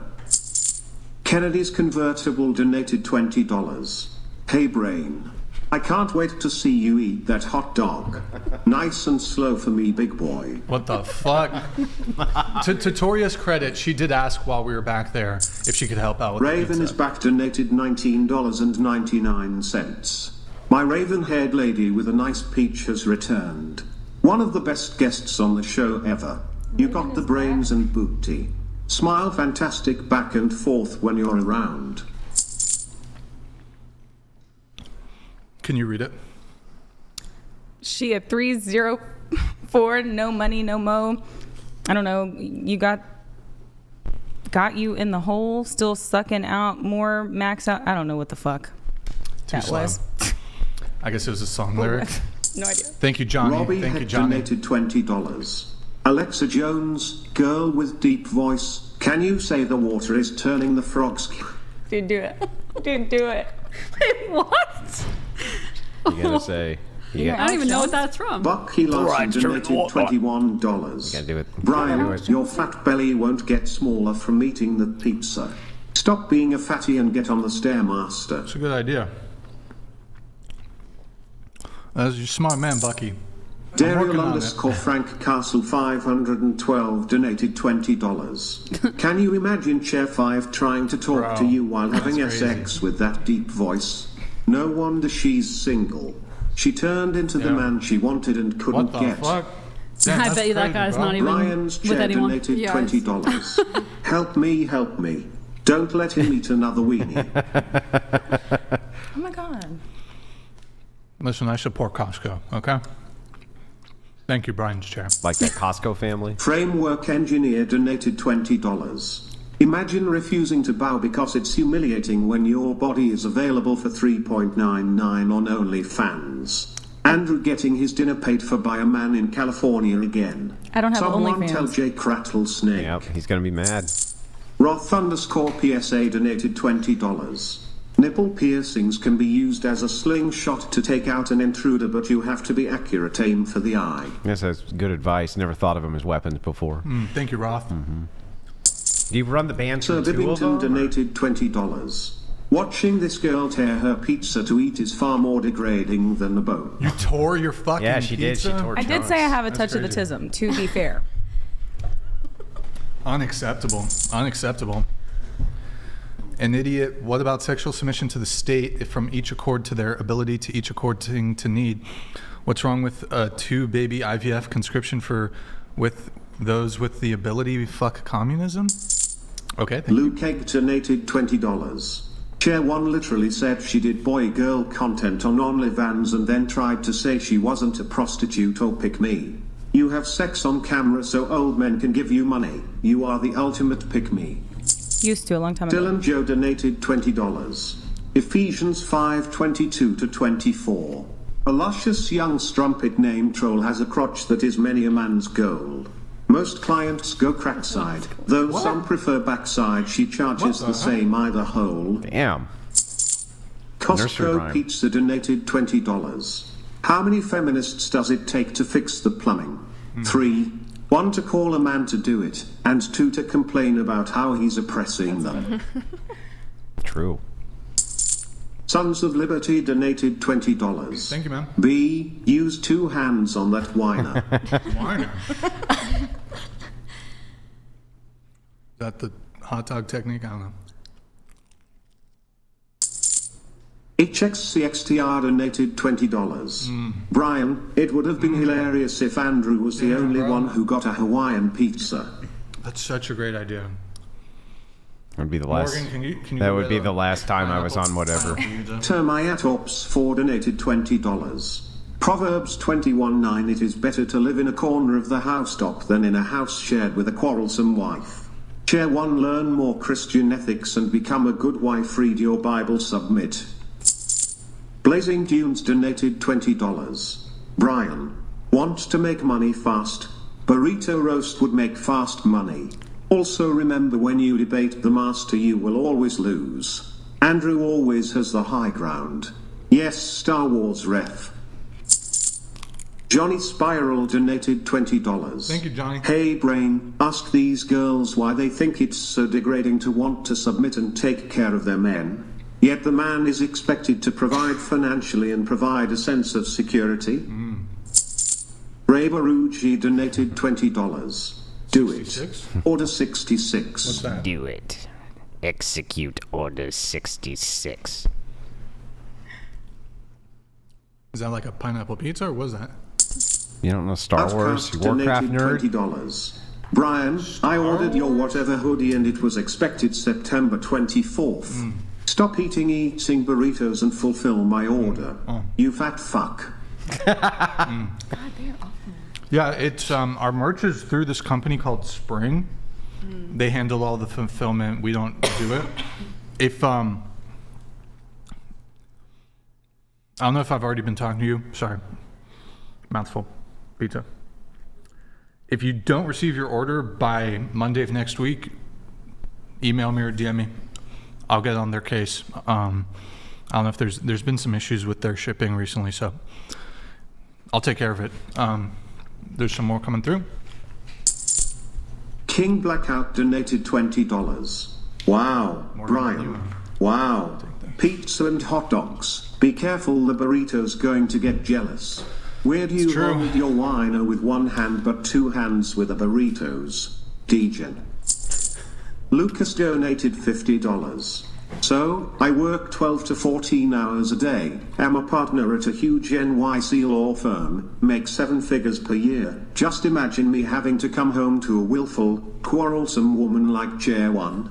Thank God for my Gen X wife. Hey, so Lucas, I got some legal things going on. If you wanna, if you wanna do a little pro bono work, you know what I mean? New York City, big law firm. What kind of law? Okay, thank you, man. North Alberta Kid donated $20. I hear there is a correlation between deep voices and big labias. Brian, Chair 1 is sexy and smart. She is the devil. She is evil and will deceive you. The power of Christ compels you. Daniel Nosseri donated $20. Sent a deep voice. I was once in Thailand and was convinced the woman I was enjoying my time with was indeed a woman. Boy, was I in for a surprise. You think I haven't heard that I have a deep voice? Dylan I don't Joe care. donated $20. All the lady apes ran from King Kong for his dong was unspeakably long, but a friendly giraffe quaffed his yard and a half, and ecstatically burst into song. Xringix donated $20. Girl in blue, message me single dad of 2, homeowner, small business owner. No need to bow, but if you and the kids were waiting by the door after work would be gold. That one guy donated $20. After, Currently going through it and told my mom about your take, Andrew, about women coming to the church, and she said that's BS and legit. The next class, a young girl said she was rebellious when she was young. Dariel _ Frank Castle 512 donated $20. Chair 2 is definitely voting for Carmela. Chair 6 looks like her husband dressed her with his cowboy fit. Chair 5, I've been married 18 years, 3 kids and sole provider in my house. Nice try though.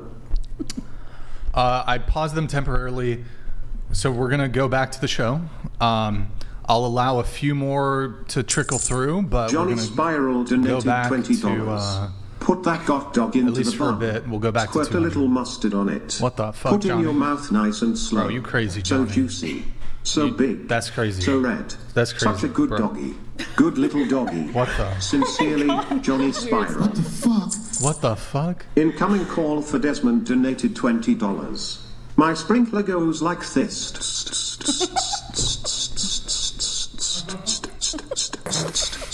And comes back like this. What happened to Maddie? Lincoln's box seats donated $20. Brian, swallow your food, tons of fun. I can hear you getting fatter. You 304 would literally suck dong from the back rather than hitting the bow. Shame. Shame. Shame. Thank King you, Lincoln. Blackout donated $20. Yeah, thank you, King. To the linebacker with the blonde wig in the back, please say the water is turning the frogs gay. Do it. Wait, do it. Absolutely not. Oh. She doesn't know the original reference. It's an Alex Jones reference. Yeah, I know, It's but she turning doesn't the see it. frogs. Okay. Wicked Wally donated $20. Guys. Well, Andrew, you got on air. I'll let them come in, but we gotta move on. To We gotta meet a move on, crazy, boys. We gotta nagging move on. woman from Texas who drives men insane. Now you know how it feels. We all take the L on this one. Thank you, Wally. Brian's next lawsuit donated $20. So true. Brian, you're a shitty abuser. I'm abusive. How dare you feed your guests? They probably aren't even chained to the table. Andrew, you monster. Damn you and your civility. Way out of line. Dylan Joe donated $20. It's over. It's over. Here's to old King Montezuma. For fun he would bugger a puma. The boomer in play. Clawed both balls away. How's that for animal humor? That was not the best one, though. Word. The other ones were better. Frankenbecker donated $20. What would be worse, Andrew? I'll allow Brian if 3 looking more come longingly in. into your eyes while 2 fisting a burrito or 2 slices of pineapple pizza. I'm going to eat the Which pineapple one? pizza on this Which one, one? boys. Okay, guys, TTS is back up. If there's 3 more that trickle through, I'll allow it. 304 Slayer We're back donated up to $20. 200. Brian, what do you prefer? A woman with 200 plus body count with big labia, or a woman with 30 plus body count with barrel and plastic chest? That's hard. Well, I think on that one, like, if it's 30 to 200, Yeah, who cares? Like, that's like, who cares at that point? BBL and plastic chest? It's like if someone's like, if a woman has 200 bodies under her versus 1,000, like, just who cares at that point? It's I so gotta disagree. it's so though. many. It's still terrible, but I gotta. 1,000's obviously that's bad. Like at 200, there's a chance she doesn't have herpes. At 1,000, Andrew, that bitch on some herpes medication. Okay, but if they were both clean, both clean. Mm-hmm. Yeah, but this kind of. Both clean. Both clean, yeah. Still gross. Still yeah, worse. Still worse. Still worse than 1,000. It's worse, but it's like 200 to 1,000's like 200 to 500. It's like once you get up into the multitudes of hundreds, Sure. it's like, geez, it's just done. diminishing returns kind of. It's like 1,000 versus 2,000. Yeah. Definitely, I would say. 2,000 still bad. Yeah. That's an extra 1,000 dicks. Yeah. That's an extra miles. That's like a mile of You can dick. forget the first 1,000. You got though. a mile of You can extra forget dick. the first 1,000. Yeah, first 1,000 still bad. Yeah, it's still I'm bad. not excusing it. All right, I'll let these last three come in, and then it's back Lucas up. donated $20. Sorry, Bree, okay. not a litigator. Thank Commercial real estate. Don't grimace, chair one. That's why you live on EBT and wifey is I'm driving a Benz 500 SL. Roasted. That's the trade-off. She submits, buck stops with me. Boom, roasted. Bigger Better Bear donated $20. We'll set up debate with Andrew on evolution, shape of the earth and biblical cosmology. Okay. Put it in the refrigerator. Outcast donated $20. The Moist Mafia knows best. Oh, okay. Whatever that means. All right, guys, I got to bump it back up. It's now bumped. So that should be back set. Cool, guys. Appreciate all your support during the pizza roast session. Let's see where we're at here. Okay. Getting back into it, we were talking about the bow. Mm-hmm. She was wondering your motivations. Oh, wait. I need to... Hold on. Let me read these really quick. Realistic heart, the term bow in the context of a woman's role in a relation to a man can refer to a gesture of respect, courtesy, or greeting. Mm-hmm. Yo, realistic heart, thank you so much for the soup chat. Really appreciate it. Thank you. And let's see. And then I'll just... These are just below the threshold, guys. It had to have been through Streamlabs, but we will have them pulled up. So thank you, guys. All right. The bow video. I don't know if we got... Did you give your take on the bow video? I don't know if we got to you. Would you bow for your man? He would never ask me to do that, my husband. If he did. I think I'd ask why. Because he wants Plus, my husband is French. Anything akin to He's French. I'm French. Dane Snyder, chair 5. Okay. I don't know. Sorry. Wait, Dane. what? That Came would in after. Because of communism? No, Wait, I'm just what? making a joke about how the French overthrew their monarchy, and bowing is related to that. So you would not bow for your husband?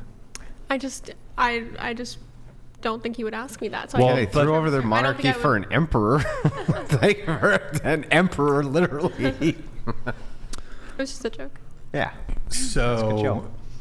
I get that your husband, you don't think he would ask this, but let's assume that he did. So far, both of us have been working. How is that relevant? Because I'm hearkening back to the conversation we had earlier about both the man and the woman working and how that would distribute, I guess, subordinates from the woman's part. It would be, I think, more on par with the man if they're both working, and that's how my relationship has been thus far. But no, I don't. Wait, you're Christian though, right? Yeah, we're Catholic. But so are you not submissive to your husband? I am. But so how does if you're submissive to your husband? I think bowing has I think the connotation behind bowing can be seen as degrading.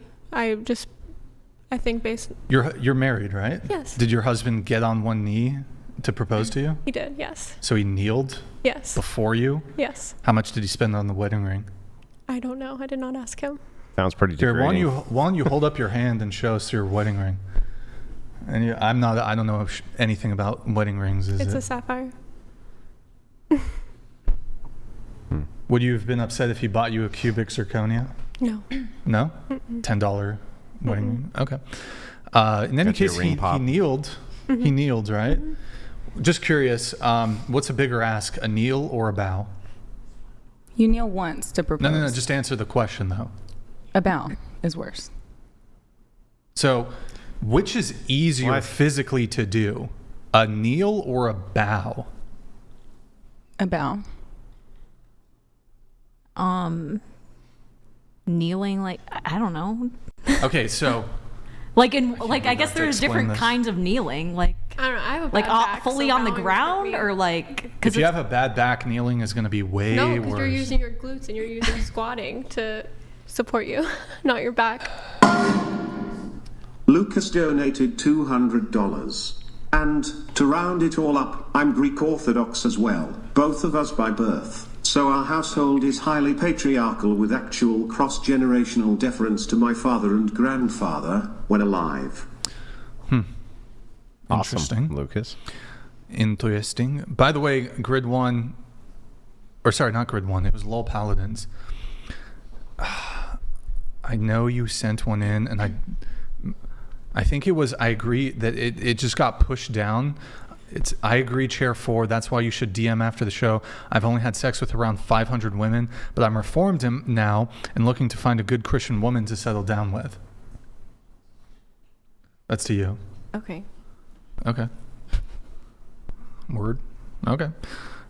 So, wait, going back to Lucas, by the way, thank you for the TTS. Wait, so your husband kneeled. Mm-hmm. He kneeled. Mm-hmm. That's degrading. I think that's tradition, and I think that that's not. He's bowing. I don't think that that's a commonplace practice for Common women in in our Asia. society, Well, yeah, and it's it's not. not. Wait, but tradition. When you're talking about traditions, what do you mean commonplace?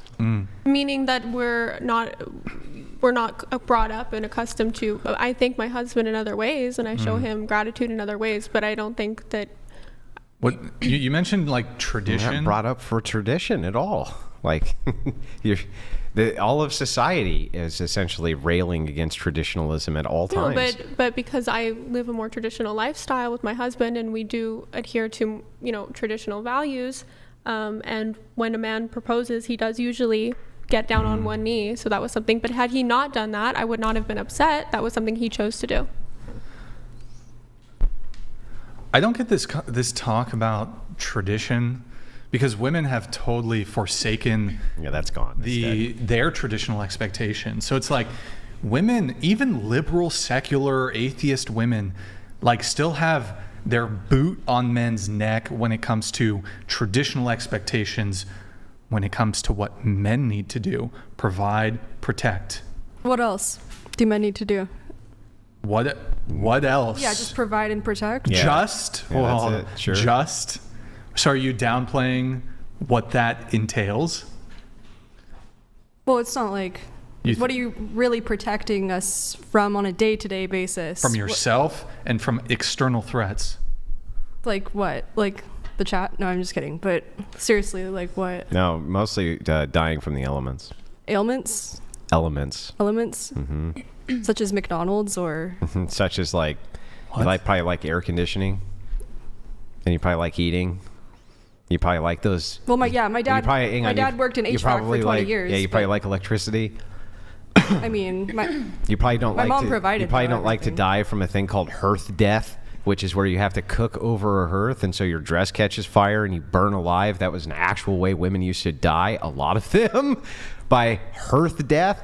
Luckily, though, you don't have to deal with cooking your food over an open fire, and that's because of modern infrastructure, which also enables you to work in almost any type of environment conducive to your needs, temperature controlled for your needs. And it's like, yes, that all comes from, well, wouldn't you know it, men. How many men worked with your father in HVAC? Countless. All of them, right? How many women? I'm not downplaying. Hang on, I just want to know men's how many parts. women worked with your father in HVAC? How many men right now? How many women? Women? Oh, I don't think any. Yeah.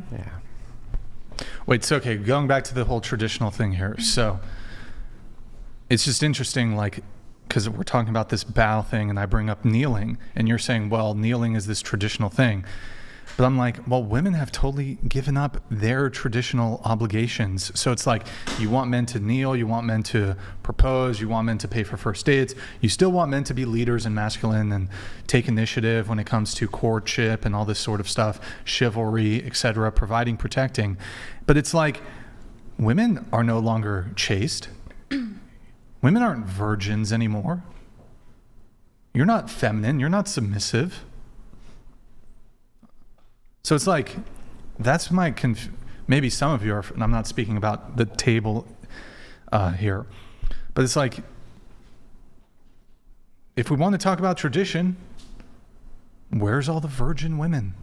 Well, me for myself with my husband, when we were speaking earlier, I am pretty traditional, and I do, even though we don't have children quite yet because we did just get married in May, but even when we've both been working, I still take on the household duties of cooking and cleaning, and I still want to show him that that's something that I would like to pursue even more, especially when we do have children. I would like to hopefully stay at home. I don't know if it's possible in this economy, but sure, that is something well, that's all due to Catholicism, though, right? Mm-hmm. You're leaning towards Catholicism, so Yes. that makes sense. Mm-hmm. But you would have to agree with Brian that as far as traditionalism, especially when it comes to a Christian household, Mm-hmm. that's gone essentially. That's not promoted anywhere unless it's... I think it's definitely lacking big time. That's why I try to uphold it in my house. Mm-hmm. Were you a virgin when you met your now husband? Yeah. Okay. All right. We met when I was in my earlier 20s, so. Good. Well, that's certainly an outlier. Most women are not remaining virgins. So it's just interesting to me that there's this sort of traditional expectation on men, not so much on women. I would like to ask this question. I ask it almost every panel now, and I'd like to ask it for this one. So secular meaning non-religious, no religion. Can anybody here actually give me a compelling reason, if you were a man, for why you would risk getting married in modernity if you were not religious? I gave you a few already. Just one would be good. Higher life expectancy, longer life expectancy. Yeah, how much more life do you think the average man gets from being married? You want me to remember the details of articles? Do you think it's a lot? I think it's several years. I believe it was several years. And was that compounded with how religious they were? Couldn't say. Well, the answer is yes. So if it's a non-religious reason, right? I'm looking for a non-religious reason. You're saying reason. yes, but maybe send the links to the studies, because I don't know that that's even the case. Yeah, but you don't even know how much longer the life expectancy is. Yeah, so it's something we should look at, but I know that it's a fact. It's a fact for some men. Just like they make more overall. They do better with health outcomes in the hospital. We went over the reasons why they make more overall, which is that they mitigate risk, and that's why they live longer too. It's because of risk mitigation. And so they then work. It's a benefit. They work longer out. No, right, but you could argue why. It's a trade-off, not a benefit. Trade-off. Okay, that benefits them. Trade-off. Okay, well, let me ask you a question. Do you think that a man would rather work 15 hours more a week or sit on his ass and play video games? I can't argue this because I don't know that.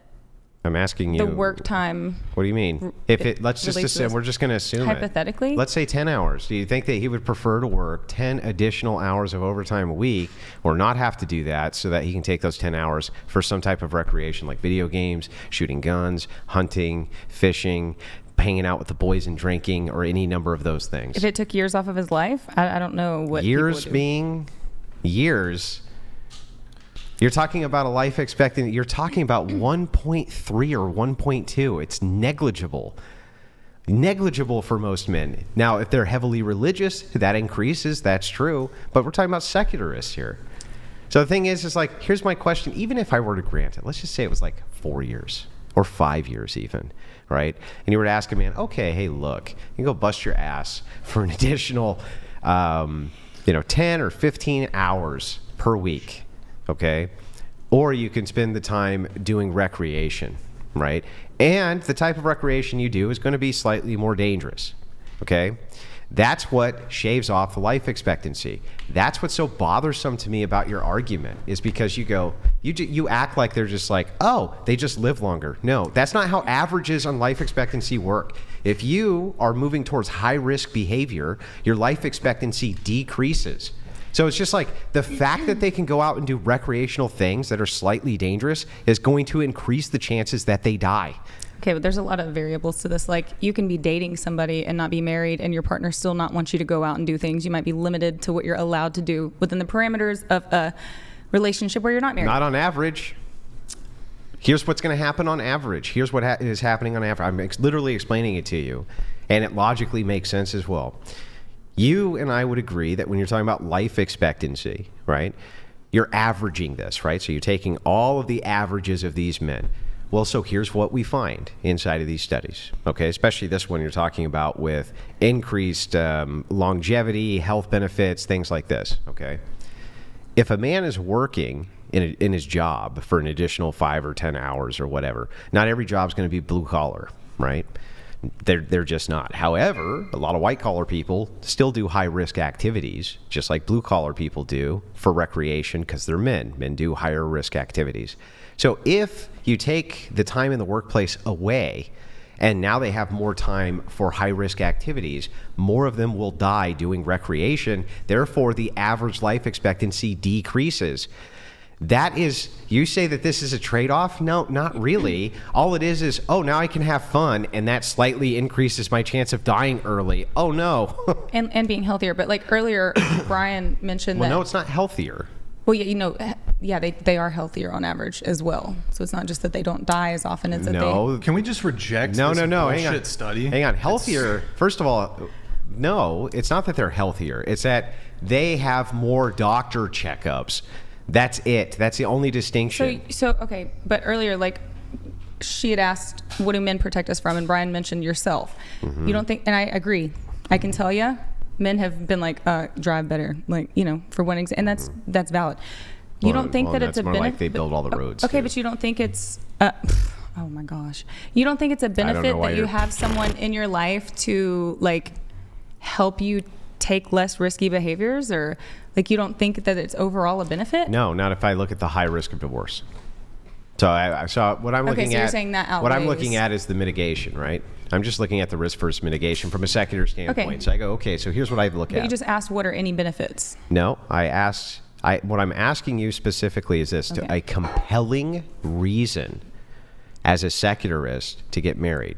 You say, okay, it's because your life expectancy could increase. My argument to this is, yeah, not really. What's happening instead is that your recreation time is actually decreasing, and because the forms of recreation men do are dangerous, you could end up dying, and so it brings the entire average down. That's what's going on there.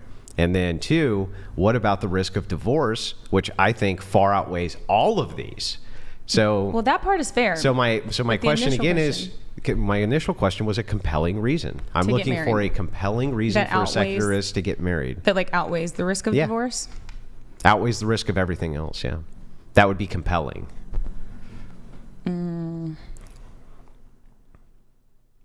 Honestly, I don't think I would even do it, so... But there are benefits to marriage, and I don't want to discredit that. Nobody would argue that there's benefits to marriage. I'm not arguing that. Well, that's why I answered the way I did, though, because initially you just said give one reason to get married. No, I didn't. I said give me a good, compelling reason. Okay. Yeah, compelling. So if when I think compelling, I think I should do this based on this reason. Well, you could say there's like tax and financial benefits, but you could do that technically without marriage too. You can. Yeah. So yeah. So I mean, I don't understand from the I've thought about this a million times because I'd love to tell secularists that they should get married, right?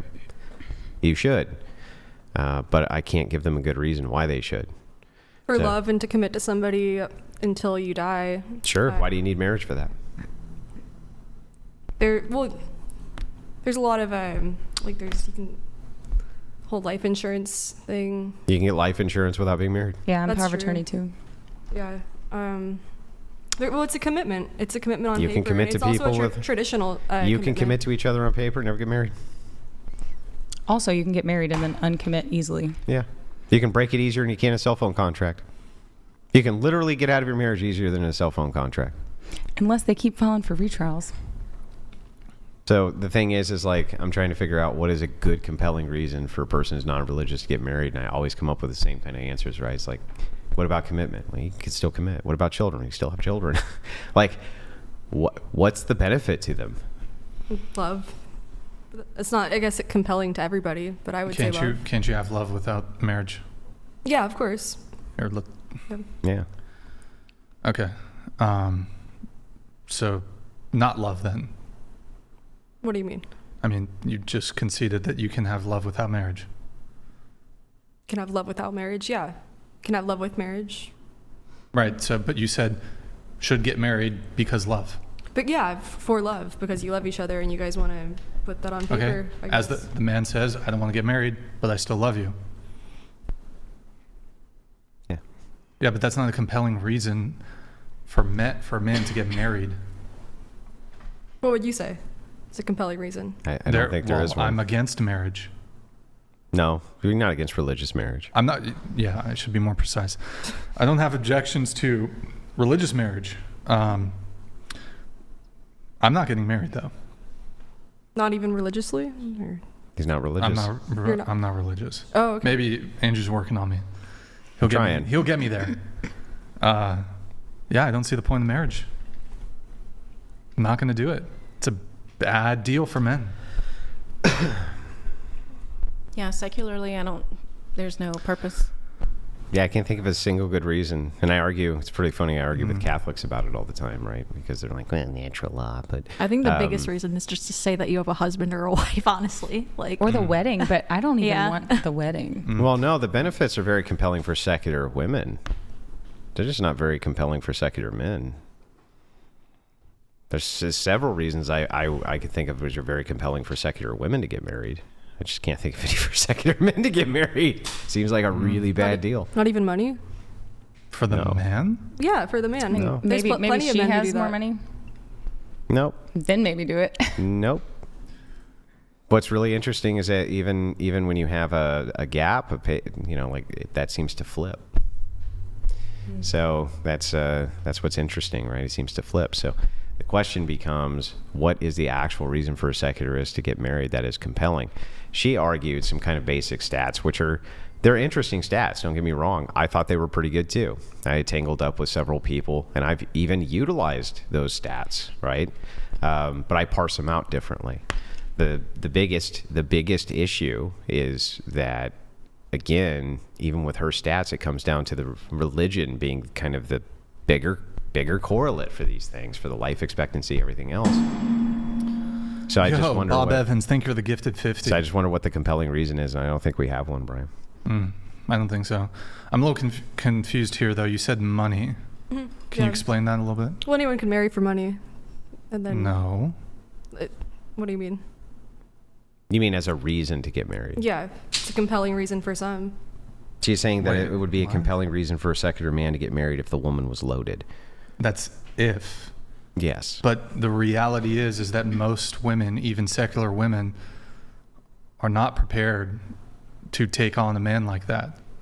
Yeah, but you know what? I would make the concession here that if I were a secularist and like the woman was beautiful and a multimillionaire, right? Then yeah, I think I would marry her. Like that seems like it would be pretty compelling, unless she wanted a prenup. But the issue is, right? I mean, there's a couple issues here. I mean, I think the first one, even among secular couples, typically the man is the breadwinner. Yeah. So while I will grant that there are men who will marry women who earn more than them, and in the event of a divorce, they would stand to benefit financially in some way. This is exceedingly rare. Women who, I mean, kind of bringing it to dating a little bit, women who are high earners typically don't want to date men who are not at their level. Women are very good at doing this. What about for children? Hold on. Women are very good at their stated preference of, I only want a man who's on my level or higher. So for example, a female attorney, not going to date the fast food worker. Male attorney, he'll date an attractive, pleasant, feminine, submissive fast food worker. But so what was your question there? Oh, what about I was saying for having a child. Yeah, but just what like does that? Wait, sorry. just explain it. What do You you were mean saying have it? something about why would a woman want to get together with a guy who was poor if she was loaded, maybe because she's like at the end of her childbearing years and she really wants a kid and she's in love with this guy. There's plenty of cases like that. Well, not plenty, but maybe some. I mean, I would just be willing to kind of grant it as an outlier that if I were a secular man and for some reason some chick who was really loaded and a multimillionaire wanted to get married with no prenup, yeah, I might do it then. Right? Maybe that would be a compelling enough reason, right? But even if I grant that, that is not going to be the case for basically any secular man who exists. So the advice of them probably not getting married seems still like it's pretty sound advice. But still, I'd be willing to grant it. My potential future brother-in-law did just marry like a super hot rich chick, and he's like not loaded. What's he do for so work? It happens. I don't know. I think he studied like some kind of liberal arts stuff. Like I don't think he does anything right now. I could be wrong. That's cool. It happens. But it happens. It happens. But it ain't gonna happen to many people. It's not common. No. Just like how you're a liberal woman, and even you want a man to be a provider and protector and to pay for on the first date. I'm independent. Huh? I'm an independent Are woman. you progressive? Yes. Maybe a little. You're pro-choice. I'm assuming you have other leftist or liberal. Yeah. I mean, yeah. there's just no party that Are you voting represents Harris? me. Who knows? That's a yes. Yeah, that's a totally. yes. It's a yes. For sure. But I mean, to, I guess, expand on my point here, even liberal women want men to be providers and pay for first dates. So it's like, as a guy, I can't go into a first date with the expectation that she's going to pay for the entire bill. But I'm pretty sure every single one of you at this table has gone on a date with a guy and it wasn't even a concern in your mind. You knew he was going to pay for the first date. Let me just show of hands. I don't think that's fair. Show of hands. I always offer. Have you been on, that's cool. Have you been on a singular first date? You always offer. Hold on. What? Have you, show of hands, have you been on one singular first date where the guy paid the entire bill? I can't remember. You can't remember? I can't remember, yeah, because you've never been on a first date where the guy, you went to a food place and he just... I have, yeah, I have. Okay. It's been so All long. right. It's been so long. All For right. me, I grew up in Los Angeles, so I feel like the expectation, especially like in the community that I was growing up in, I would always bring my wallet just in case. He didn't. I wasn't going to expect it. Right, but did they still pay? Sometimes they didn't. Right, but have you had the experience, like more often than not, they would pay for the first date? I would say about half-half. 50% of the time. Mm-hmm. If my expectation as a man was 50% of the time she had to pay for the date, she can bow 50% of the time when you come home. I would be leaving those dates with a lot of pissed off women. They'd laugh in my fucking face if I was like, "You're not getting this?" Women would laugh in my fucking face if I was like, "Oh, you're not paying for the whole date?"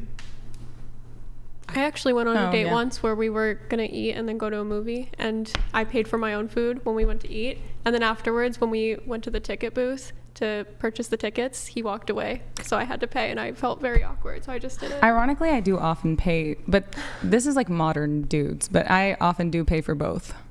But that's not who I want, though. So like, it doesn't discredit his overall point. All right. We have Realistic Heart here. It is unfortunate to be listening to so much evidence of programmed contrarians.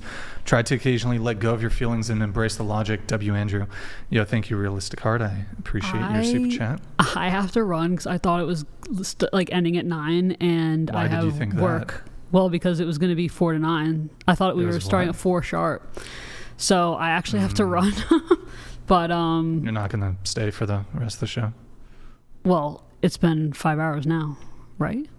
What's that? It's been 5 hours, right? What? What do you mean? I thought we were starting at 4 sharp, so I thought we were... meet time is 4, and then we...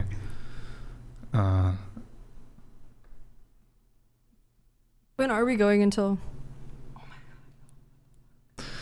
I mean, we try to wrap around 11:30 or 12. Luke Lucas donated $200. Marrying this generation of women is a game of Russian roulette for a man.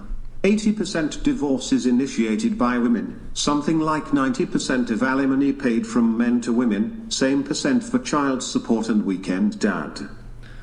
Lucas, thank you very much for the TTS. Appreciate it. I mean, I just looked at the notes we sent you. I said we aim to wrap it. For you, this has changed since, because this was sent back in March of 2024. We've since changed this. I did say we aim to wrap at 10 p.m. So I don't know where you got the 9 number. In more recent messages, I tend to say, but may go longer. But Okay. yeah. So do you want to stay? I mean, I'm not going to force you. You don't have to. I thought that it was only through 9, but I guess I'm also on the East Coast, so I didn't realize. Okay. I mean, I didn't even get to your notes, but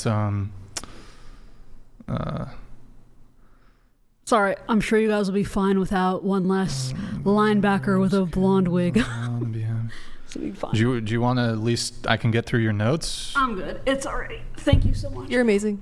Thank you. Okay. All right. So I'll get through the rest of the notes then. Let's see here. Tortured. Tortured, yeah. Tortured. All right. We have rest of the notes with Bella here. You hooked up with a guy. After you hooked up with a guy from Tinder, you accidentally grabbed his phone thinking it was yours, and his wallpaper was him with another girl. Also think he might have lied about his age. Yeah, so this guy that I hooked up with Tinder, I think his age said like 19, but when I got in his car, I mean, I didn't think it was suspicious until after we had hooked up and I saw his like wallpaper and I started like making the connections and stuff, because I was like, I was like asking where he went to school and he was like kind of dodgy about my questions and stuff. And when I picked up his phone, it was, I couldn't tell if it was him with another girl or if it was just another girl, but it was pretty clear that like he had his girlfriend as the wallpaper, and I just like pretended not to notice. Yeah, it was awkward. Okay. Okay, going to, let's see here. We'll just skip these. Ashley's not here. Your notes. You said one time when I was 19, I went on a date with a guy I was trying to purchase a tattoo from. Immediately found out he has 3 baby mamas. Decided to let him walk me home instead of bicycling because didn't have a car then. I lived in a studio with a few other housemates. Was not worried at all about him knowing where I lived. On the walk home, he starts to really dramatically flirt with me verbally. Something that stuck with me was that he said, I want to have a baby with you. It will be so pretty with blue eyes, and I'll give it the most attention. He also asked me to be his pretend girlfriend for family events, which I denied. I just wanted a tattoo. That was wild. And it was a really nice tattoo. I paid $25 in liquor to get it eventually, but it took so long to get that tattoo. Every single time I would show up to get the tattoo, he would like put me in front of his family, and he'd be like, just pretend for a second, like, because we weren't doing anything, we weren't kissing, it was just like, I felt bad for him at first, and I don't know, the guy was just a little different. Wait, you hung out with him more than once? Yeah, because I wanted this tattoo so badly, and I'd already put so much time on the first. So you actually did pretend to be his girlfriend? No, so it got really awkward when he brought his kids over and he tried to hold my hand, and immediately when he did that, I was like, I'm sorry, I gotta go. I even brought my friend over with me too. Just like doing this in front of your kids. He was single. He wasn't seeing How did you guys meet? We met through a friend, and they referred him to me. What do you mean they referred him to you? Well, I was looking to get a tattoo from a local artist, and yeah. Oh, but you said you went on a date with him. So is it unreasonable for him to have a romantic interest in you? No, it's not unreasonable, but it's just kind of unreasonable to say things like, why did you on the first date, like, I want to have kids with you and I'm going to pay attention to this kid only. Isn't that the story of your current? No. Didn't you say that? I mean, you literally had a kid. It sounded like very soon after meeting your current guy. Yeah, but he hasn't. Is this your current guy? No, he doesn't have. My current guy doesn't have any other kids besides ours. Okay, but I mean, if I recall correctly, didn't you say that when you met your current boyfriend who you have a kid with, didn't you say, like, he said early on that you guys would have... Not the first day we met, though. So the second or third day? Yeah. I don't know. But Lucas donated $200. Later baby lawyer in law school for 4 years. Utter misery. Met submissive Greek blonde / blue-eye former Eagles cheerleader. Before they dressed them slutty. Her father Vietnam Green Beret badass bliss. Yo, Lucas, thank you so much, man. Lucas. Thank you for the big TTS, man. Really appreciate it. Okay, well, and so... Didn't you say, though, that you pretended he would put you in front of the family and be like... He asked me to go to a few family events, and I didn't go. But the one time I was going over there to get the tattoo, it didn't happen that day. He introduced me to his parents, and then another time he was giving my friend and I a ride back home, I think, to my place. And his sister, like sincerely asked me, she was like, what's going on? And I'm like, I'm just trying to get a tattoo. And she's like, oh, okay. What? Doc Venabilly donated $200. Sorry I'm late, Brixan. Here's a contribution to your prenup defense fund. Prenup defense fund. Yo, Doc, thank you so much, man. I really appreciate it. Means the world. You've been a long-time supporter, so thank you, man. Thank you so much. I'm a little confused because were you trying to date him or get a tattoo? Just get a tattoo. And Why did you go on a date with him then? Oh, because I was giving him a chance at first, and then I told him I'm not interested. I just want to get this tattoo, and I was very clear and respectful about that. You know, there are tattoo parlors where you can get a tattoo without the need of having to date. Fake date. I didn't fake date him. He had asked me to. And coaxed me to go there every single time upon the basis of, you're going to get this tattoo today. And then it's kind of like, oh, these things came up. We're going to, you know. But I mean, clearly it was a quid pro quo, right? Like, he wasn't giving you the tattoo. No, I wanted to pay money. Did he accept the money? No, he wouldn't accept the money. But finally he accepted $25 in buzzballs and did it. And it was perfect, even though he was drinking. Yeah. Okay. You said he was a bit loony. Every time you'd show up to get the tattoo, he said would happen. He'd manipulate me into joining in his shenanigans with friends that were actually quite entertaining. I was very straightforward with him the whole time, but he was very delulu. I got the tattoo finally, and it's one of my best, most compliment. Which tattoo is it? Is that a bird? No, it's a Luna moth. Oh, okay. All right. You also said, yo, Amos, thank you for the gifted 20 memberships, man. Really appreciate it. You said, would our money expectations generally on the first few dates? Wait, what? Oh, hold on. Lucas donated $200.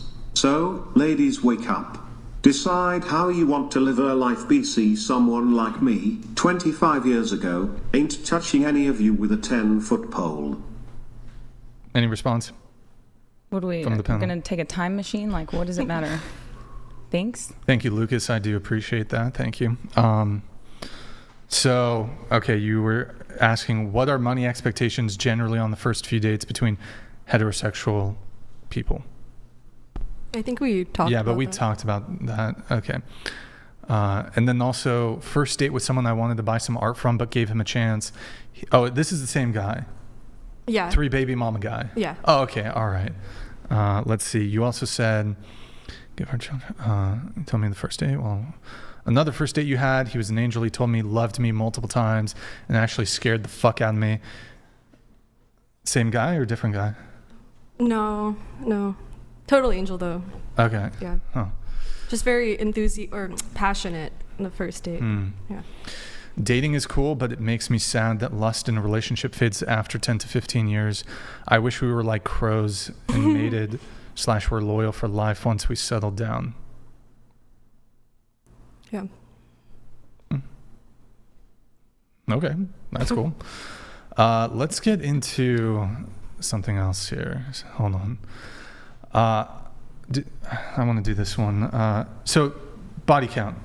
Does it matter? Does it not matter? No.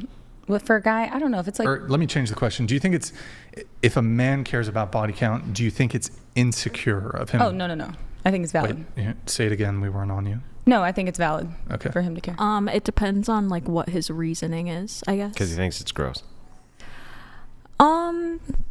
No, I wouldn't say he's insecure if he thinks it's gross. Wait, what was the question? Is a man insecure if he's concerned about body count? I would be too if it was like over 20 with a guy. Or, well, that's unrealistic, but yeah. No, I don't think it is. No. Somebody phone?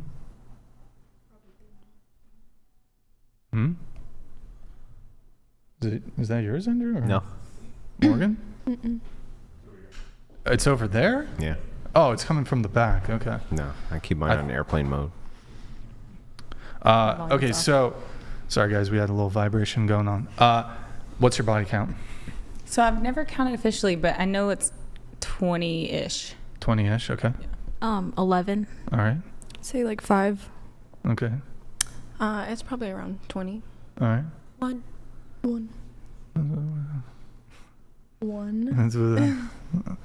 Okay. Multiply it by 3, and that's the real number. Yeah. All right. Well, you know, it is what it is. It's math. It's a science, actually. It's a science. What's your body count? I'm a virgin. No.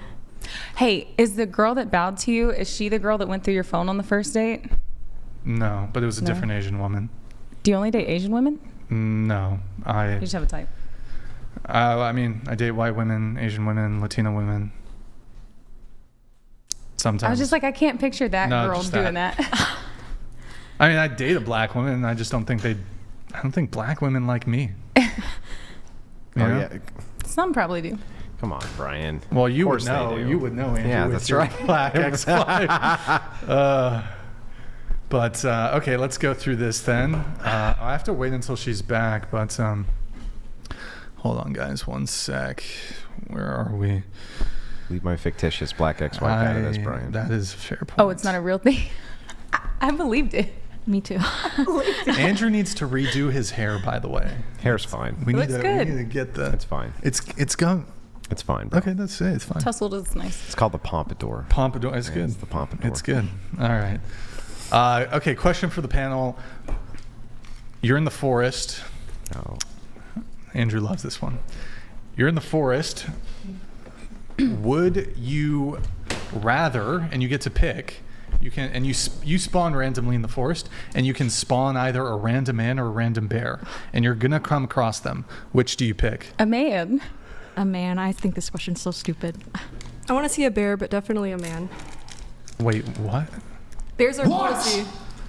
Oh, okay. I was on a motorcycle ride the other day, and I saw a bear with my man. Yeah. It was huge. It's kind of That's sweet. scary. All right. Man. Okay. Easy peasy. All right, let's go. Oh, can you not do that at the table? I have a quick one for you. So, do you think a man or a woman would be more likely to tell you the truth? I think probably equally so.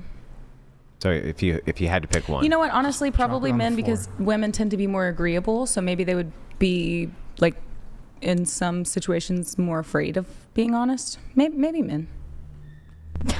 I agree with your point, and it's funny you say that women are more agreeable because I'm agreeing with you. Yeah. So men? Yeah. Women. I think a woman.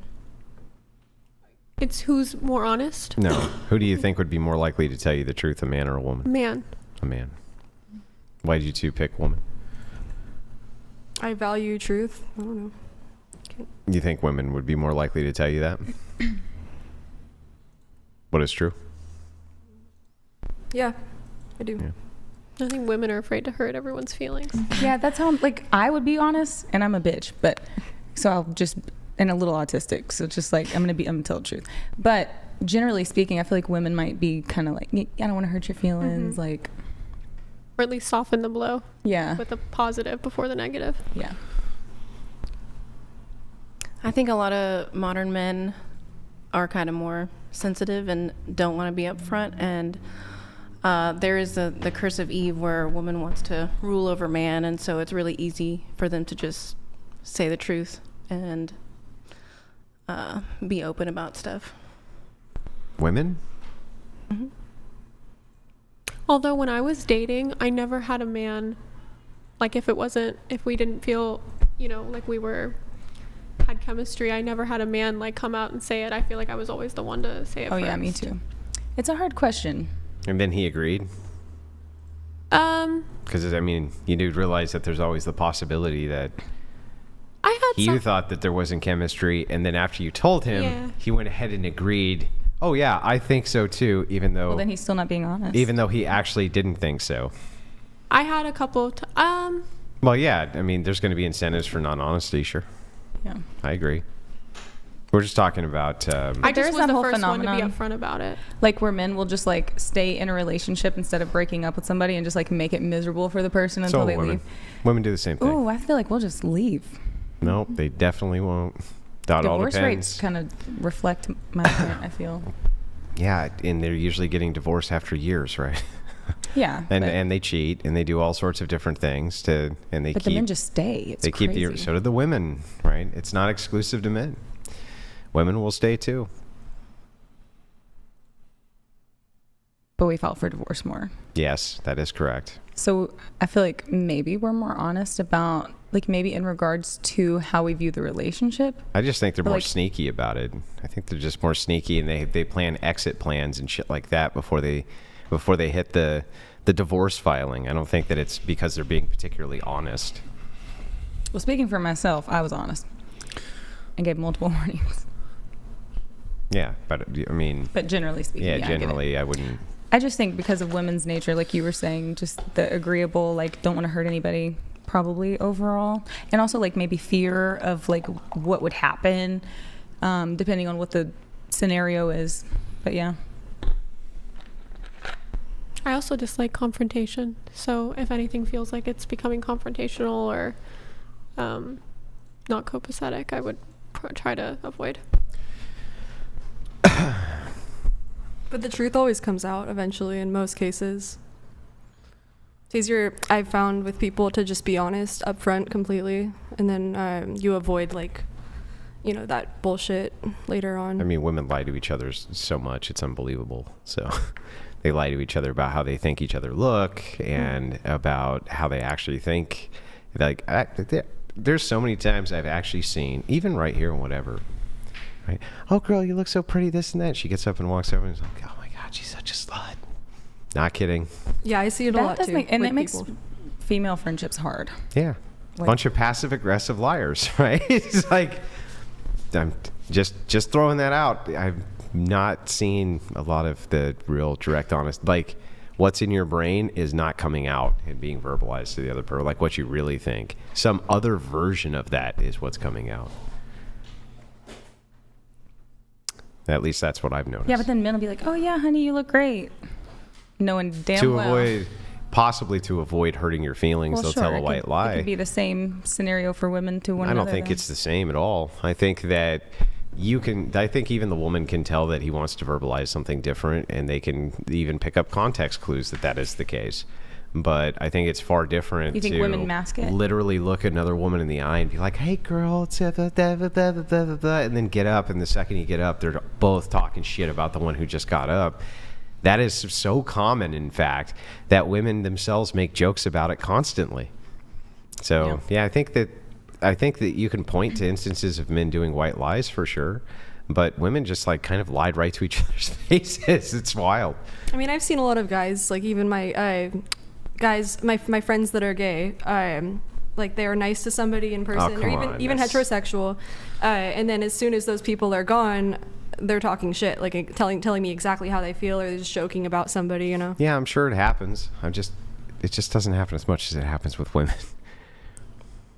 Like let me give you an example. You've probably seen a lot more men be upright confrontational with other men than you have women. I mean, overwhelmingly. And that requires some kind of truth statement, right? In order to initiate confrontation, there's going to have to be some truth there. I'm mad because X thing. Well, I'm mad because of other X thing. So I don't see women doing that very often. So just pointing that out. I do want to go back to the bow thing really quick. There's bow version 2.0. I want to change the question a little bit. Would you bow for the perfect man? Yeah. Yeah. Yeah. Yeah. Yeah. Yes. Lucas donated $200. Yeah, thank you, Lucas. Share Appreciate one. it.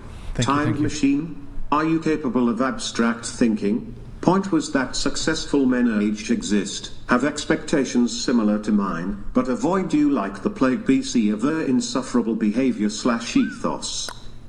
If you, Thank you, first Lucas. of all, I I was married. I left my marriage.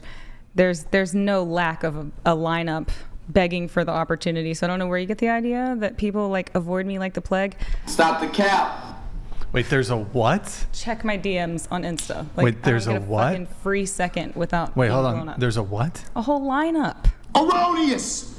Erroneous. Of men who want what? that literally try to get me to date them.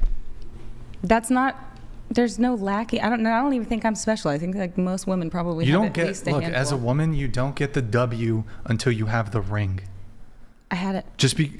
Yeah, but you And I don't have it left. now. Yeah, I haven't even been in the but dating you're for like, long. you're That's like the L. leaving. That's the L. Yeah, but you don't have like the ring. Just because men want to fuck you, that's not the No, W. I don't think that they want to just fuck me, but I think, well, I know that plenty of men want to date me. I just left a scenario with someone who literally was asking my ring size already, and I just didn't want to be with him.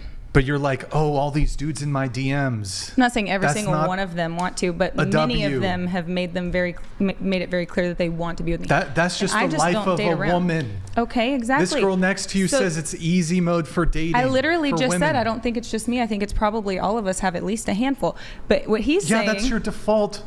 but what that's he like is saying me is that saying it's a W. Oh that my- men think. I'm talking about his comment. Can you stay focused?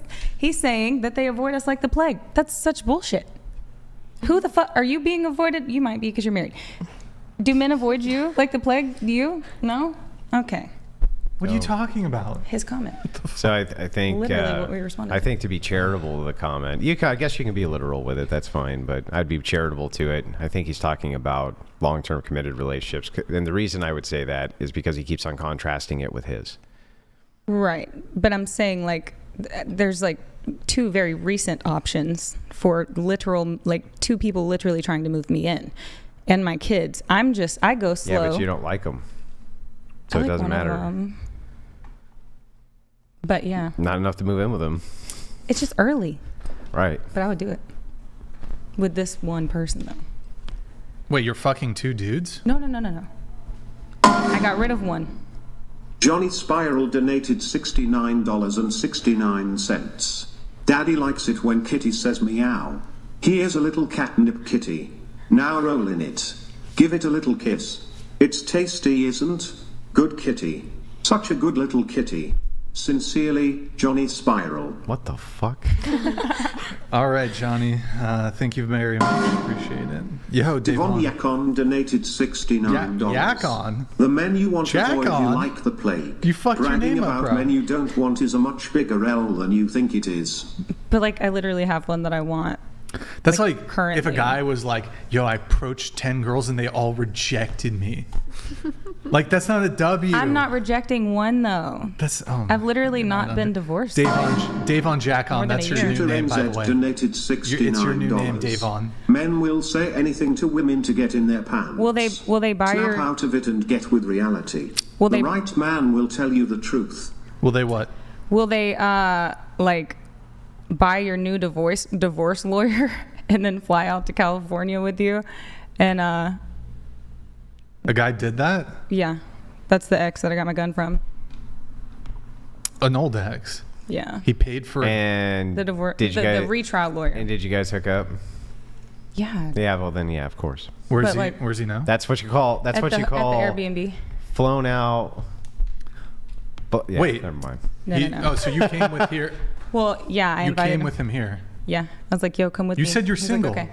Well, I am single, You're literally gonna go fuck a guy tonight. but we're What? there's like, hold on, we're talking again and trying to get to know each other again. It's been like 5 years, but yes, How long- I would literally marry him tomorrow. Wait, so when did you re-link?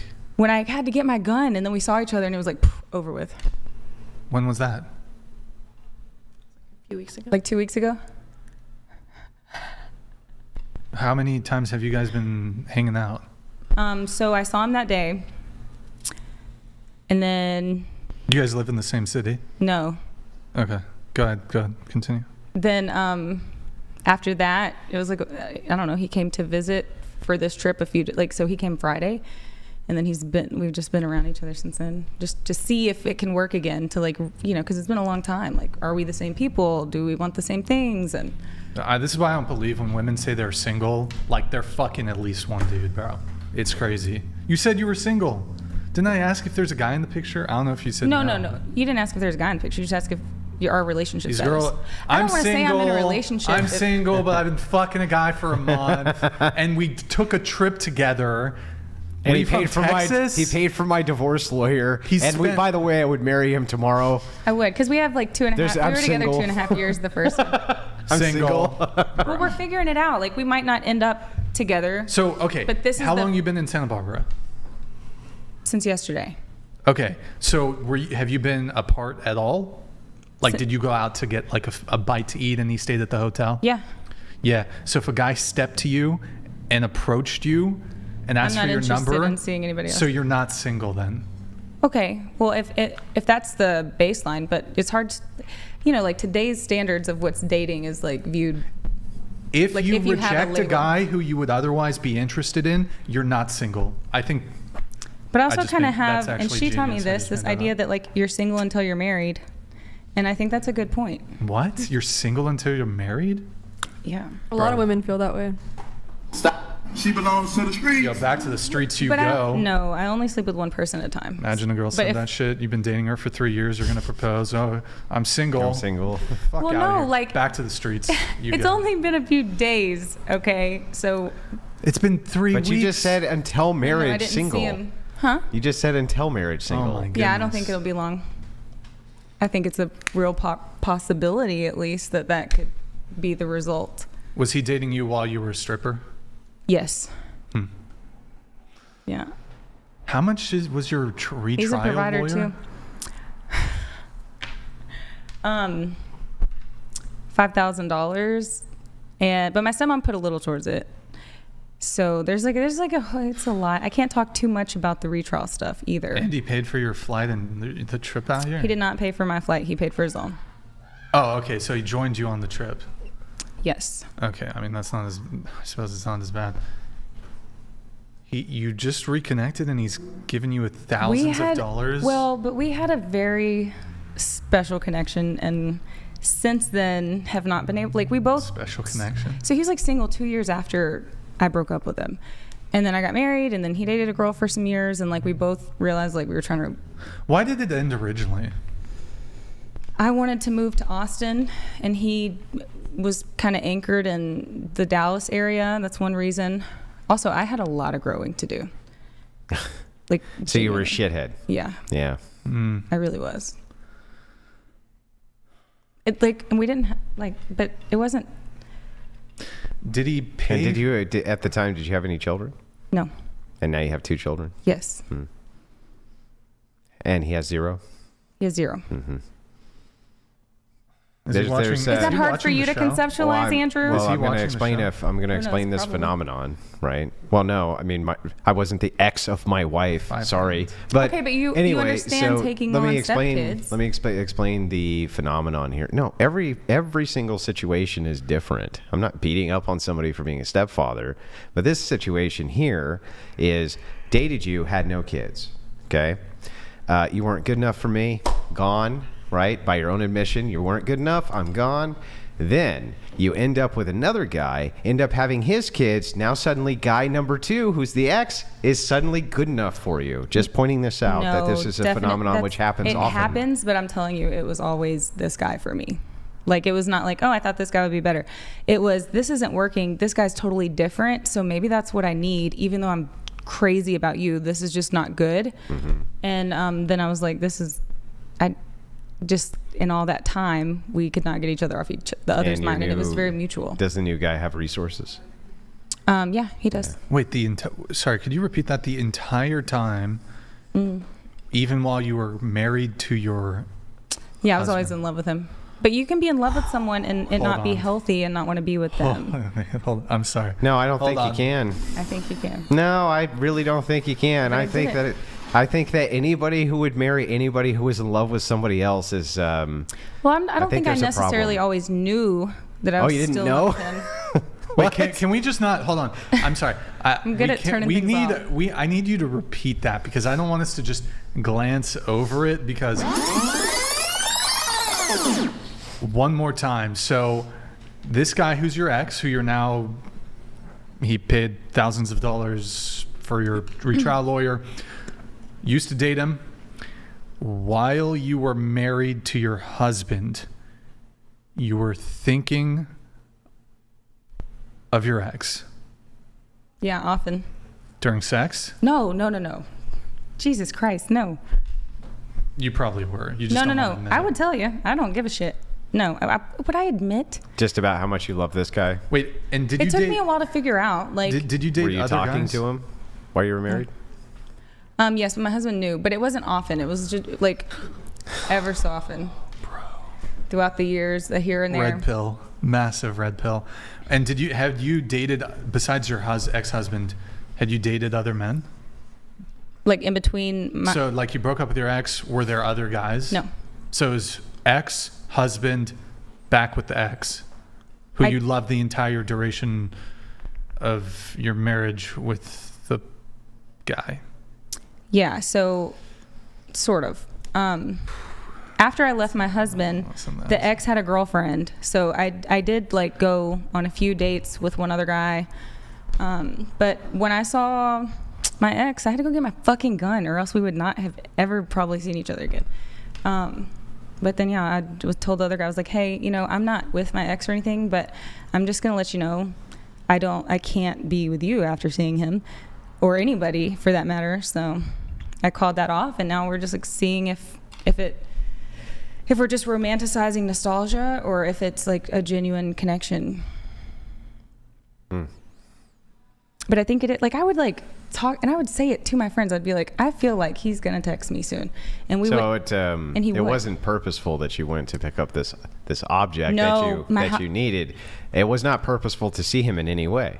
Okay, I didn't know that he had the gun for a few years, because at one point, and I can't talk about that because it's legal stuff. But anyway, he got the gun again at some point. And when I was with my ex-husband, I couldn't have a gun because my ex-husband was a felon. So it wasn't a concern that he had it. Yeah. So you ditched this guy for a felon you had kids with? Well, but he's not like, he sold weed when he was 19. Oh, okay. It wasn't like... He was not like a violent criminal. Okay. He was, it wasn't like... And he had his shit together he was just... I can't say that either. But it's not like what you're envisioning. When you were saying your vows, you got married, right? Mm-hmm. Were you still in love with your ex-boyfriend? I wasn't like thinking about him at that time. You said you were... Well, I probably was looking back. Like, you can reflect. Like, I don't know if you know what it's like to turn off feelings, but when that relationship didn't work, I just put it out of my head for a long time. Like a sociopath? It just took, you can bury things for a while, but eventually they come up, and that's essentially what happened. But it also came up, like, because my husband treated me awful. And I'm like, oh, God, I thought that was toxic. Before or after the wedding? After. So he was treating you well before you got married? Yeah. Weren't you treating him awful by being in a relationship with him while you were still wanting to fuck and be with your ex? Again, at that point, I wasn't actively thinking about my ex. Like, this is just something that kind of... You admitted that while you were with him... Right. This is post-marriage. You weren't over your ex. Wait, so here's the timeline. So, because typically, the further you get away from a relationship, the less and less feelings you have, you get over it. Typically. So you're saying you break up with your guy, and then no feelings. And there was feelings for a little bit. But so how did it go from, okay, breakup, feelings dwindling, and then feelings... Devon Jackson donated $69. Thank you, man. You endless stream of fucking simps that create women like this. It's unbelievable to listen to. Get your shit together, fellas. I think you're walking back these claims about your... So I tried to invest in something new, and I did successfully put the ex out of my mind for a long time. As things got tumultuous between me and my husband, it became harder to, especially since my ex is also like reaching out at this time. So it's like reawakening things. So it just kind of like came, and then when I reflected, because I can turn things off, when I reflected, I realized like I built a whole life subconsciously to try to kind of get away from him. This totally sounds like this guy's a plan B. I swear to God, he was always. Anybody okay, who knows me knows. Okay, he's goodbye. It's okay. I can leave you behind. You marry another guy, and then when nothing works out, this other dude, he's there. Right? I would have never left if it didn't get so toxic at the end with him, and it also felt like I was like. Well, I mean, but that just reaffirms that it was Plan B, right? I mean, but no. It was it's not like I'm just, I'm divorced now, so I'm gonna go, because there's tons of people that I could do that with. There's people with more money that I could do that with. I don't know. Like, I'm not inside your mind. I'm not inside your heart. But objectively, I get it's impossible for me to actually determine your intent. Do I have kind of my own thoughts on it? Of course, it sounds kind of silly to me. But the thing is like, it's also possible that you're totally telling the truth. I can't determine your intent. But I am going to make one prediction, right? 100% you're not getting married to this guy. You don't think so? Guarantee it. Maybe not. I guess it'll be up to him. Because I'm letting him lead. Yeah. Weeks. You think? Weeks. Maybe. You could be right. So to the viewers, you got 2 massive red pills. 1, she said she was single. She's been having sex with her ex-boyfriend for 3 weeks. 2. They've flown out together. We didn't see each other for 1. He's invested in her, paid for her lawyers, but she's single. The second red pill is that during the course of her marriage, she was fantasizing about her ex. That part's fair. That's red pill number 2. That part is fair. But the first part is so bullshit, because I am single because we haven't agreed that, like, okay, we're going to for sure do this. We're just figuring it out. Johnny Spiral donated $69.69. I love you, honey. And my ex. I let guys watch me take off my clothes while you're at work. I can't stop thinking about my ex. And his juicy red hot dog. Good little doggy. Sincerely, Johnny Spiral. I haven't danced in like 10 years, y'all. I don't know. Thank you, Johnny. Oh, there's a third red pill. Yeah, but your ex was around during that, right? Or like 8 years or something like that. Yeah. Okay. There does exist actually a third red pill that Andrew pointed out. And this is the fact that you dated him, the ex guy. You dated him. He sounded great, but you said there was a move that you wanted to make, and that you were being a shithead. There were a lot of issues, like it. Mostly because of you. Mostly me, yes. Yeah, like I did the bigger things, but. Yep. So the bigger red pill here is that relationship ended. You now have 2 kids from another man, and you are now back with him now that... We don't know yet. What Andrew said. We don't know yet. Andrew put it much more eloquently. He has to see, like, we have to see if he's really willing to take on kids, and if we're still compatible, and if we even still know each other. Wait. That's red pill number 4. Hang on, that's not the key. That's not the key. The key isn't what he's willing to do. The key was when you said, I would marry him tomorrow. Yeah. Okay, so the key in here is like, just so you know, right, if that is the case, no, there's not going to be the marriage. Why do you say that? There's not going to be any of that. Why do you say that? Because you're a play toy. you screwed him over, and he's getting massive revenge, and he's he's literally having a ball doing it. He left a relationship to get back with me that he had been in 3 years. He doesn't give a fuck about no relation. Oh, now he left his relationship too? I have. Boy, this is real.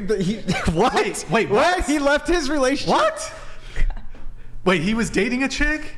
Yeah, and so once I got divorced, it was like, so what? And then, but we saw each other in person, and it just was like day one, and so we both were like, we can't not do this. Dude. You know? Wait, so no, I'm not a play toy, I assure you. Here's red pill number 4. You said when it came to your kids, I think you said something along the lines of, and you can just restate it if I get it wrong. You're still trying to figure out if he's like kind of ready to take on the father role. Well, not right off the bat, but like anytime you date someone when you have kids. Can you just restate what you said? Something about like you have to see if like if he can handle, playing stepdad. How many kids do you have? 2? 2. And how old are they? 2 and 3. Don't you think having that conversation would be appropriate? We've had the conversation before you fuck him again. No, we've had the conversation for years. The reality but of you have years. But hold on, you were with your husband. I tried to file for divorce, couldn't because I was pregnant. Then he got me pregnant again. We'll just say that through no fault of your own. Genuinely no. And anyway. So I was kind of like stuck, but my husband knew. I told him like, I don't want to be with you. The second that I can leave, I'm going to. I'm in love with him. So this is just what it is. This is the wildest fucking story I've heard in weeks, dude. This is the wildest shit I've heard in weeks. I was never not honest about it. And so we would just text ever so often. And there's been times where he, like one time he drunk texted me.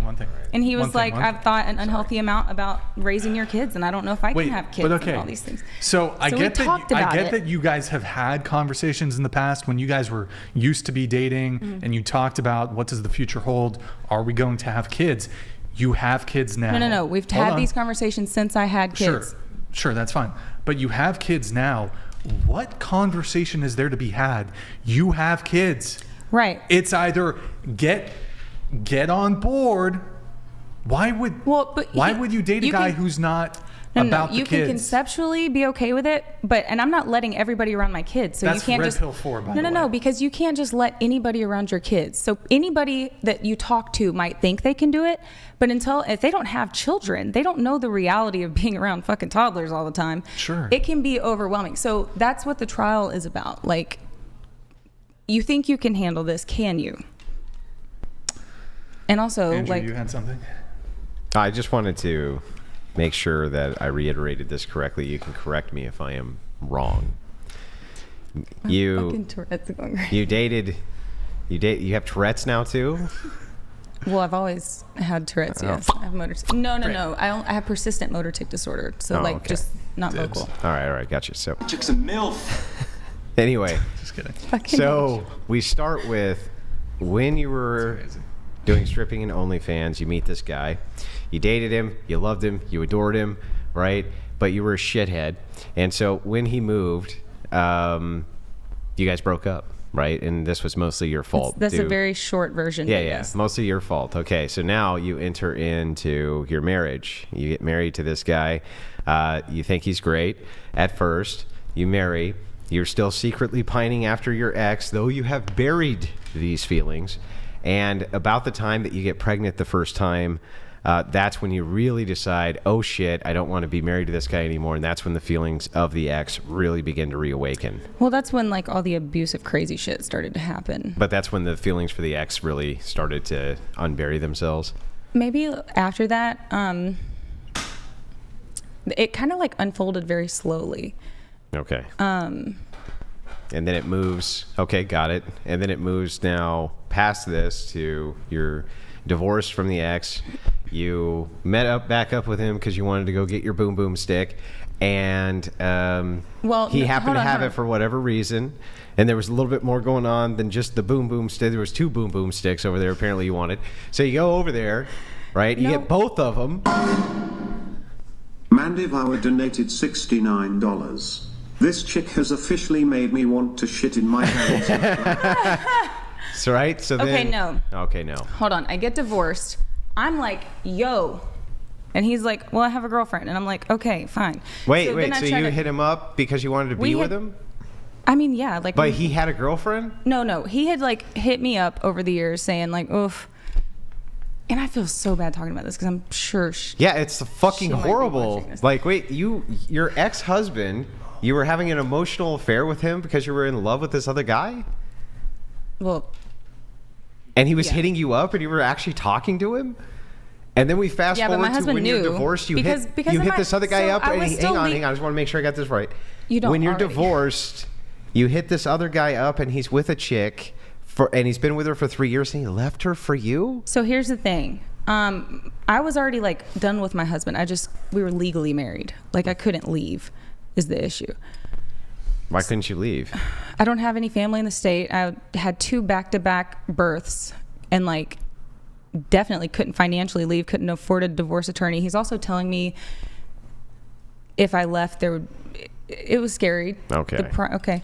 So I was kind of just like stuck for a while, and simultaneously he had been with the girl for a few years. It wasn't going anywhere. He wants a traditional woman, like someone to start a life with and have children, and she didn't want to do that. She wanted to do the boss babe. I'm getting my PhD. No, I'm not gonna. He bought a house and he gave her the opportunity to move in with him and live there. So like it wasn't that serious, but they kind of just had like totally independent lives after 3 years. But essentially what happened is we found the opposite of each other, thinking that would be better, and then it very mutually like. That sounds very romanticized and like. I'm not saying it's and healthier. It also sounds really like you're trying to fit the pieces together in order to form a narrative that you like, right? Well, maybe, but I've talked to other people and dated other people, married other people, and I can at least speak for myself it's not comparable. Okay.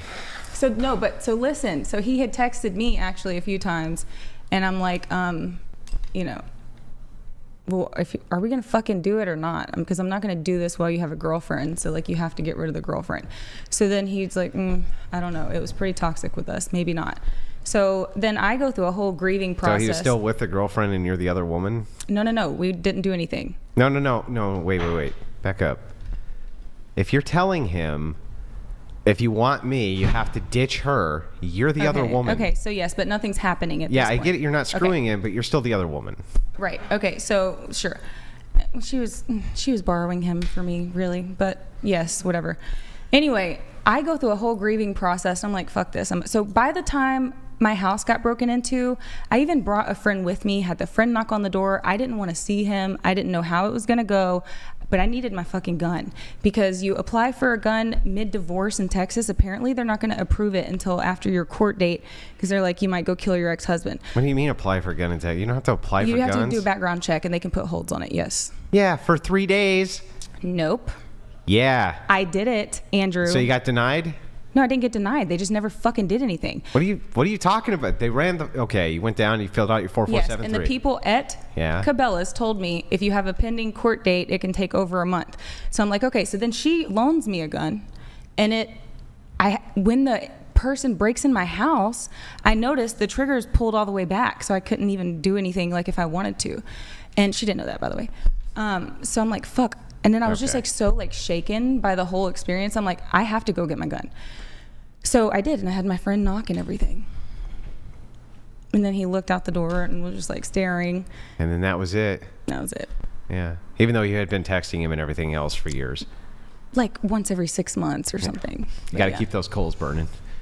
Yeah. Yeah. That's a wild yeah, tale. I'm not gonna lie, wild tale. But okay.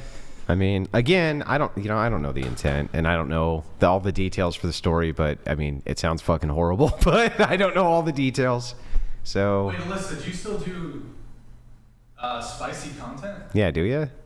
I don't have OnlyFans anymore. I've done private Snap over the years, but not currently. Oh, well. Somebody, maybe they might not hear me, Andrew, but you still have an XXX Snapchat? Can you just say that in the mic, Andrew? You have an XXX Snapchat? It exists, but I don't log into it. Oh. Somebody told me. Okay. So you're not doing any new content anymore? No. Whatsoever? No. And even like when I did private snap throughout the divorce proceedings, it was just like recycling old shit to kind of like I had to do something. No. Because I did apply for benefits and got denied somehow. I don't know how the fuck that happened.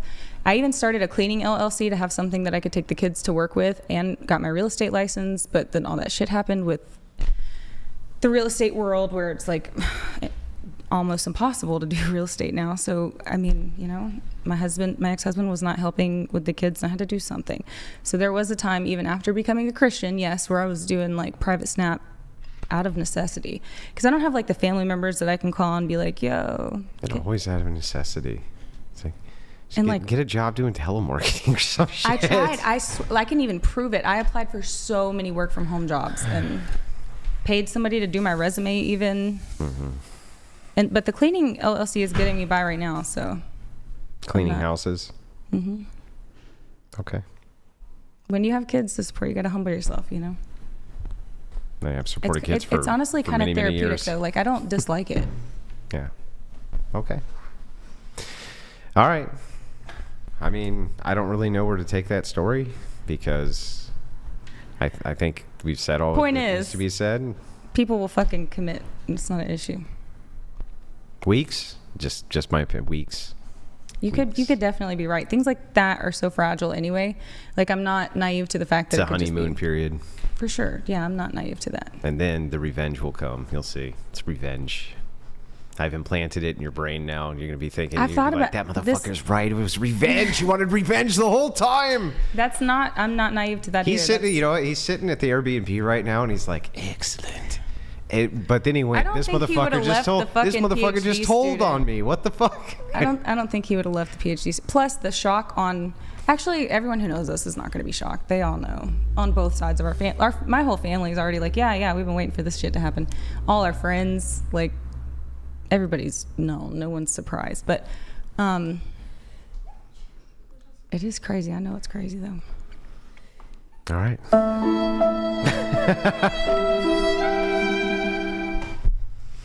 I'm gonna go have a smoke. I got some more questions. I got questions not related to that, but all right. That's an interesting story. Good talk. Good talk. Before I get into a few more of my notes, any dating topics anybody wants to hit on? It's been a year since I left my husband, and more years than that, really. Yeah. You got anything? What you got for us? What you got? I was thinking like a year before I ever went on a date. I know you've been sitting quiet for a minute. Oh, I'm just getting tired. That's why. What you got for us? I mean, you got some things you want to say? Well, I need an opinion first to counteract. Okay, I got some. Hold on one second. Okay. All right, here we go. I'll throw out some hot takes. Okay, cool. I'm not gonna, the accent's cringe. Never mind. So, most men do not care or find you more attractive because of your career success, money, or academic achievement. Wait, what was can you repeat it? Sorry. Oh, okay. All right. Once again, most men do not care or find you more attractive because of your career success, money, academic achievement. I agree with that. I think most men value beauty. Any disagreements? Disagree? I'd say it varies from man to man. Yeah, there's some like simps out there that like want to get pegged. Yeah, for sure. But like generally speaking, I don't think men care. Do you disagree with that statement? Generally speaking, no, I don't. You have something? Well, with my husband, he's always stated that he appreciates that, I'm ambitious and, want to do more than just, I guess, I mean, obviously I want to be a stay-at-home mom soon, but after that, once my kids are grown up, I would also like to, maybe go back into my field. Wait, so when your kids are grown up, how many kids do you want? I would like to have like three or four. Yeah. 3 or 4, and then when you say kids are grown up, 18 plus? Probably high school age. Okay, so 3 to 4 kids. So for a 22-year period of time, you're going to be a stay-at-home mom. I would like to. I don't You would know like if it's. to. I don't know But if that's it's, what you want, right? I would like to, yes. But he also likes that I had, I have a background. I have a What do you art do? history. I had an art history degree. History. And I worked in interior design for a bit. I'm kind of in between right now.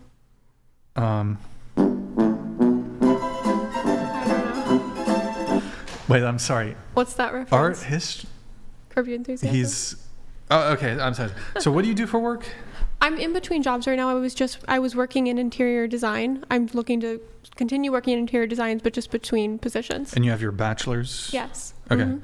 And your husband has told you that he is like.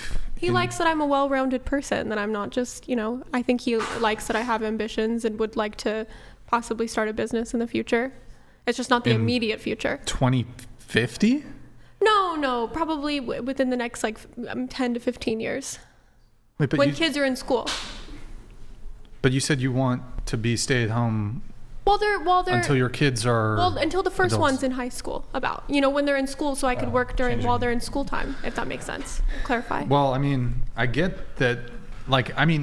Even me, as much of an asshole as I am, if I was talking to a girl and she had some job, I'm not gonna tank my chances with her and be like, yeah, fuck your job. Don't care. I'll be like, oh, babe, wow, you are fucking secretary. Good job. No, but ambition can be attractive. For example, right? People do these little lies where it's like your wife asks you, do I look fat in this dress? And you're like, you don't tell her that. You say yeah, just a bit. No, I'm just kidding. But you should.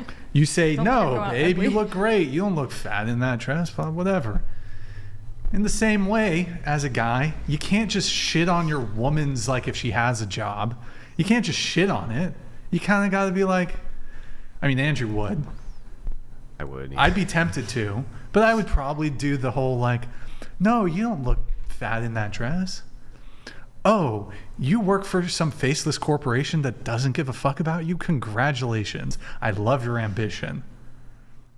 No, I would say that shit to her face. I'd be like, I don't give a fuck about your job. I'm pretty Fuck mean. your I do job. send my breakfast back sometimes.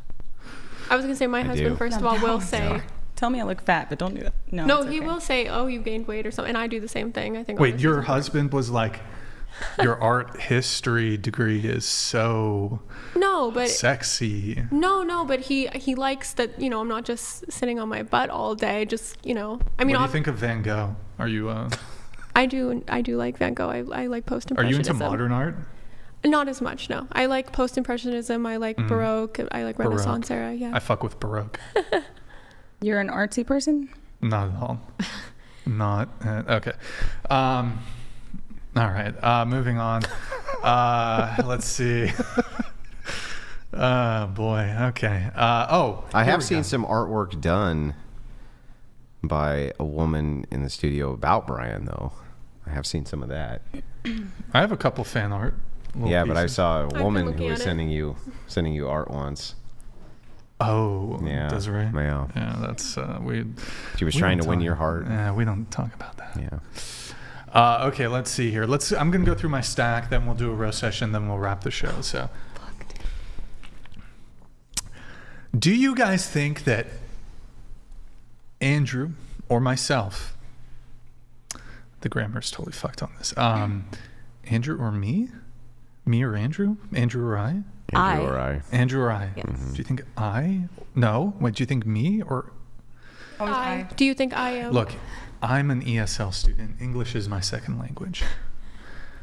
What's your Anyways, first language? French. Je parle français un petit peu. Okay. Do you think I'm misogynist or do you think Andrew's a misogynist? Going around the table. Starting with you, Miss Clementine. Probably more you. More me.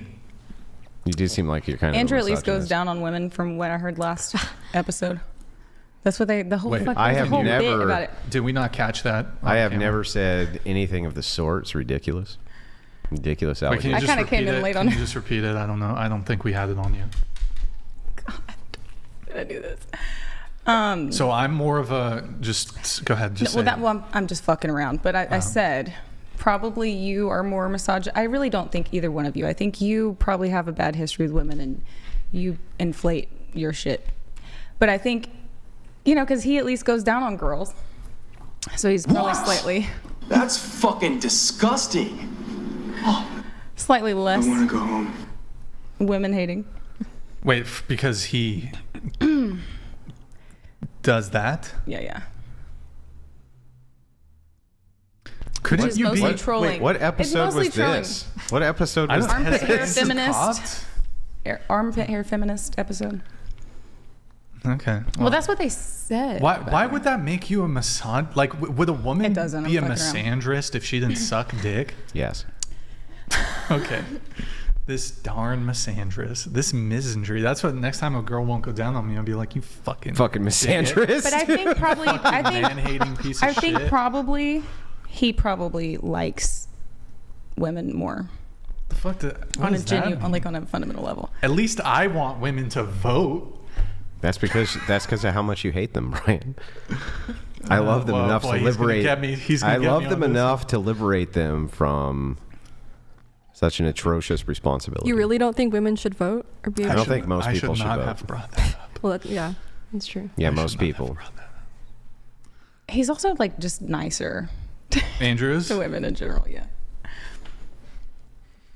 It's like the first time this has ever been stated ever in the history of the podcast. No, usually I'm the good usually I Really? get labeled as being the absolute monster and you get labeled as the person who's nice. Well, I don't think you're not nice, but I think your respect for women is just a little bit stronger. Again, this has got to be a first. Am I wrong? On the whatever Am podcast. I wrong? Are you going to look at me and tell me that I'm wrong? No, I'm not wrong. Look at your face. You know it.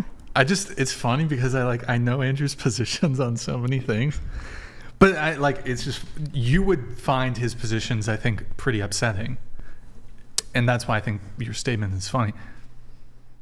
Yeah, but he still treats women like people when they talk. You can be a little aggressive. And absolutely fucking savage. But I don't think either one of you are just I'm sorry that I don't pamper and go, my dear, I don't need that. You were emotionally cheating on your ex-husband, and while you were fucking your husband. Oh, I don't give a fuck about that part. When you were fucking your husband, sweetie. First of all, who said I was you sweet summer. Oh, my sweet summer child. Oh, you were thinking of your ex while you were fucking your husband. Your husband was having. He thought he was in love with you. He was hitting it. But am I wrong? He knew. He didn't think anything. I was very upfront, autistically direct about. So the whole he thing. was fucking you, and you're like, yeah, I'm thinking about fucking I Billy. never thought about my ex during sex. What?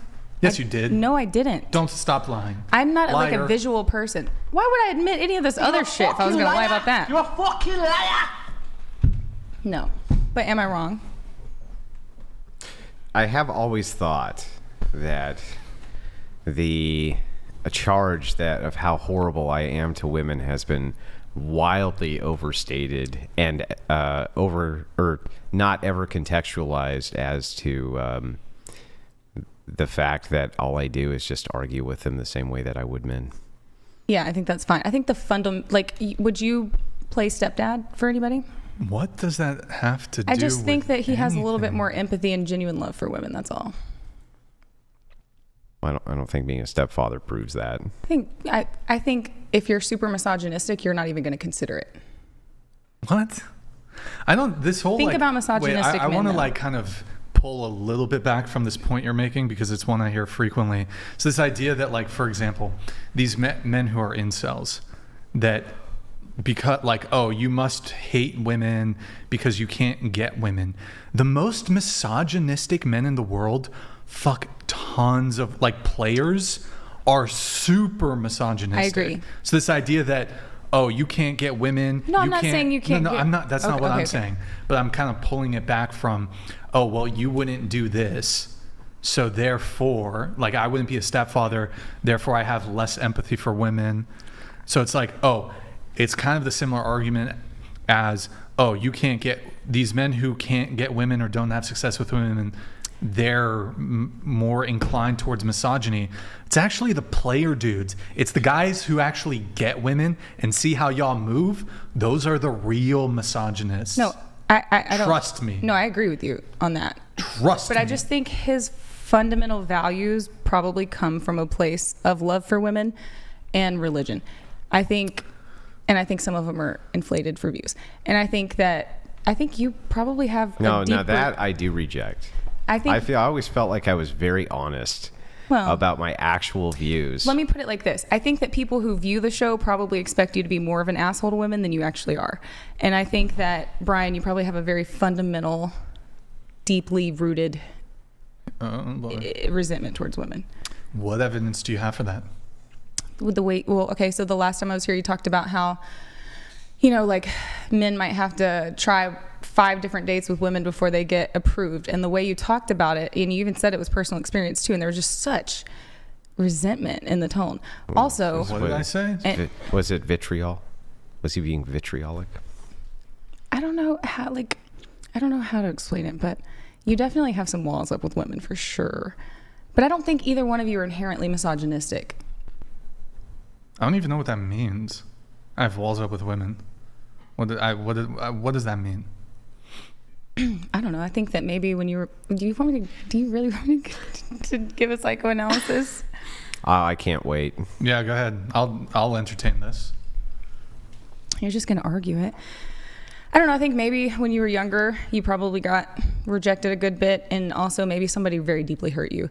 And it could be a genuine analysis of the negative aspects of women. Brian, who hurt you? Yeah, who hurt you, Brian? Also, the fact that you like the crazy bitches too. What? Are you actually a girl went through your phone on the first date and you were with her for 5 years? Oh my God, be so for real. I don't like crazy bitches. Why did you stay with one for so long? First off, I was incredibly young and okay, so maybe you don't now. Absolutely not. No. Okay, I can buy that. Yeah. You have learning experiences. You're like, when you're young, especially men, like you don't know what crazy is until you land on it. That's true. And then this is like fucking Reverso Bizarro land.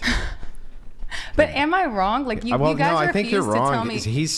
Brian's actually super nice. He's super nice to everybody. So you think I've never seen him not actually nice. Sometimes, because he's like you, you have like weirdism, but he has OCD. Oh, actually. And so sometimes he'll be like, that makes sense. Sometimes he gets a little tilted. Or as he puts it, right? He gets a little upset when his show doesn't go all perfect because of his dumbass OCD. Yeah, but no, he's he's definitely not. So you think you're more misogynistic out of the two? Oh, most definitely. Really? Most definitely.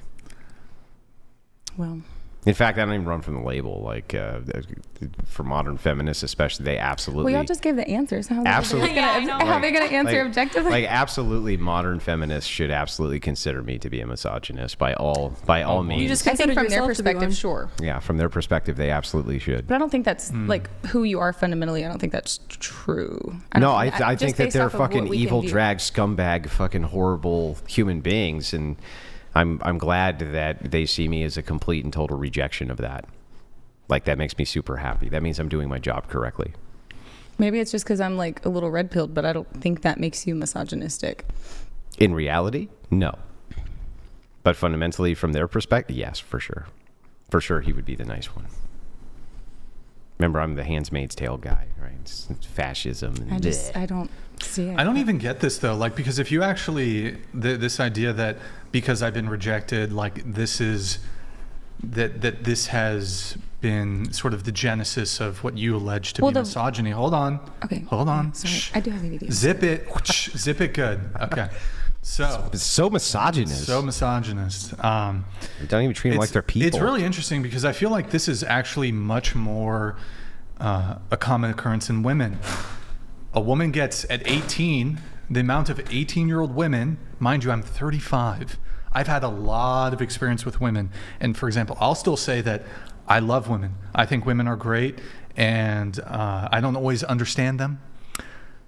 Can't always reason with them. Can't always logic with them. But still love them. Got a sister, got a mom. As opposed to me, who genuinely thinks that most modern women are just fucking awful. Don't They're say that, just Andrew. Hide your awful. misogyny. Hide the misogyny. Yeah, but you know Hold what? on. In my defense, most modern women also think most modern women are fucking awful. Just to be totally fair. Yeah, I think at least us two. But to finish my point here is that you got 18-year-old women who have like one bad dating experience with a guy. They get fucked and chucked. Some guy they really liked fucks them and ghosts, right? That gives them carte blanche to essentially become full-blown misandrist man-haters. Men are trash. I'm trying to think All of men some are of the same.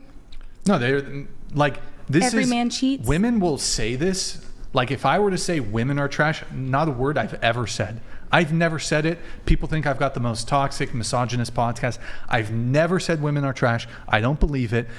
18-year-old women who've had one bad dating experience where they fucked a guy out of their league and he didn't call her back.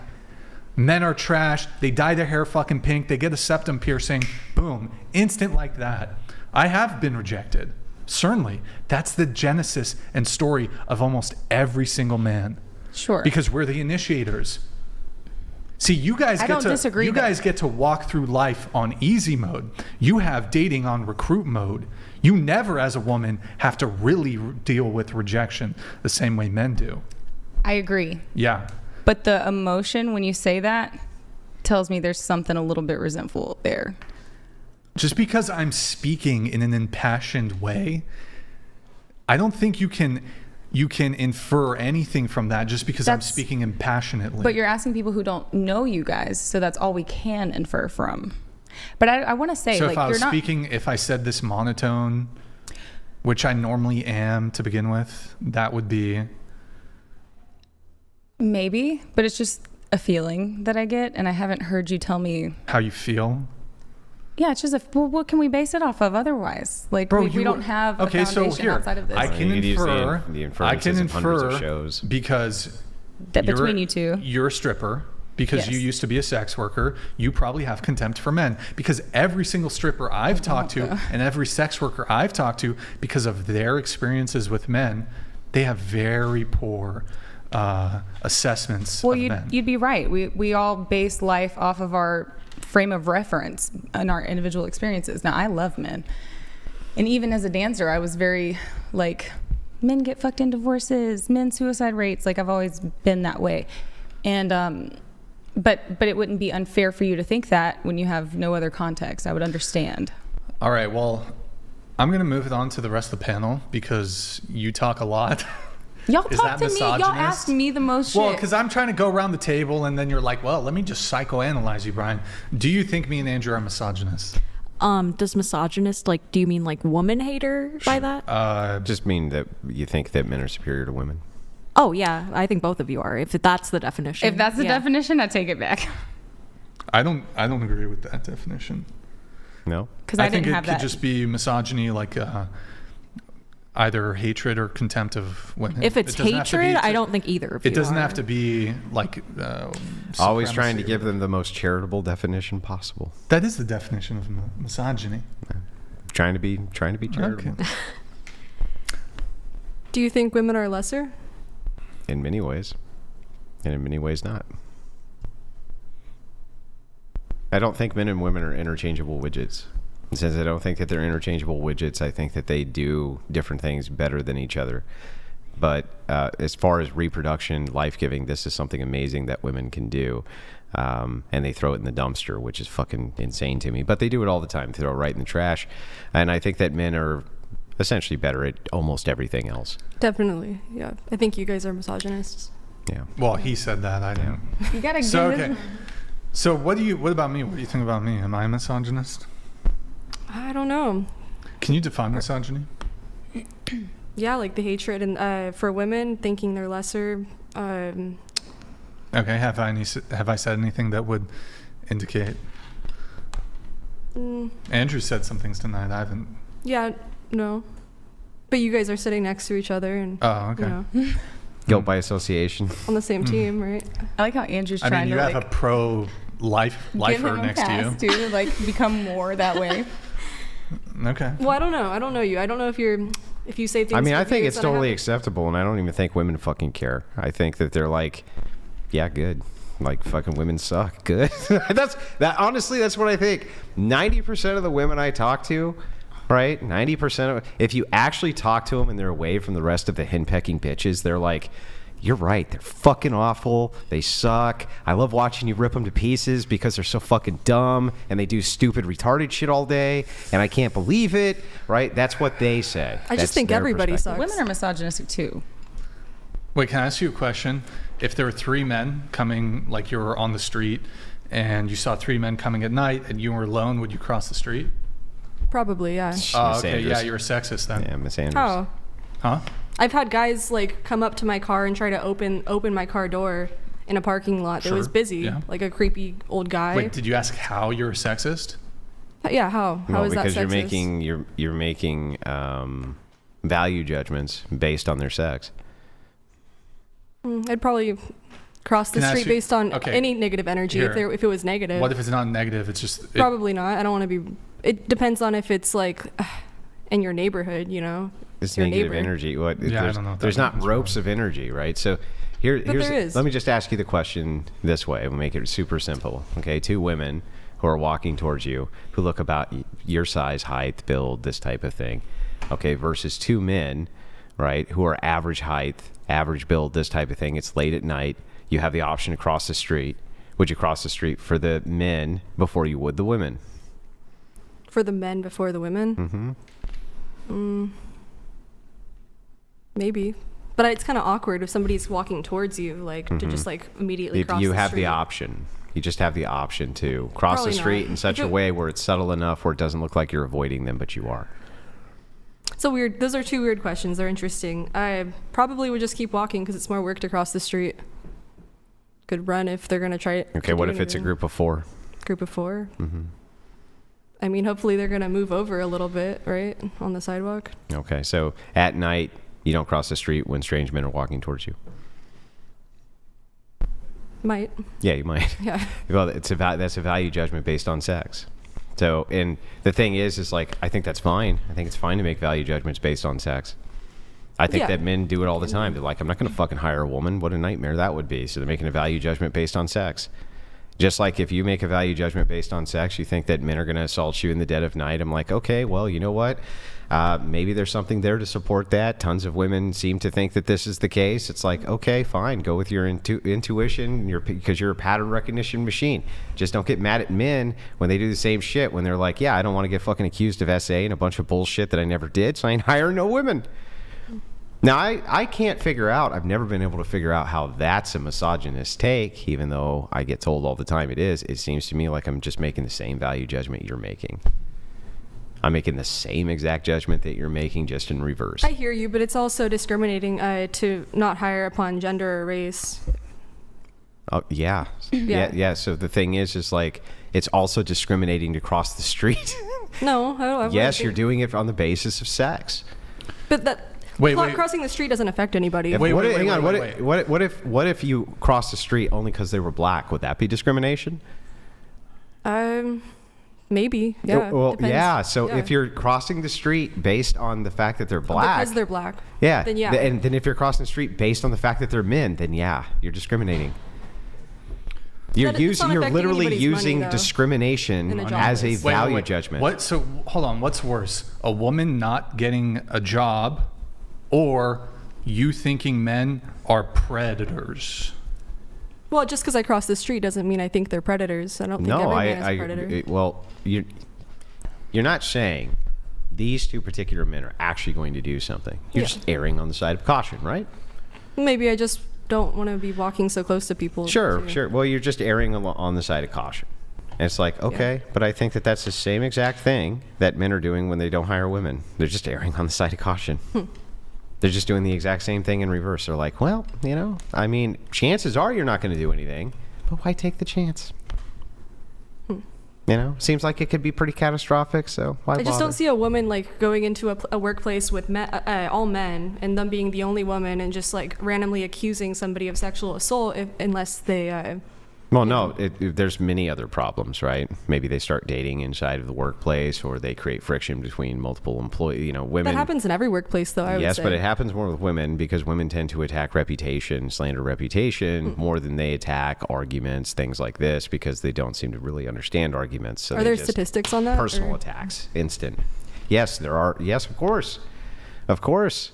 Yes, of course, women use innuendo and slander as their form of attack more than anything else. They don't have physical force like men do. Men are more likely to use physical force or argumentation. Women are more likely to use reputational damage and slander. So if that's the case, yeah, they're going to cause a lot of problems in the workplace. It's not that men don't do it. They do it, right? It's just, it's the rates. They definitely do it, too. It's the rates. I mean, women essay men, too. Yeah, but you're talking about the difference in rates, right? That's what you think in your head. That's why you make that value judgment. It's like, I don't blame a woman for crossing the street when a group of men are approaching her. I don't blame her. I'm like, okay, that makes sense. I just don't know why they blame men for not wanting to hire them. It's like, that makes fucking sense, too. That's all. How does it not? Yeah. More notes here. Okay, so let's just try to get through all of these as quick as possible. Oh, is it wrong for a man to not want to date a trans woman because they're trans? No, it's not wrong. Wait, starting with you. That's a sensitive subject. I think that everyone has their own sexuality. Everyone has their own preferences. Mm-hmm. People who are bisexual maybe just identify with liking men or women, and then somebody who's like pansexual doesn't really care based off of gender. So I mean, people have their sexualities. If you're straight, maybe you don't want to be with a trans woman. Okay. Wait, but so is it, I guess I can restate the question here. Is it wrong, or would you object in some way for a man to not want to date a trans woman? No. Okay. Keep away from them if you don't like them. There was some subtext there that I have to follow up on real quick, and I'll ask this a different way. So let's say a man is totally attracted to a trans woman, right? Does not realize this person is trans, thinks that they're great and wonderful. They have this like serious connection, this and that, then finds out that they're Unfortunately, it's not safe for trans women. Hang on. Let me finish the question. Finds out that person is trans, and then based on only that says, okay, I reject you. Is that wrong? No, it's I don't think it's wrong. Okay. I mean, all right. Yeah. You mean what? I don't think it's wrong. I think that it's safer for trans women to disclose that they're trans sooner rather than later when they're dating. Mm-hmm. Unfortunately, it's not safe to wait. Okay. Your answer to the question? No, I don't think it's wrong. No, it's not wrong. No, it's not wrong. Okay, and then one further question. Is it straight for a man to date a trans woman? No. Okay. I think yes. I don't know. I really don't. That's the bow out. You know what you want to say. What do you think I want to say? Yes. You want to say yes, it's totally straight. That's what I think you want to say. No. So how about this? If I were to say that that's gay, for a man to date a trans woman, like he's not straight, he's gay. Sure, a lot of trans people would agree that is gay. Well, what do you think? I think it is. Maybe. Oh, okay. I don't really know, though. I mean, all right. Yeah. Oh, yeah, it's not straight. It's not straight. Wait, you said yes, straight? I said it is straight. Oh, is straight. Okay. What's the meaning of heterosexual? Well, you said completely straight. I think it depends on what the partner is attracted to. Like, are they attracted to the penis? Like, because if they're attracted to the penis, then that's not. Because, like, I feel like if the... No, this is post-op. Okay. So if they... I think that this... If it's post-op, then yeah, it's straight. Oh. Does that change your answer or here? I think that, that... They're post-op. So if you fuck a eunuch, it's straight. But I'm not that person, like, so I would be able to consider myself straight or gay if I was. Because I think that, like, trans people, whatever they identify as, like, I believe in trans. Yeah. Change the split. Yeah, maybe we can just kind of quickly dive into this. So, you agree that that's still male? Wait, so what? I'm not asking man. I asked male. Yes, I agree it's a male. Yes. And if two male animals were engaged in sexual intercourse, are those animals engaged in homosexual intercourse? Yes, but I think it's different in like humanity. Okay, tell me the threshold breaker. I would say just the fact that we have gender roles in humanity. Like, I think... And there's no gender role which you can assign that you can say belongs to a sex. Not a single one. Honestly, I think... Actually, let me take a step back, because I don't necessarily think it has to do with gender roles. I think it has to do even more so with, like... when we talk about, like, for example, like when we were having the conversation, I know you disagree with this, but like how we were talking about how women are like more nurturing. I think that like there are like biological things about men and women that are different, like in the brain. And I think that that is where like gender dysphoria comes in, and that's where transness is a piece. Yeah, but there's transgender people without gender dysphoria, yeah? No, I don't think that's true. Gender dysphoria is required to be trans. No. Can you guys get that fixed, please? You gotta go F11 in StreamYard. Oh, hold on. Here, okay. Just here, go to sources. Scroll up, just hide, sorry guys. No problem. Hide StreamYard.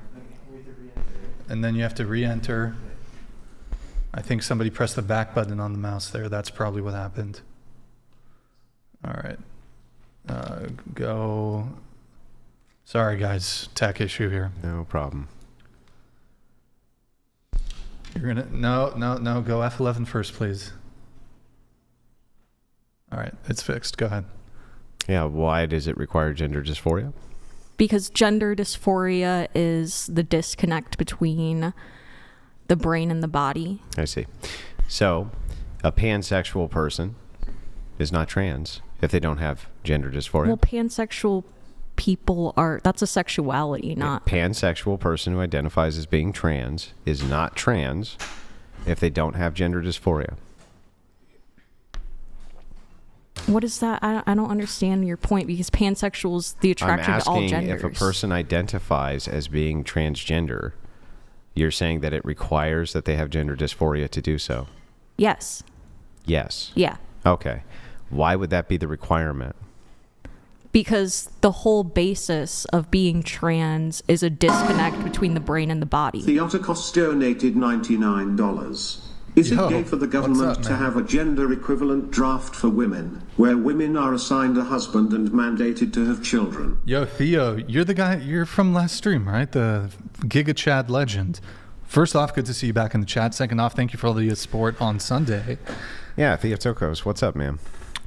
So yeah, I'll just kind of very, very quickly barrel through this, right? I'll ask this afterwards. So, okay. So now we've got this confined to mental illness then. I see, that's a thing. Like, sure, you can say gender dysphoria is a mental illness. Well, I mean, and if it's categorized as if you want to say transness is a mental illness, then yeah, sure, say it's a mental illness, and we cure that by giving them gender reassignment surgery. They're not cured. Hasn't homophobia been classified as a mental illness? They're not cured. Okay, so then what do you think? Their gender dysphoria still What do you think the cure is? There is no cure. What do you mean? Wait, hold on. What were you saying?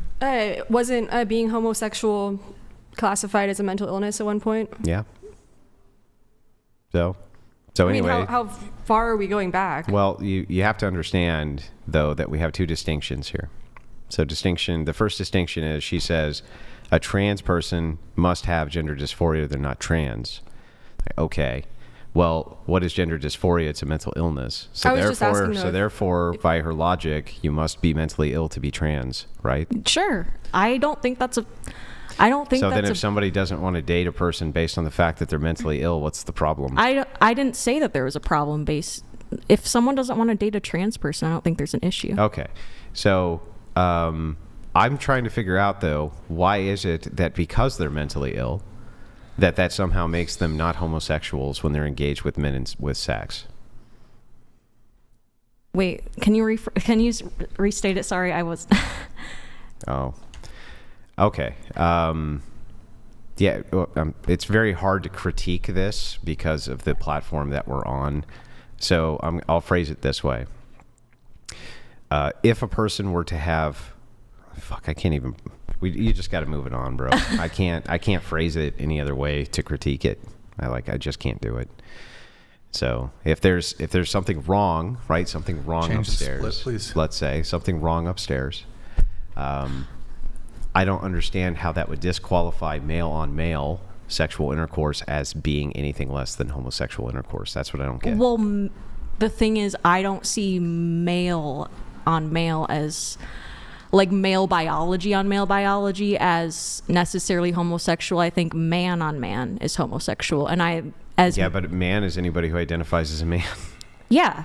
If that's the case, then you don't have to have gender dysphoria to be trans, because you could just self-identify as the sex and you would be that sex. Well, I don't think that's right then. Then you have to qualify it, because you say anybody who identifies a man is a man, right?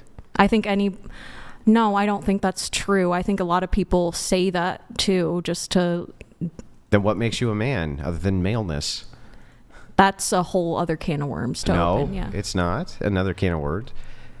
If you say man is this set of criteria, okay, whatever X set of criteria is, then I'll accept that. I just want to know what X criteria is. Okay. But if you say a man does not require X criteria, just self-ID, well, now we have a different problem. I see what you're saying here now. I just think it's, like you said, it's like kind of hard to like get into, because like I understand your point is that like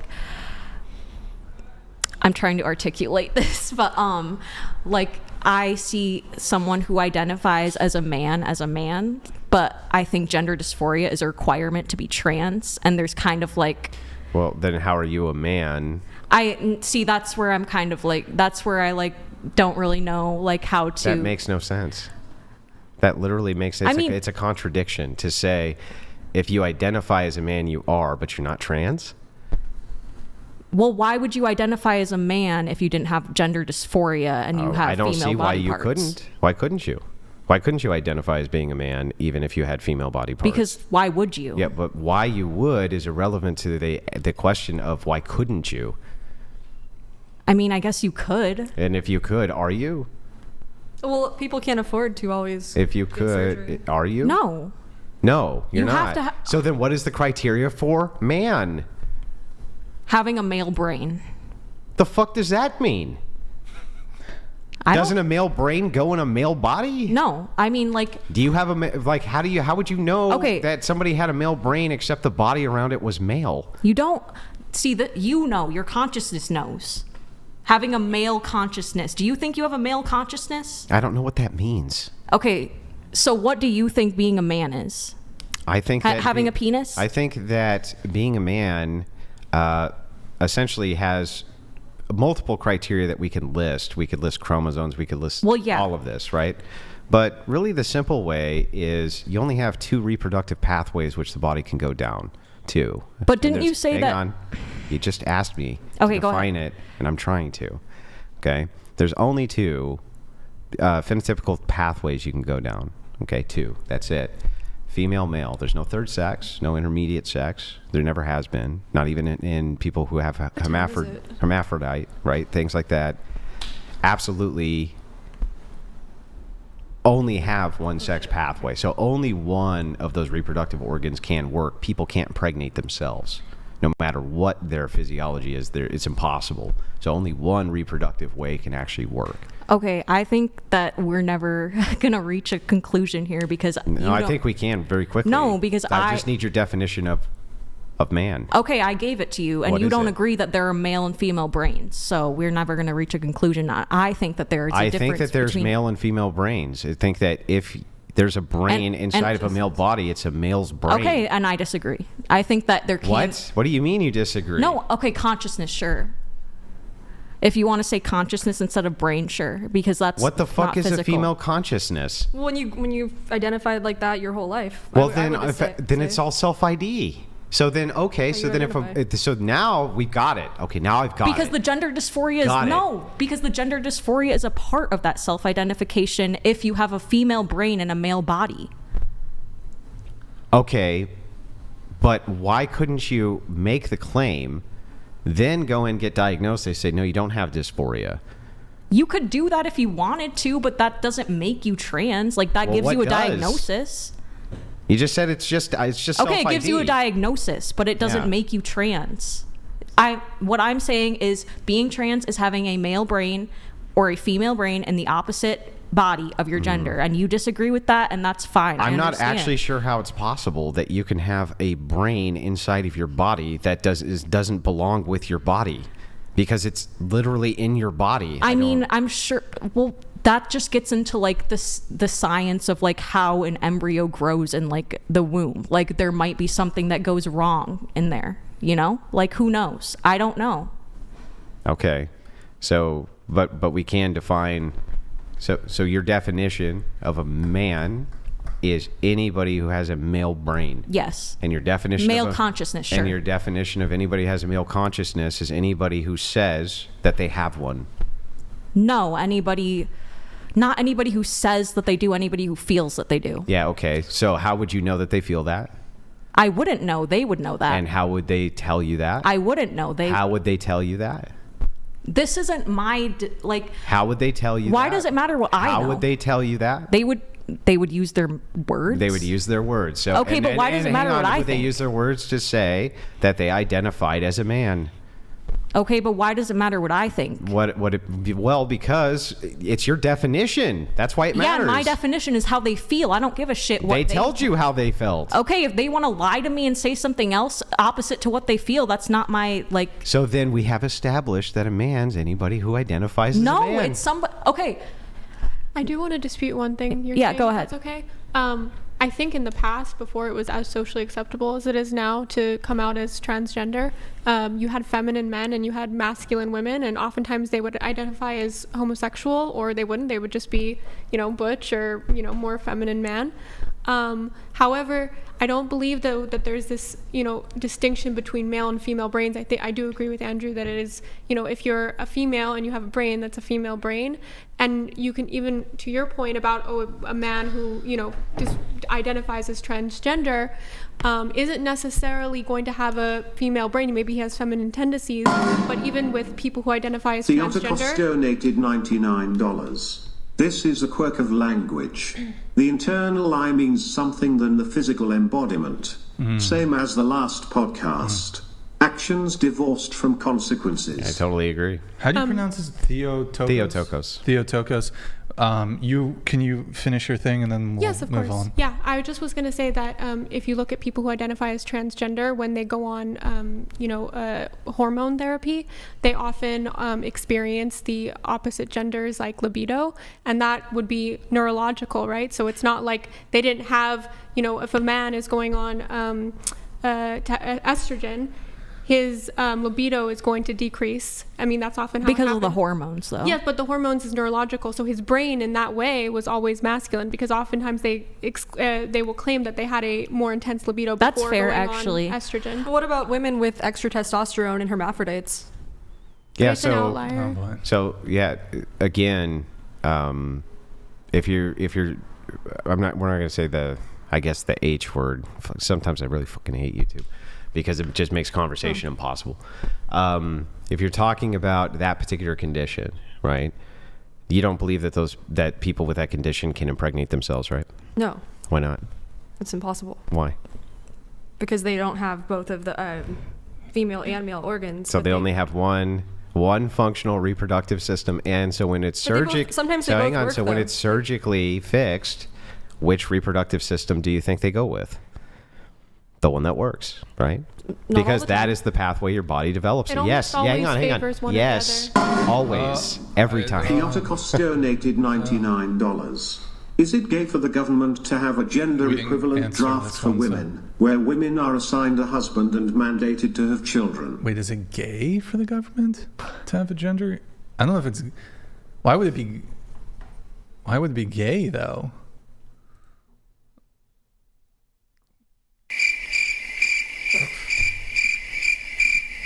It would be bisexual. Theotokos. Theotokos. Theotokos. All right, I got moving on. Couple more questions here, then we'll do the roast session, then wrap. Who's the primary victim of war, men or women? Starting with you. Families. You always point at me. Families. Well, you chair one. Everybody. You got to pick one. Men or women? Primary victim of war? Okay.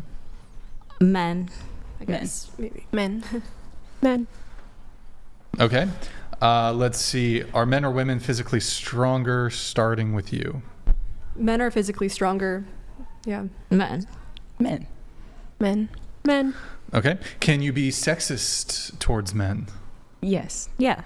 Mm-hmm. Yes. Yes. Can you be racist towards white people, starting with you? Yes. Yeah. Yes. I mean, I don't like white people. I don't like white people. But I love... You are white. I know. I'm just kidding. I think we're all scum. That's what I'm trying to say. Wait, so nihilist? All scum? Yeah. Or maybe not. I don't know if that. Wait, you don't like white people? So you're a self-loathing white person? Sure. Internalized racism. I don't even know. No, I have white friends and stuff. I don't... I have white friends. I've never heard that phrase before. Oh boy. That's crazy. Here, hold on. I'm gonna send the asteroid for that one. Shit, she wants the asteroid though. She thinks everybody's scum. Damn, that's crazy. Do you think white people have culture? Yeah, they have their own culture. Yeah.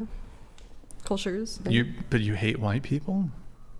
I don't hate like anybody unless they're a horrible person. Do you hate white men more than you hate white women? Intersectional hate? I can't say that because I don't know every single white man. I don't know every single white woman. But you don't know every single white person. I have that just in reverse. Which one? What do you have? The hate white men or white women. I just have it in reverse.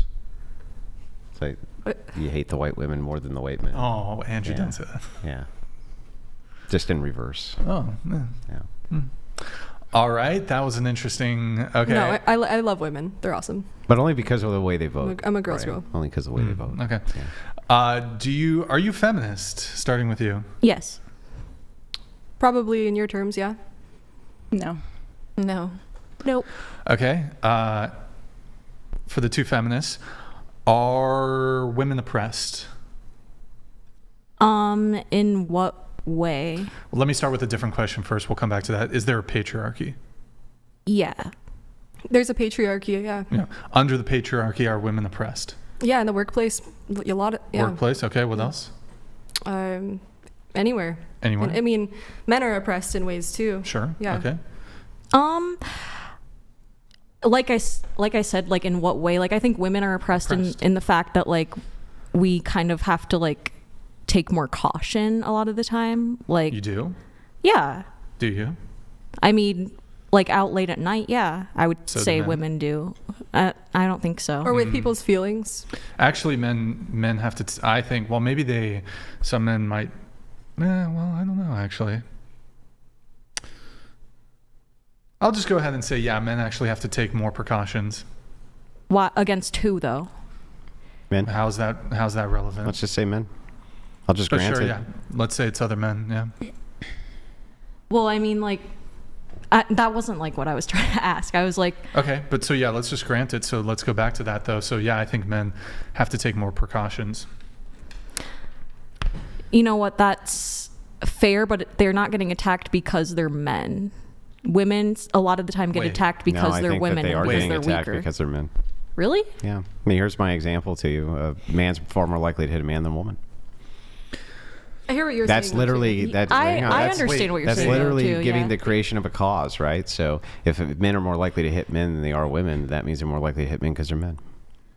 I think that they're more likely to get in fights. Yeah. So they're more likely to hit men because they're men. But yeah, they're more. I agree. But attacking and like getting into a fight is like pretty different in my opinion. Well, it's the same shit. Yeah. No. I mean, an attack is one-sided. A fight is like kind of a tussle. Yeah, fights are one-sided often. Often. So it's like, if you just lose, that's an attack? I mean, an attack is like, when I think of an attack, I think of like an ambush. You know what I mean? Like, yeah. I think we discount a lot of attacks on men because we assume that, I mean, rightfully assume, but they also have the ability to defend themselves more, but it doesn't dismiss that men are maybe more likely to be attacked. I think that we're just, if we're walking outside at night by ourselves, we just don't have the physical capabilities to defend ourselves. yeah, and honestly, I kind of agree with that. But here's the thing. Can you take that water off the table? So there are scenarios. I actually had a scenario where I was attacked. It wasn't mutual combat. It wasn't like, yeah, fuck you, let's fight. It was like, I'm trying to remove myself from the situation. And despite my efforts to remove myself from the situation, the attack persisted. And I was not looking for a fight. The trouble found me.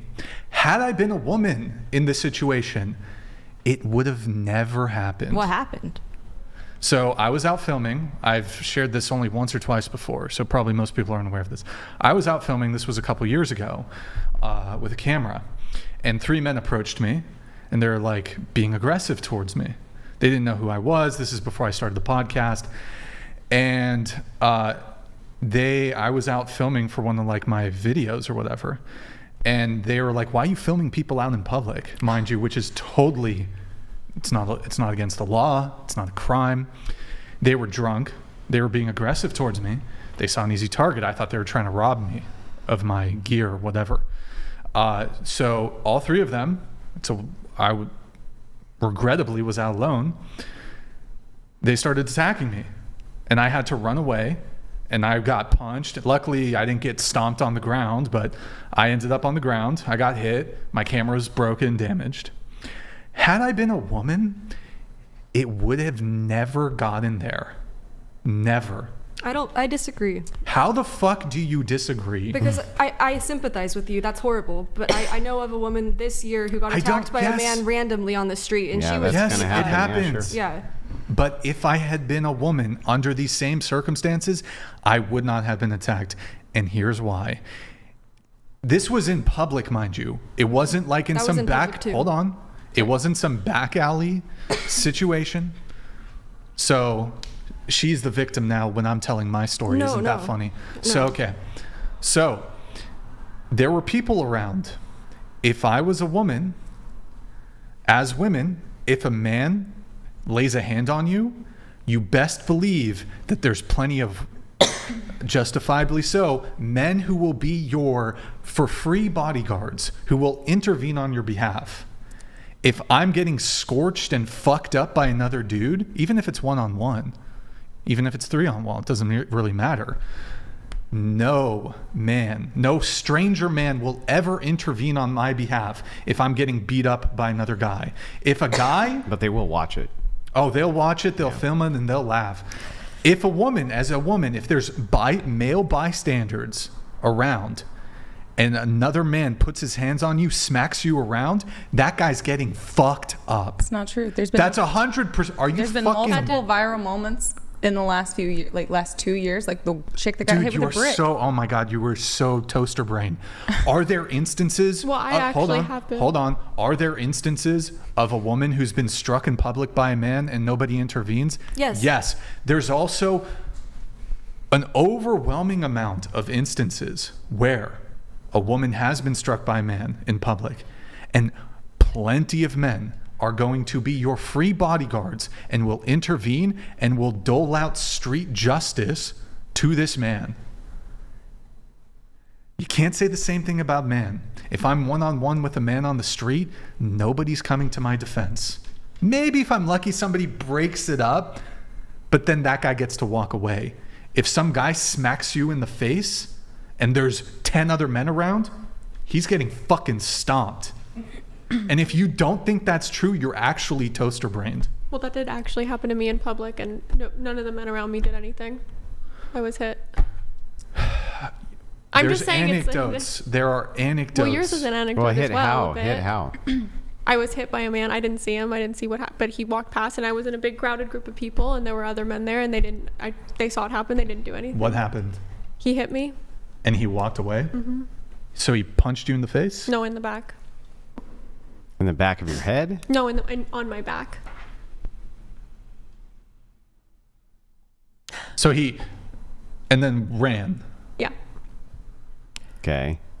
Okay. But we all, when you were telling your story, we all listened, and you're making faces at my story. No, I was just trying to understand it. Brian, you're making disapproving faces. That's not super. Well, because it's different. Yeah, the situation's different. Well, so if I was being chased down the fucking street. No, I understand that, but some guy, boom, ran away immediately. Totally fucking different. I was giving an example to. Totally different example. Let me ask you this: if that guy was attacking, you. If he didn't just punch you in the back, but he grabbed you, and he was really, and you called out for help, those guys would have knocked him the fuck out, right? I mean, I did call out for help, but he got away. But nobody around me did anything. Well, I mean, that was something that happened super quick. Well, there's this crazy thing called the bystander effect in our society, in human society, where people just keep walking. Well, I will grant that more so in modernity, and I think that this is a good thing, that men are not stepping in to defend women when women are getting attacked. So now I know how horrible that sounds, but think about it from the perspective of men, right? Good. So ultimately what ends up happening is, I am fucking feminist She-Ra and I'll wear the tight leather and beat the shit out of the 300-pound Marvel bandits, right? All these fucking women have this idea. You'll see them sky shriek, you know what I mean? We don't need men for nothing. We don't need nothing from them. And it's like, okay, well then when this happens to you, we treat you like we treat men. And just watch, right? I'm not getting involved in a fist fight between two guys. None of my business. Why should I get involved in a fist fight between a guy and a girl? Also ain't none of my business, right? Now, I think that when I was growing up, I think I would have had a totally different attitude. Maybe 18, 19, 20, I'd probably be the first one to be like, what are you doing, you crazy fuck? You can't attack women. But in modernity, it's like, the only thing I can think of is, well, maybe in this way, women will be like, well, maybe we do need them for something. Maybe we shouldn't just be completely self-absorbed brats. But the loud outlier feminists, shouldn't. Maybe the woman being attacked doesn't hold those views. Yeah, it's really funny. She just wants to take women and men. Yeah, I agree. Your masculinity shouldn't. It's really sad. On it's really sad to me that a small core group of women have been able to seize so much political power and train other women to vote for fucking Democrats and horrible policies that then actually interfere with my life. But it's like, well, you wanted equality. Here it is. That's what it looks like. But then that's kind of like you being a follower of women. Like your masculinity should be steady regardless. What does that have? Well, first of all, why is it masculine to step in on behalf of a woman? Because you agree that women are weaker, correct? So I agree that there's lots of men who are weaker than me. I wouldn't step in for them. Should I? If you view women as lesser the way you say, and that you are the stronger one and you are the Christian one, then yes, you absolutely should. Oh, wait a second. Back up.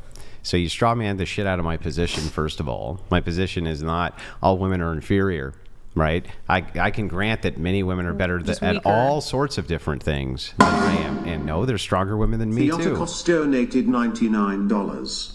If women didn't actually have those views, they wouldn't be in that situation and would be surrounded by men that protect them. That's what I'm saying, right? So, but we need men to protect us so that you don't straw man the position. And explain it again. There's all sorts of women who are better than me at all sorts of things, no doubt about it. And there's women who are much stronger than I am. There's no doubt about that, right?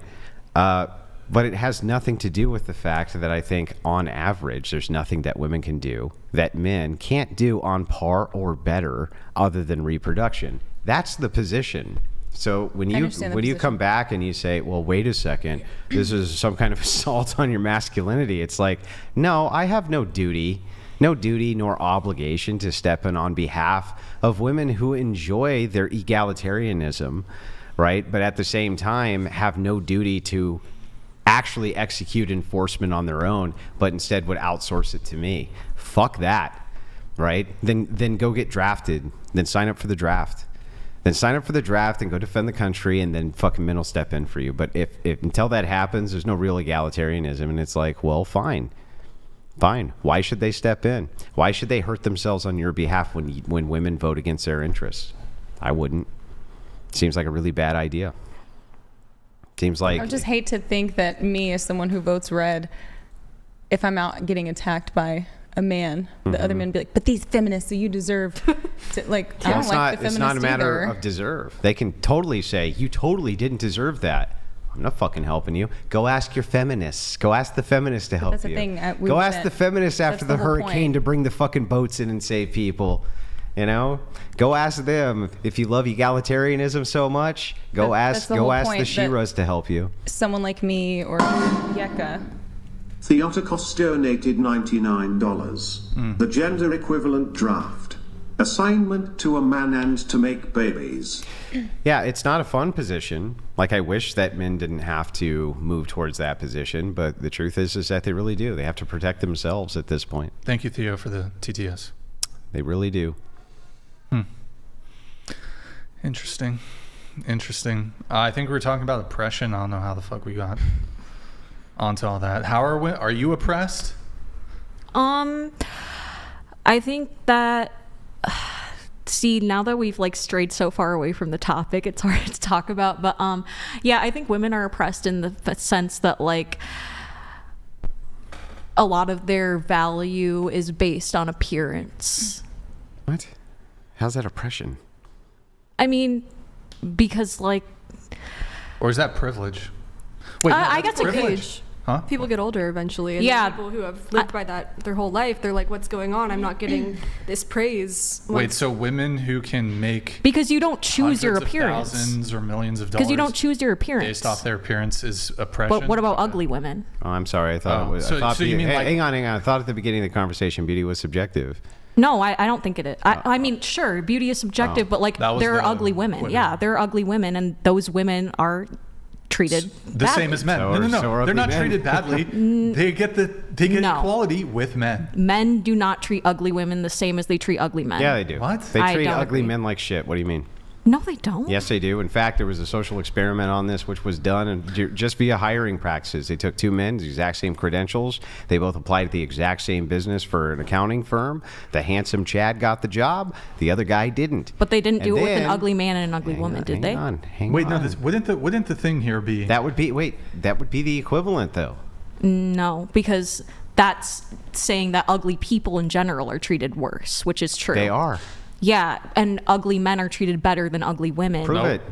Nope. I can't prove it. That's because it's not demonstrated. Okay, then you prove it. Prove what? I'm saying that it's equal. That ugly people get treated bad. Prove it. That ugly. You just said that's okay, true. Prove that it's equal then. What? That the treatment ugly is equal? men. Yeah. Yeah. So the position must be falsified. It's your position. All ugly people are treated bad, right? Yeah. Okay, so we found the common ground there. Yeah. We both agree on that. Yeah. Okay? If you want to make the additional claim that no, men who are ugly are treated better than women who are ugly, you can't put that burden on me. Okay, well, there's no way to really prove that, so I can't really go further. I mean, I'm sure that there's ways that can be demonstrated. Well, I mean, not I'm not here. sure how. Yeah, Yeah. I'm not sure how you could do it logically. I would just say that no, I think. I mean, from my experience, I think that ugly. but you I guys think that ugly men getting rejected by women and women sneering at them is even worse than when, men are rejectful towards women who are ugly. Because But I think women who are ugly still get fucked, and ugly men, that's true. They don't. That's true. But Any woman can be a slut. I think that if you have a vagina, you can get a dick. Yeah. That's not true for men or for people with a penis. So you're whatever you want to finding say. love. They're still finding love. No, it's not. It's not that. It's like I'm saying that a man will treat a woman that he finds unattractive worse than he treats a man that he finds unattractive. What? Like. Yeah, but. What are you basing that on? Based on my experiences. Wait, wouldn't the comparison here be, though, the way women treat ugly men versus the way men treat ugly women? Because you're saying the way men treat ugly men and the way that's fair, comparing it to the actually. way men treat ugly women. And I think women treat ugly men way better than men treat ugly women. Wait, you think? Sorry, repeat that. I think women treat ugly men better than. Better? Yeah. Wait, men will. We've had. I don't want to actually say that as far as like the women we've had on the show, we've had ugly women who get chivalry. They'll get dates. They'll because fuck men are 100. desperate They'll have as a body fuck. count. Well, then they're getting treated better. Then they're getting treated better. At least you can have a warm body for a night for a lot of these women. We've had women who can, bro. We had this one woman who was not a looker, very overweight. She fucked 6 guys in a day. Okay. She was a sex addict, 100 men. There was another chick here who was like 400 pounds, and she was all she wanted. It was an all-you-can-eat buffet for this chick. I think literally like, on two different. I'll let you talk, but like it's crazy. So these girls' looks equivalents would be virgins or incels. Yeah, I think the difference though. Go ahead, sorry. Well, all I was just gonna say is that as a woman, even if you're unattractive, you can still get male attention. You can still get a date. You can still get a warm body. Maybe it's not the ideal suitor. Maybe you don't want that, but you can still get it. And a lot of them opt to still get it, whereas men, they live a life of quiet desperation. Yeah, but at least they can have okay, so this is the difference, I think, is that men treat, it's hard to explain, but so ugly men get treated better by men in general. They get treated the same. I think ugly women and ugly men get treated the same. Wait, sure. I have something on this. Continue. Yeah. Ugly women and ugly men probably get treated around the same. Sure, by the opposite sex. But I think so. So men treat ugly women worse than they treat ugly men. Yes. But then I could just say the same. Women treat ugly men way fucking worse than they treat ugly women. But I think women treat ugly women better than men treat ugly women. Okay. I don't know how you would. Okay, so hang on. You're literally saying the same thing he's saying. So it's like a fucked up game of rock, paper, scissors, right? So you're like, okay, yeah, really. You're like, okay, so ugly men are treated better by men than women, and then ugly women are treated better by women than men. And then you counter and you say, okay, yeah, but I guess that's fair. Yeah. You say, but men are treating ugly women worse, and then the counter I feel like to I that need is, to write this down to keep men track are of treating it. ugly. You know what I mean? It's this big giant circle, but you're saying the exact same thing. The same sex treats the ugly people better than the opposite sex does. That's what you're saying. I think that in comparison, it's hard to explain. I think that it's been explained. I think that's exactly what you mean, right? Girls treat ugly men worse. Relatively, women treat ugly people better than men treat ugly people. I think they just treat people better than men treat people by the metrics of women, right? I feel like we're just getting into such a big tangle. I'm happy to move it on. Yeah, me too. Going to you, are women oppressed? Or am I oppressed? I'm not oppressed. I'm living the life I want. But are women oppressed? Yeah. Yeah. In the workplace, especially with the wages and yeah. When you go to the police department, if you have an issue, if a woman has an issue, a lot of the time their issue will not be even listened to. I have to go back to my anecdote here. So the police actually came. The police came when I was attacked. Now, let's put a woman in my situation. So here's what happened with my case. The individuals were actually located. I had to do a lot of the legwork for that. Was able to find the individuals. The police interviewed them. They confessed to assaulting me. Confessed on body camera. I have the body camera footage. Yeah. I followed up with the district attorney's office for months. Months. They confessed on camera to the police and in a statement. The district attorney did not pursue the charges. But did they tell you that it wasn't as important as other cases, specifically? Yeah, they dropped the case. Yeah. Had it been a woman who got chased down the street by 3 men and attacked, and not, mind you, felony level, property destruction. My $2,000 camera was destroyed. They said, we're not, I forgot exactly what they said, it was a while ago.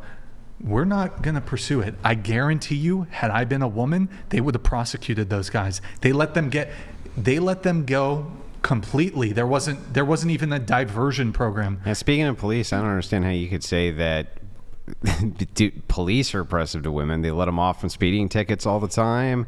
They literally give them passes on all sorts of things, even as far as physical restraints, right?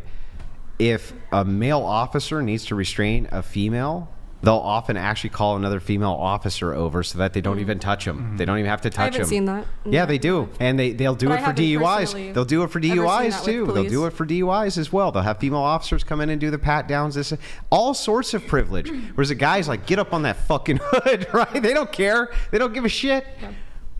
So just wanted to point that out, that like, no, I think that there's a lot more privilege that women get from police officer encounters than men. That's for sure. Final thing on my own anecdote here. If there's any doubts as to, so I had to go to civil court. It could have, they could have handled it. They could have criminally pursued it, and they could have got me restitution without me having to go through the labor and have to like go to court, get them served, etc. I won the civil case. The judge granted me, I forgot what's it called when the damages. Restitution? No. He decided the case in my favor. He awarded me a judgment against them. Right. I could have all been avoided had the DA done their job. Had I been a woman, pretty sure they wouldn't have let those guys off the hook for doing felony level property damage and then assault and battery. But hey, maybe that's just me. Is the DA here? Yeah, this was the Santa DA Barbara. here in Santa Barbara sucks, like really badly. You should walk inside the building. We're not going to get it. Yeah, we're not going to say that on a. Sorry. We're not going to say that on the podcast. That would be a bad idea. Okay. Anyways, Thank you. That was my experience. Look, that was my experience. So this idea that, it'll get taken more seriously if you're a man, it's actually not true. Yep. Not true at all. So let's see, what else do we have? We have roast. Yes. I guess maybe do we need men? Yes. Yeah. I do. Do you think men are important? Yes. Yeah. Yes. All right. We'll do the roast section here in just a sec. I think I have one more question. What years were World War I and World War II? Starting with you, go ahead. Like 1941 World War I. I don't know, maybe 1942. We'll go around the table. Okay. I have no idea. World War II. 80s. Okay. Wait, World War II? I have no fucking World idea. War I was like 1914, I thought, and World War II is like, I don't even know. Okay. World War II, 1940, I would say. Don't World quote me War on- One. No, World War II. Yeah. What about World War One? 1800 or 1900s. 1900s and what? I don't know. Okay. Yeah. I don't know. 1914 to 1918, and then 1939 to 1945. Okay. We were told the answer to this and still didn't fucking know. TTS is 20. We'll do a roast session, then we're going to wrap the show. So get your roasts in. Roast Andrew. Andrew needs to be roasted. He needs a roast. She needs a roast. She needs the most roast. She needs big roast.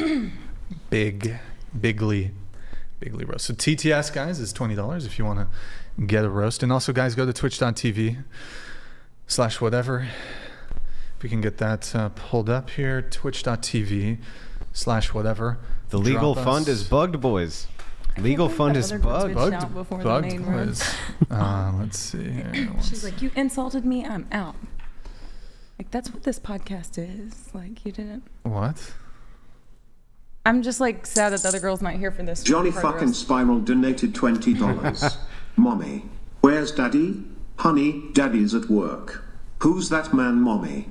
That's my ex-honey. I think about him a lot. Now go in your room. Mommy needs to take off her clothes for men. Sincerely, Johnny Spiral. Who?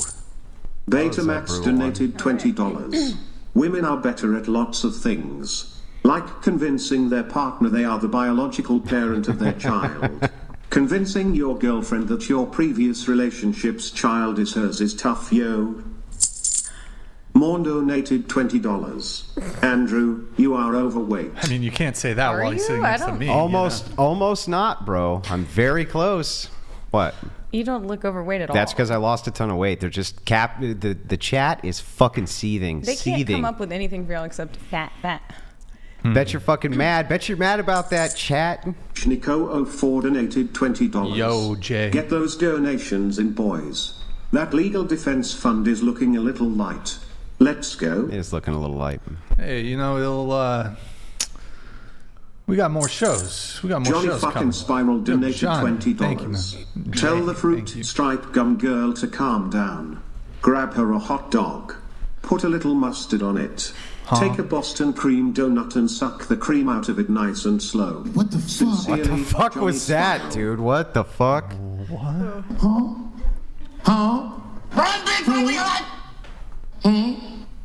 That was crazy. That was wild. Gaming dishwasher donated $20. Brain and Andrew love you both, been a long time watcher. Girl in rainbow shirt needs to wash her hair. I knew someone was gonna thank say you. that all the time. My hair always gets greasy. I don't know why. Dariel_Frank Castle 512 donated $20. Women don't understand that even the ugliest women turn into 8 after 2 shots of tequila. They have privileges, they just won't admit it. Not after 2 shots, bro. Brian Short Burrito Atlas donated $20. My burrito goes like this: burrito, burrito, burrito, burrito, burrito, burrito, burrito, burrito, burrito, burrito, burrito, and comes back like That's what it sounds like. Bluffist donated $20. Andrew, you, like me, have lost a lot of weight lately, but we both have a great memory. I'm sure we will find it again soon. One day. I believe I can fly. I believe I can touch the sky. Why am I singing R. Kelly? You don't like his music, even though he's a... No, bro. I think about it every night and day. No. Me and Andrew are going to start a band. No, we're not. Don't say that, Andrew. No. You promised me. No, you said you would. This was before I found out about your whole burrito thing. The burrito boys. Look, man. The burrito boys. Oh no, that's brutal. The burrito boys. The beasts. Daniel Nassiri, if you stupid slappers didn't realize that the supposed woman who left wasn't goddamn ladyboy, then you've obviously never been to Bangkok. It's called that for a reason. How do you know? Q donated $20. Chair 1, you trivialize every person with actual autism every time you claim it. You claim it like it's trendy. You don't have any tism, you're just fucking stupid. Cry about it. Mike donated $20. Oh boy. Chair 3 is a fucking broken clock with how loud she clicks every time she speaks. But like a broken clock, I'm sure she'll occasionally be right. Wait, you click? I don't know. I have mad ADHD. Are you a clicker? Yeah. Like The Last of Us? Guess so. Clicker. Okay, that's good. What else? What? Andrew, can you do a fet voice? What? A fet. Do you know this word? No. Let me Google it and just make sure I'm using it right. A fet. Affected of a man behaving in a way traditionally associated with women. Fet Project donated $20. I would like to see Andrew and Rachel IRL on the podcast. We're working on it. It'll happen. Yeah, we got It'll stuff happen. coming. The TD, thank you very much. It'll happen one of these days. Oh. Oh. The O thing. Oh. Yeah, Hold on. I got it. This is how you really do it. Wait, fuck, where is it? Oh! Oh. Sorry. So, guys. Bluffist donated $20. Bluffist. Andrew, what do you call the part of a Nando's restaurant between the front door and the back door? The perineum. That was beautiful. That was so good. Thank you. Joe, Andrew over here looking like a discount Wolverine. I'm tired of people calling Brian fat. He's just got an ass bigger than any dream of mine. Bro. Thank you. I think. You know what I mean? Now I'm gonna be looking when he says. Then I shave the beard and people freak out worse. Don't shave the beard. Keep the beard. The beard is good. The beard is good. So after this, that guy, you guys gonna have carnal? Oh my god, what the fuck? Oh my god. That's not appropriate. You need to. It's okay. You need to not think of the children. Not think of the children? I do. That's why I was single for a year. Like before I even started really going on dates and shit. Why? I don't know what I'm During saying. the emotional affair? I don't know what I'm saying. No, just disregard. The marriage was over at that point anyway. All right, boys. I just want to say, I don't know if you guys can see it in the thing. This stream does not end until I get a W in solitaire. So, Andrew, you have any questions for the panel just while in betweens? Hey, what? You're taking your notes. Shit? Yeah, let me see the notes. Okay. Truth donated $20. Brian, you get called misogynist because you treat males different in studio. Try very angrily telling a male they are f-hashing our slurred like you have done to females. You wouldn't dare. I mean, I do it all the time, just to be fair. That's why I said I do it constantly. I'm pretty sure if I heard a guy say some r-slurred shit, I think I would say it. I think I would say it. You know? And also, I'm very polite. You did when the two male feminists were here. You called them a bunch of names. Did I? Yeah. Well, I was asking, they both wanted to, they'd prefer the girl with the 1,000 body count. I asked that question. They're like, yeah, give me the 1,000 body count over the virgin. I told you. Yeah, they're degenerates. Yeah, I'm they not were saying fucking that they're right, but I'm saying that's guys. the common thing these days. Yeah, but okay, but here's the for thing. fucking degenerates. Well, that wasn't the argument though. I was just saying it exists, and well, it's common. This is cope. Yeah, Total Dale_Frank sure. Castle 512 donated $20. You should have Rachel IRL and Andrew on call in. He looks cooler and comfortable smoking his cigarettes and drinking his beers in the comfortable of his home. We can do it too. The marriage was over before it started. It was over before it started. Dreaming about the ex. She had Bluffist donated $20. You say think of the children, sure. Now I'm the first to admit I didn't turn out to be the parent I imagined I would become. But, to be fair, my imaginary children were much better than this. El Chapo donated $20. Brian, what do you think about having a third show on Thursdays or something? I feel like we need the show 3 times a week. I don't count the IRL ones. Here, I'll pause it really quick. Thoughts? Hold on, I'll get to Framework Engineer donated $20. Thank you, Framework. Leaves the toxic guy. Check cheats on husband. Check finds religion. Check talks about growing. Check blames her husband for her own cheating. Check. Re-enters toxic relationship. Full circle. He wasn't toxic, it was me. El Chapo. Dumbass. I don't know if I might even bring the show down to 1 day in 2025. Third show, guest recruitment's already difficult doing the 2. I'm gonna do an assessment when we're gonna take a bit of a break in towards the end of December. We'll take a little vacation. Been going hard for a full year, all gas, no breaks. Might go down to just 1 day. It's been kind of crazy recently, very stressful. So I know you guys might not be happy with that, but if I can continue the show and do it 1 day versus burn out by early 2025, then I think it makes sense. But I appreciate that. Did you have something on this or? No. Oh, okay. Get_few donated $20. Bullshit. Women treat ugly men way worse. There's an entire subculture to bully ugly men. He's creepy, icky, gross. It's facts. dehumanizing. And they judge identical behavior differently based on attraction. That's a really good point. Knight donated $20. Really good point, yep. For Chair 1, what do we call it when someone exchanges goods/money/services, like lawyer fees, for sex? Sounds pretty traditional to me. Traditional prostitution. Or you take care of the woman you're with. Truth donated $20. I love the pod, and I'm a big fan, but you would never display the same level of tempered frustration to a male as you have done regularly to females, speaking to Brian.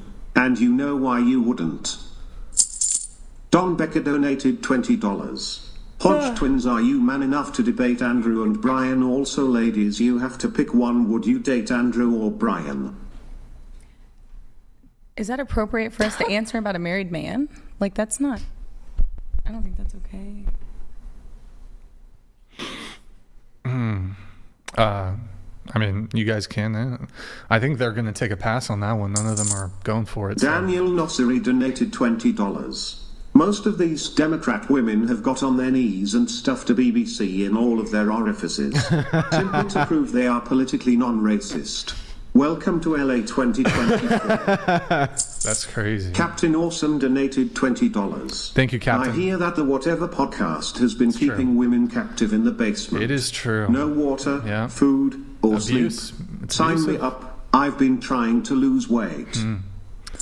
Yeah, a lot of abuse. Ed Legends donated $20. How high does Morgan need to get to sit there for 8 hours looking like Elliot Spitzer's miserable wife? Who's... Oh, the politician.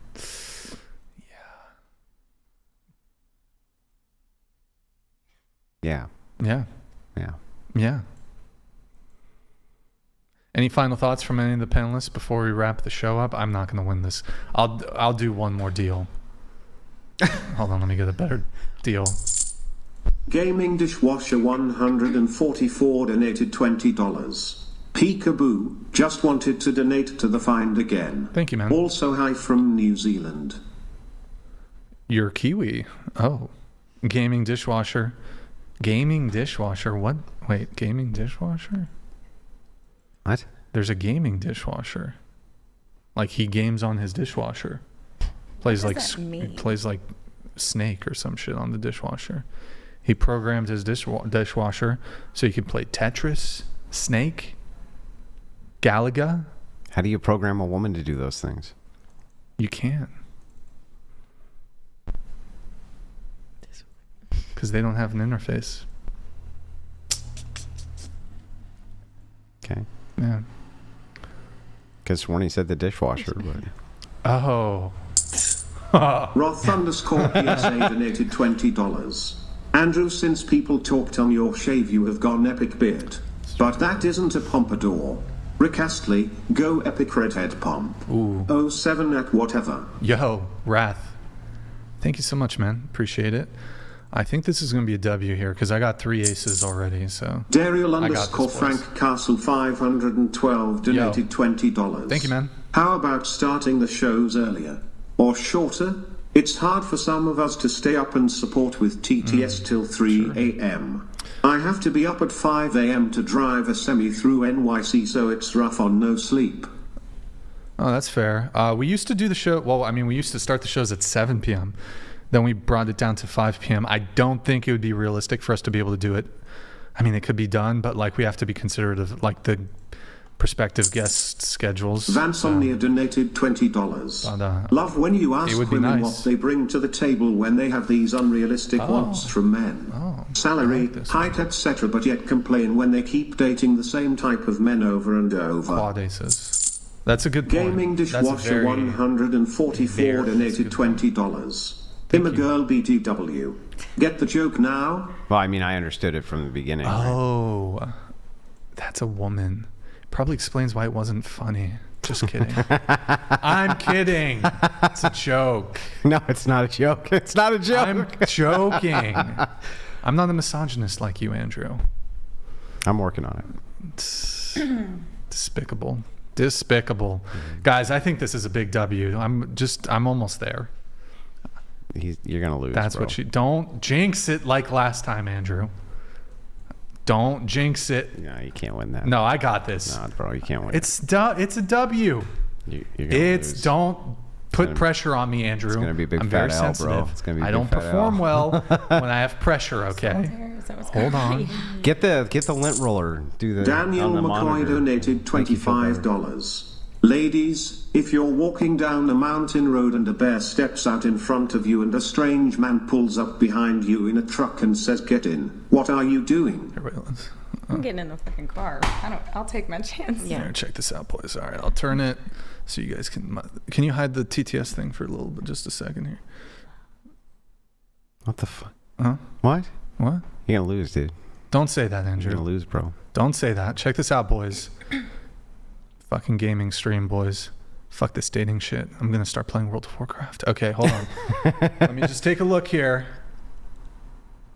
There's no way I lose this, Andrew. Hold on. You're gonna lose, bro. Don't jinx it. Don't. Uh-oh. Wait. Wait. 7. You guys can still send in the TTS, but okay, I'm in a bit of a pickle here. Hold on. It's gonna be an L, Brian. No. Hold on. Okay, so what we got to do is free this up. Ooh. L. Ooh. It's gonna be an L, bro. You wait. Hold. No. I got this. So I have to get this 6. This 6 has to be. Oh no. Wait. L. Don't say that, Andrew. Wait, the 7. Oh. Wait, there's the 7. Okay, so I need to get an 8. Hold on, I can do this. Wait. L, bro. Don't say that, Andrew. Wait. It's coming. Okay, the 4 is free. Wait. Where's the other? Frank Castle donated $30. Andrew is the GOAT. Brian, maybe outsource the recruitment portion if your OCD lets you let go of the reins. May save you some stress. Yeah, if somebody could do the recruitment for me, that I probably could do 3 shows a day, but I'd handle all the recruiting and guest stuff, so I should probably, I don't know, we'll see. We'll figure it out. I got this, Andrew, don't worry. I can still get the dub. I don't know. It's not looking good. You want to? No, I got this. I got this. Hold on. So I need the 3 here. And what I need is this 5 cleared, but I can't get rid of the 4. Oh my God, I'm a fucking idiot. Oh no. Wait, I could have gone here, and then I could have gone here. I just don't. Wait, what's this? Fuck, bro. I think this is a loss. L.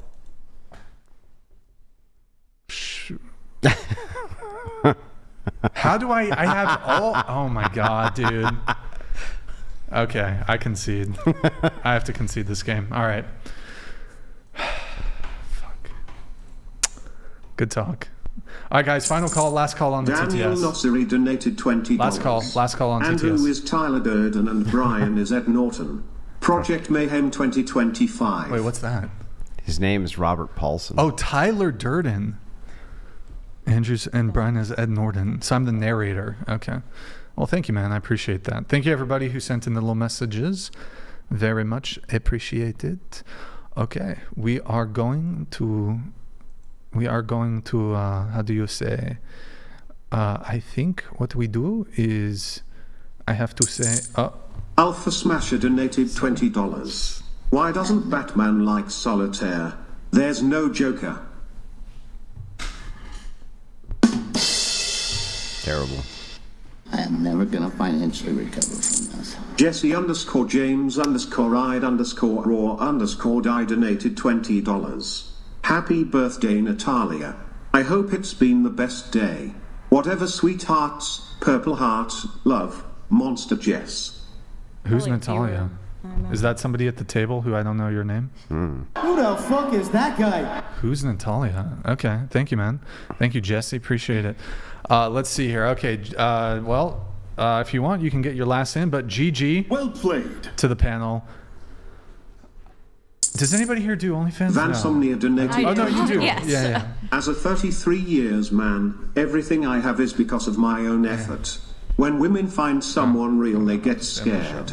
In this society, it's so easy to just swipe to the next guy, keeping them in the same spiral. Spot on, Dan. Spot on, Dan. Daniel Nosseri donated $20. Wait. His name was Robert Paulson. Wait, this is... I have... How's it working out for you? I've never pressed these. Sticking feathers up your butt does not make you a chicken. I have Fight Club. Do I have any more? Crank Farsel donated $30. Andrew, can you do the Palpatine voice smile?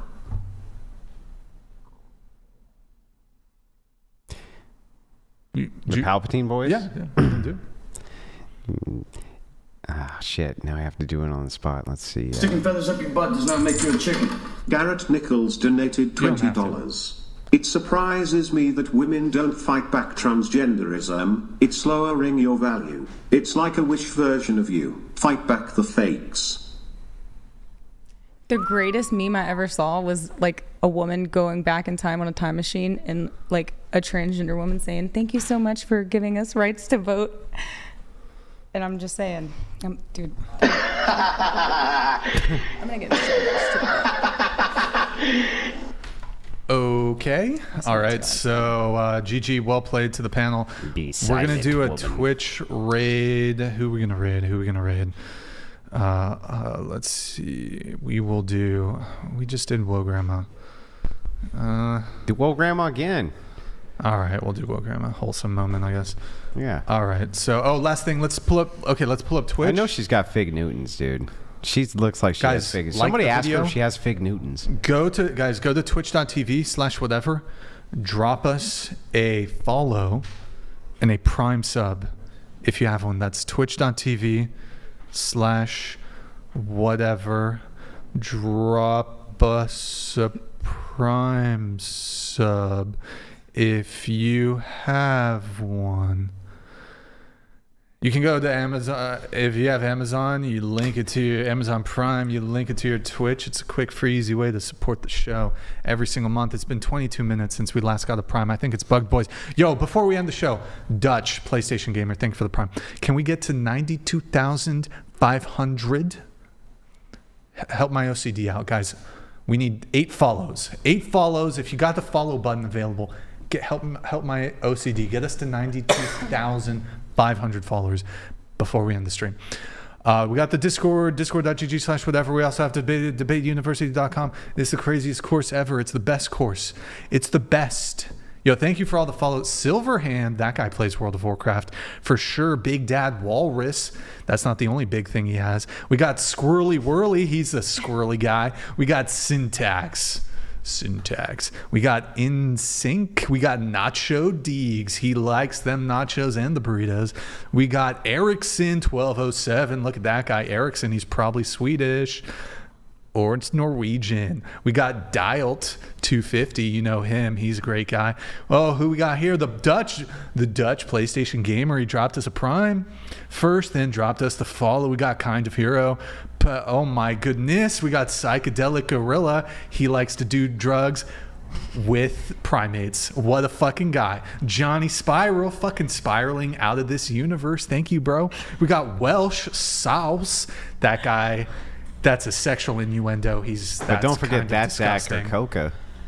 We got Temperance UK. All right, Temperance Movement. Dope. Tatted Kitty.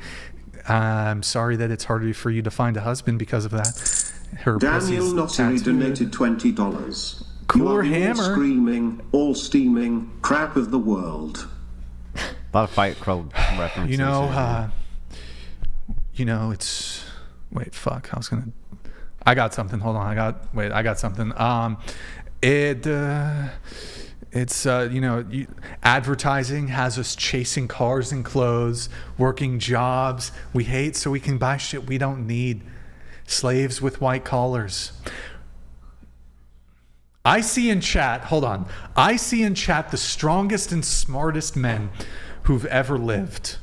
I see all this potential, and I see squandering. God damn it! An entire generation pumping gas, waiting tables, slaves with, I already said this, fuck. Working jobs we hate so we can buy shit we don't need. We're the middle. Hold on, let me finish. Hold on. I am Brian's big labia. I am Brian's medulla oblongata. Brian's big labia. We're the middle children of history, man. No purpose or place. We have no Great War, no Great Depression. Our Great War's a spiritual war. Sorry, don't look at me. You're making me laugh. Our Great Depression is our lives. We've all been raised on television to believe that one day we'd all be millionaires and movie gods and rock stars, but we won't. And we're slowly learning that fact. And we're very, very pissed off. Nailed it! Sort of. Wind of energy. Sort of. Okay, bring it back to Twitch. I need to shout out all those followers. Bring it back to Twitch. Back to Twitch. That's Twitch. Yo, who do we got? We got African Soup. Yum. Wacko Warm. Does it have cat in it? Whoa. Wacko Warm. That's okay. We got Big Daddy Mike 88. This guy was born in the... Never mind. Blue Reapers. That's not the only thing he reaps. He also reaps dividends because he invests with his money in a diversified stock portfolio. He reaps blue chip stocks. Ooh, that was good. Thank you. You're welcome. Old school pick gaming, epic gaming. That's cool. Fluffy Mutt 2010. Wow, look at that. Guys, get us to 92,550 before the end of the show. What you got for us, Andrew? What's up? Well, I just noticed that guy followed you, that's all. Oh, it's great, isn't it? And that other guy just followed you too. It's crazy. But also that one too. Whoa. Sky High Netherlands. Wow. He's going to have to be sky high after the whole country floods, but they're really good with engineering. Dude, we don't want your Prime sub, Iron Fatty. None of you around here. Now check this out. Iron Fatty 77. This guy was alive in the 70s. Kind of. When were you born, Andrew? I wasn't born in the fucking 70s, bro. What, 79? No. Station Gamer donated $20. Out of your fucking mind. Andrew and Brian, tell us, how would you plan a date in the current dating environment? Because women seem to be FFing hard to even get a conversation started, let alone date. I hear Share that there's your wisdom. I hear that there's a 5-for-5 deal at the Wendy's. Frank Castle donated $30. You streaming later, Andrew? Or you gotta catch a flight? Well, I have something I got to do tomorrow, so one more day. Thank you, Frank Castle. Appreciate it.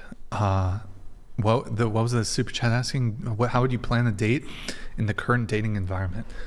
This is what I would do. I would say, hi.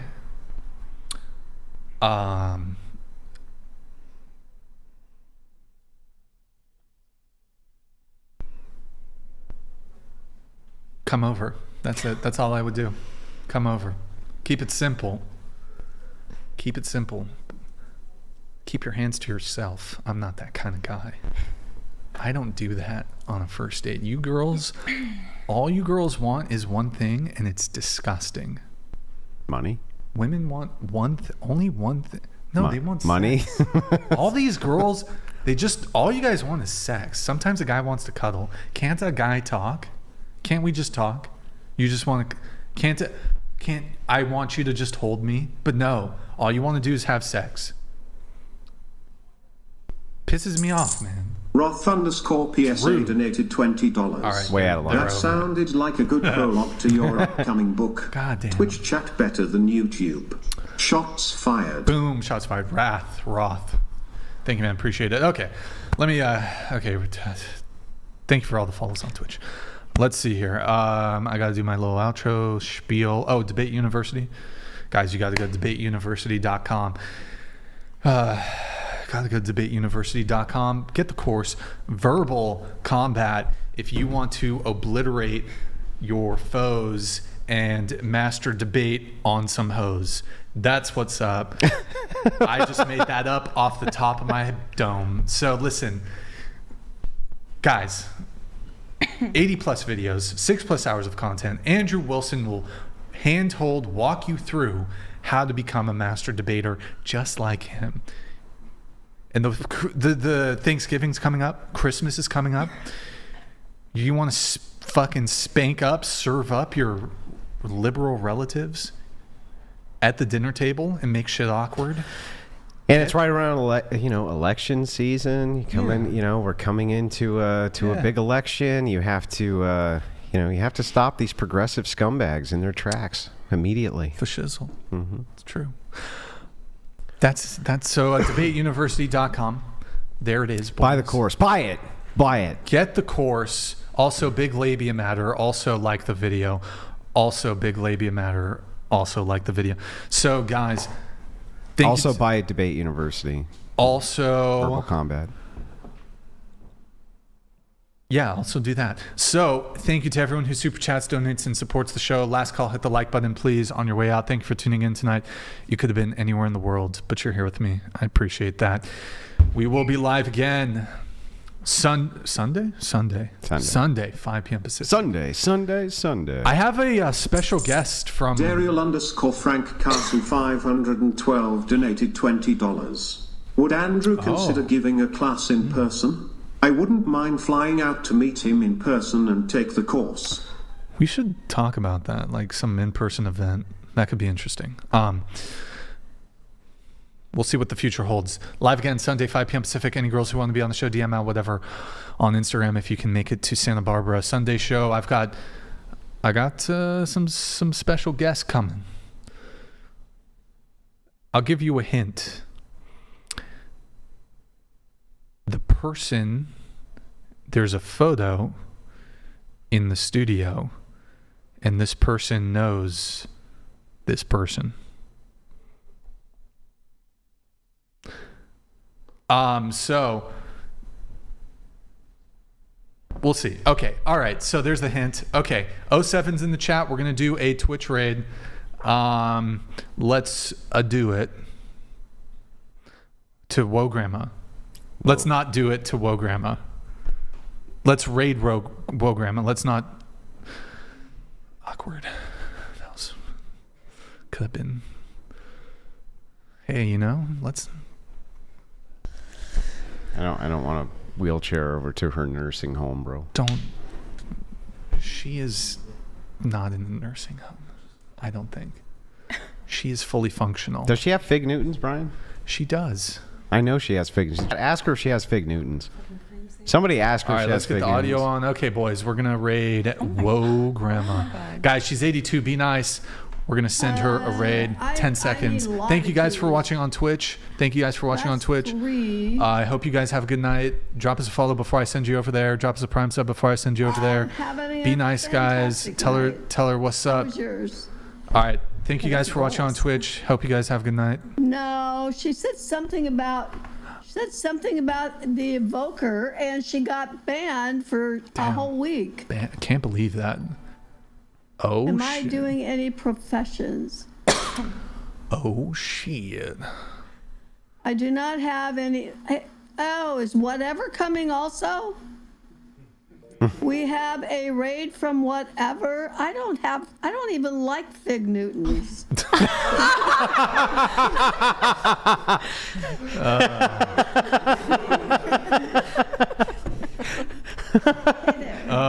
Welcome.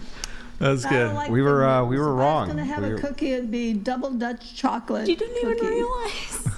All right, that's You're so funny. Raid from whatever. Hello there. All right. They did ask her the great Fig Newton we gotta always send them over there with a question. Oh yeah, with a question. Fig Newtons. Is that something Jody? wholesome. Something wholesome. What? Is that Jody? Have you guys heard of Jody on World of Warcraft? No, who's that? She's this older woman who spams in the general chats and is always online. Big goals, dude. To be old and that much life. It's beautiful. It's beautiful. Let's see here. I just want to make sure. Okay, we're all good on the chats. All good on that. Okay. Well, thank you to the panel. Thank you guys. It was an interesting show. Appreciate you guys coming. I know we got into a little back and forths. It's no hard feelings, no hard feelings. I know I called you an R slur, but it's all love. I missed the R slur, but okay. Or who did I call? Maybe I called somebody else an R slur? I mean, if you didn't, you should have. I probably should have. Mm-hmm. Why is that word not okay anymore? It's the best word ever. We need to bring it back. I know. I feel the same way. Okay, we can end the show on what is it? Common ground. We got a little. I think it should be okay. But there's this push to say you shouldn't say that word. Everyone says it still. Yeah, we all say it. You can't help it. But there's a push to. It's the funniest word ever. That's all I have to say. Look, if saying idiot is okay, the R slur should also be okay, And also, you don't call retarded people retards.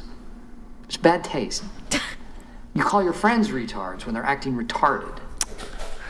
With that said, we're going to wrap the show there. 07's in the chat. I hope you guys have a good night. We'll see you on Sunday. But good night, guys, and see you next time.